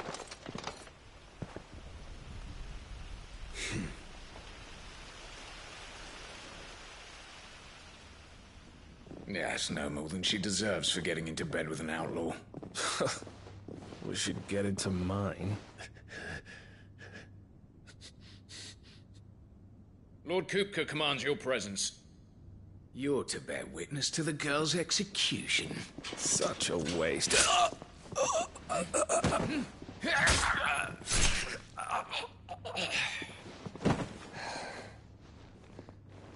Gav!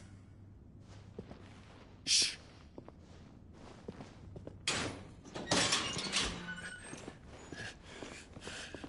Crystal fetters are a bastard to open, just so you know. Don't worry, I'll have them off before you can blink. Where's Jill? In the courtyard. Shit.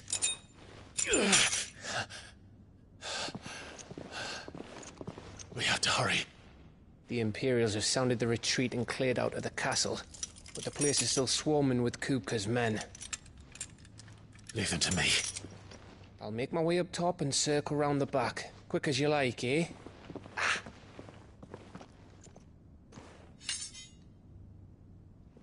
Nearly forgot.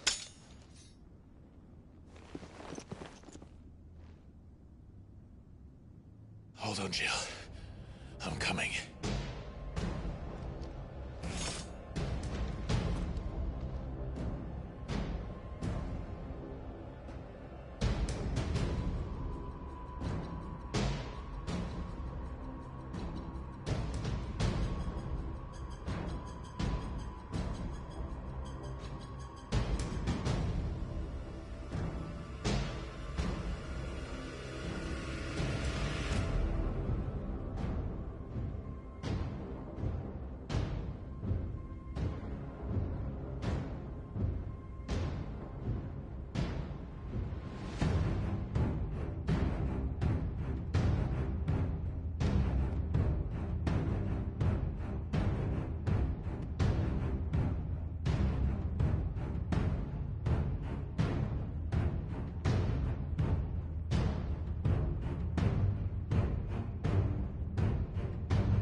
have to get to the courtyard.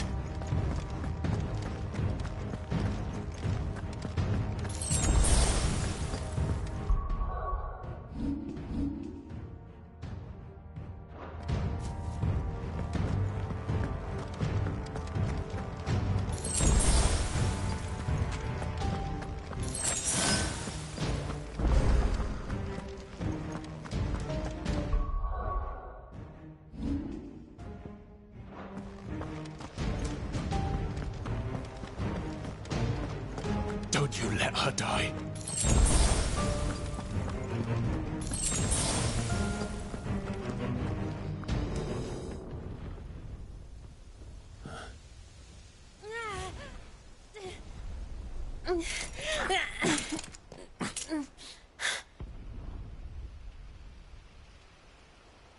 I hope you've got a plan, Clive, because we are fucked if you don't.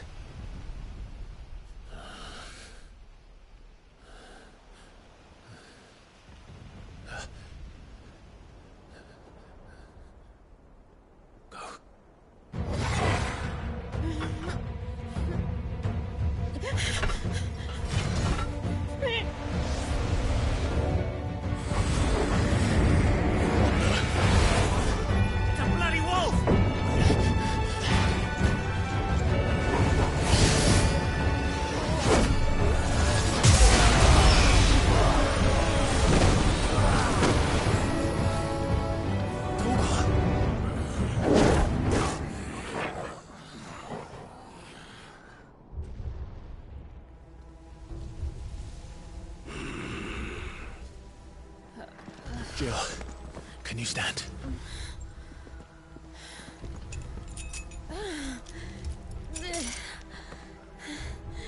Come, Lord Rosfield. Don't tell me you tire of my entertainment. Enough! Yes. Perhaps it is time we served the main repast. I trust you are hungry! Need this? Much obliged. Stay close. We're getting out of here. And Toggle, thank you.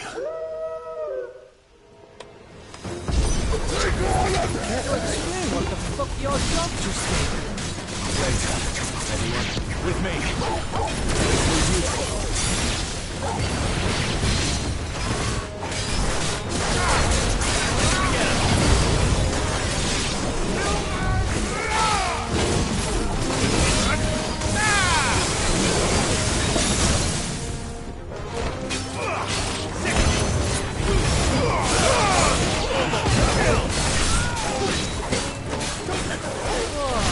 Where did this lot come from? Can you still fight? I can try.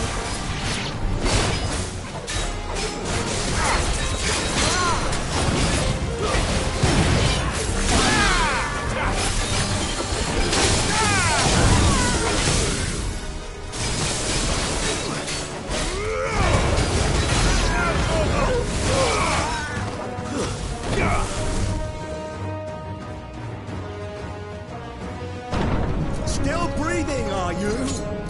Excellent. Then Lord Kupka's reward shall be ours. I thought Buddy was always kicking in trees. Let him come.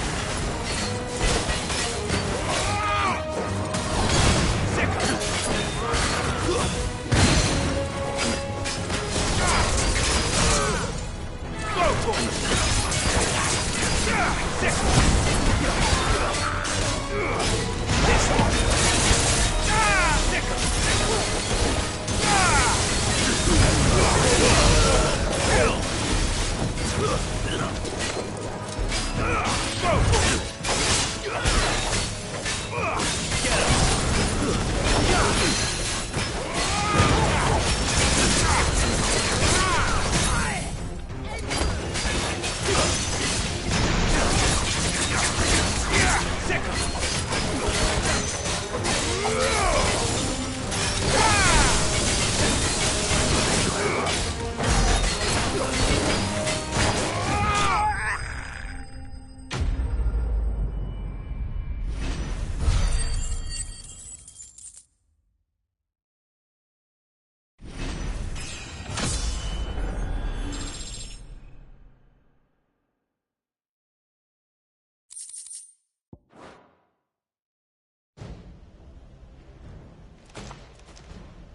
It's over. For now. But I bet that wasn't the last of them. And they won't stop hunting us until Kupka's dead. So you get in there and finish the job, eh? Go on. If they come again, we'll hold them back. All right. But be careful.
You're late.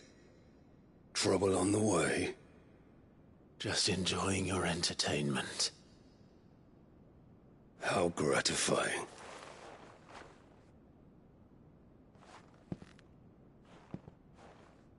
Have you come to defend your father's throne, Lord Rosfield?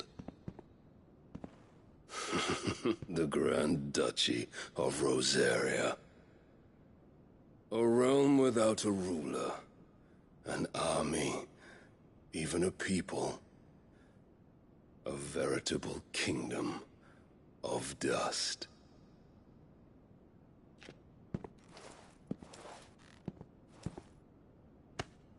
Truly, I see no throne to defend.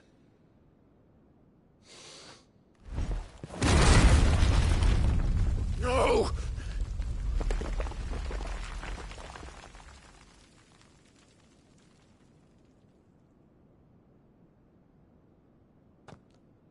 Enough of your games, Kupka.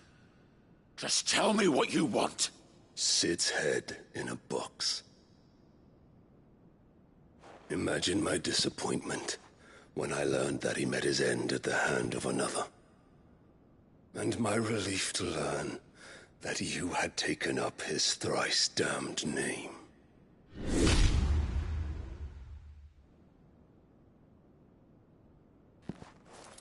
Your master slew Benedicta Harmon and defiled her body. If you choose to bear that murderer's name, then you shall answer for his crimes. The only crimes I shall answer for are my own. Sid did everything in his power to save that woman, though she was long past saving. And so I did what he couldn't. It was me all along, Hugo. It was you.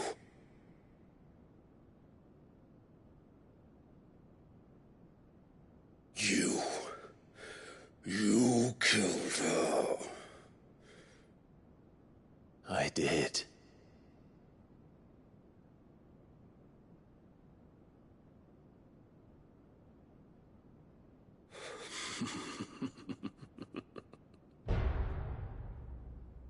Then I am fortunate indeed. I had thought the most I could wish for was to take the life of one he loved, just as he did to me. But it seems I was wrong.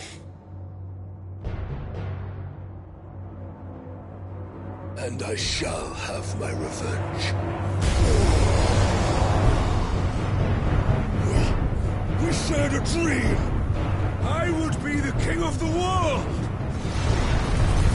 She would be my queen! And together, we would rule like the gods we are! But you crushed that dream, ground it into dust! Hear me, Rosefield! You will pay for what you've done! I'll tear you apart with my bare hands! And what of you? How many people have you killed? How many dreams have you crushed?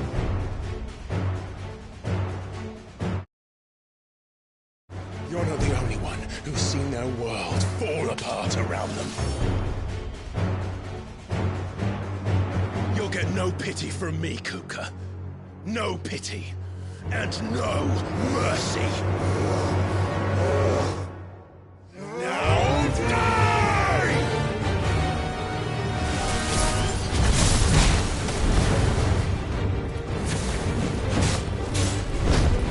It is time you learn what becomes of those who dare to cross me. Cross! I'll kill you!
By my hand, Crossfield. My hatred for you is unending. And here then, let this palace be your grave! What? Oh, shit.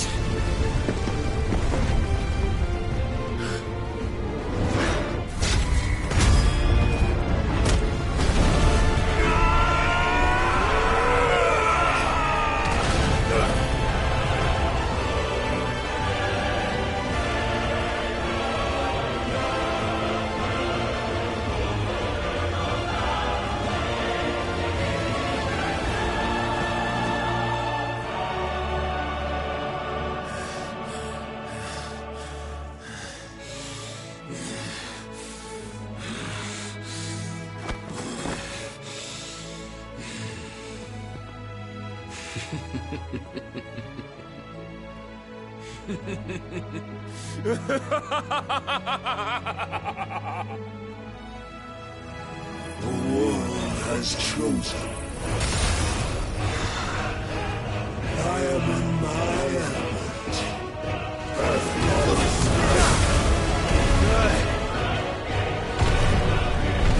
The earth will always be my domain!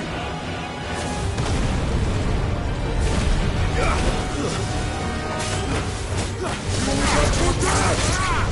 Slow.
Kill you.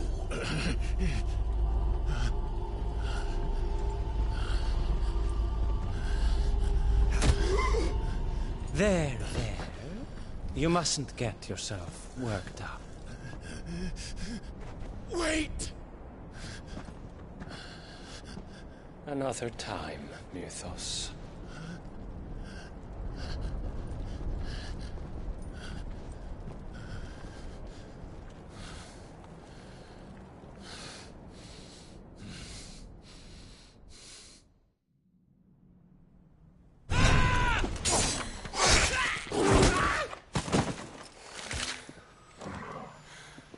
Is that all of them? I think so. Well, load of scum. Who the fuck invited them? Not that that's the biggest surprise we've had today. Where did you learn to do that, Torgal? Not telling, eh? Suit yourself. Gav, we have to find Clive. Right, sorry.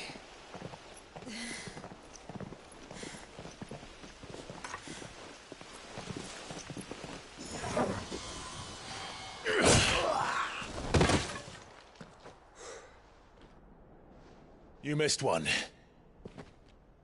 We were worried. So was I.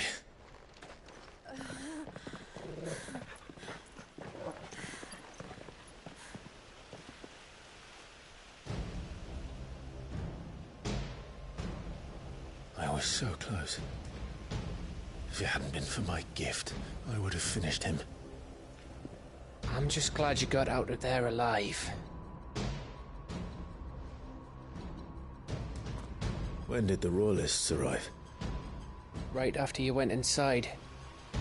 Just when we thought we were shot of Titans, lot.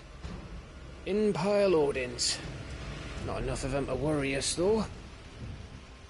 No. You didn't see the one who took Kupka away. So, what? You think they came here to save him? Well, I'll be fucked if I know what's going on, but every minute we spend racking our brains, that bastard's getting further away.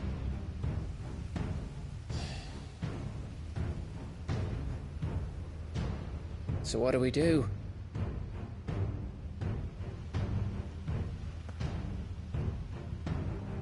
We go back to the hideaway. I'm too tired to think. As are you, by the looks of it. And after what Jill's been through.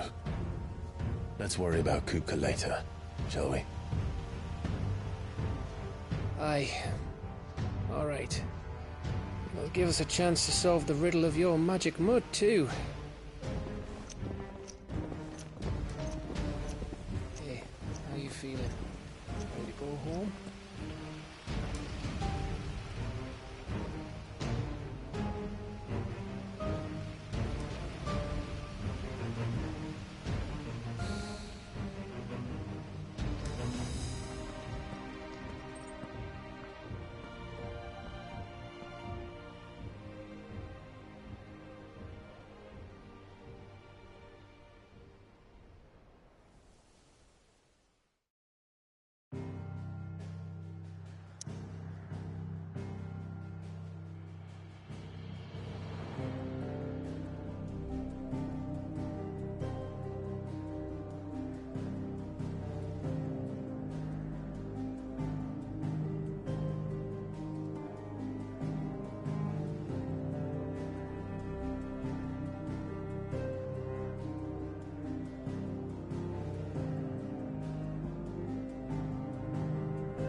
Just look at the state of you. You're more of a wreck than this place. Is this what you call taking better care of yourself? No more excuses, your ladyship. I order you to rest. Fine. I'll rest.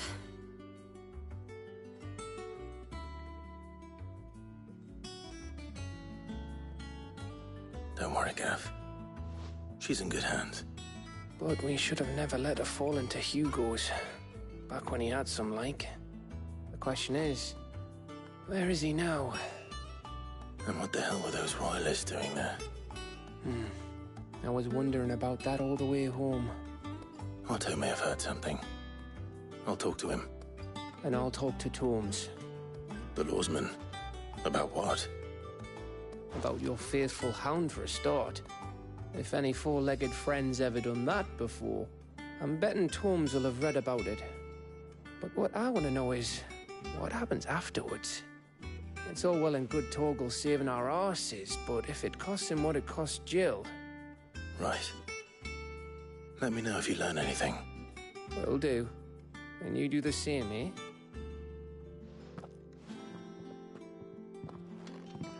Jill. Listen to Talia. I will. Thank you.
Not all of the nobles made it out alive.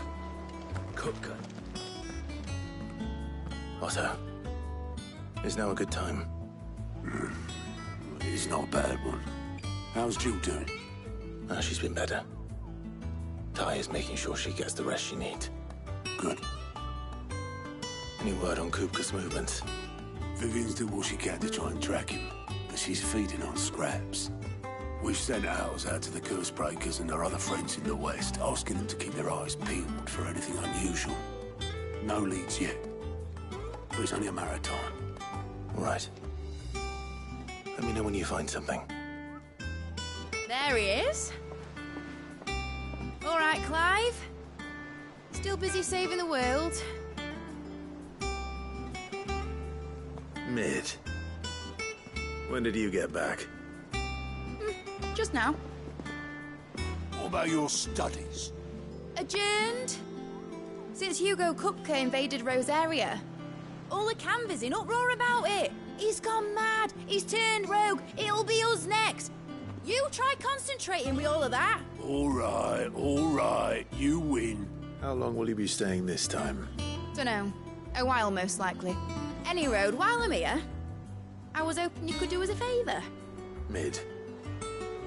You can't just expect me to... Please, oblige her.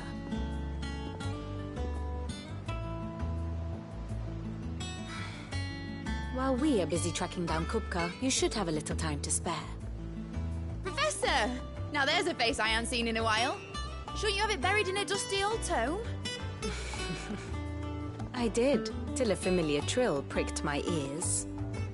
As ever, your exuberance is a breath of fresh air, which successfully scattered the painstakingly assembled fragments of my thoughts. I'll take that as a compliment. Well, Clive, you heard the Professor. So, I'll meet you in the storeroom when you're done. Wait, hold on! Breath of fresh air? Bloody tempest, more like.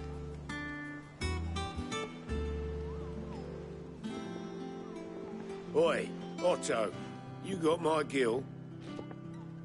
Huh? What are you on about? My fee for bringing Mid across. She said you were paying. That little... The storeroom, was it? I wonder what Mid's plotting.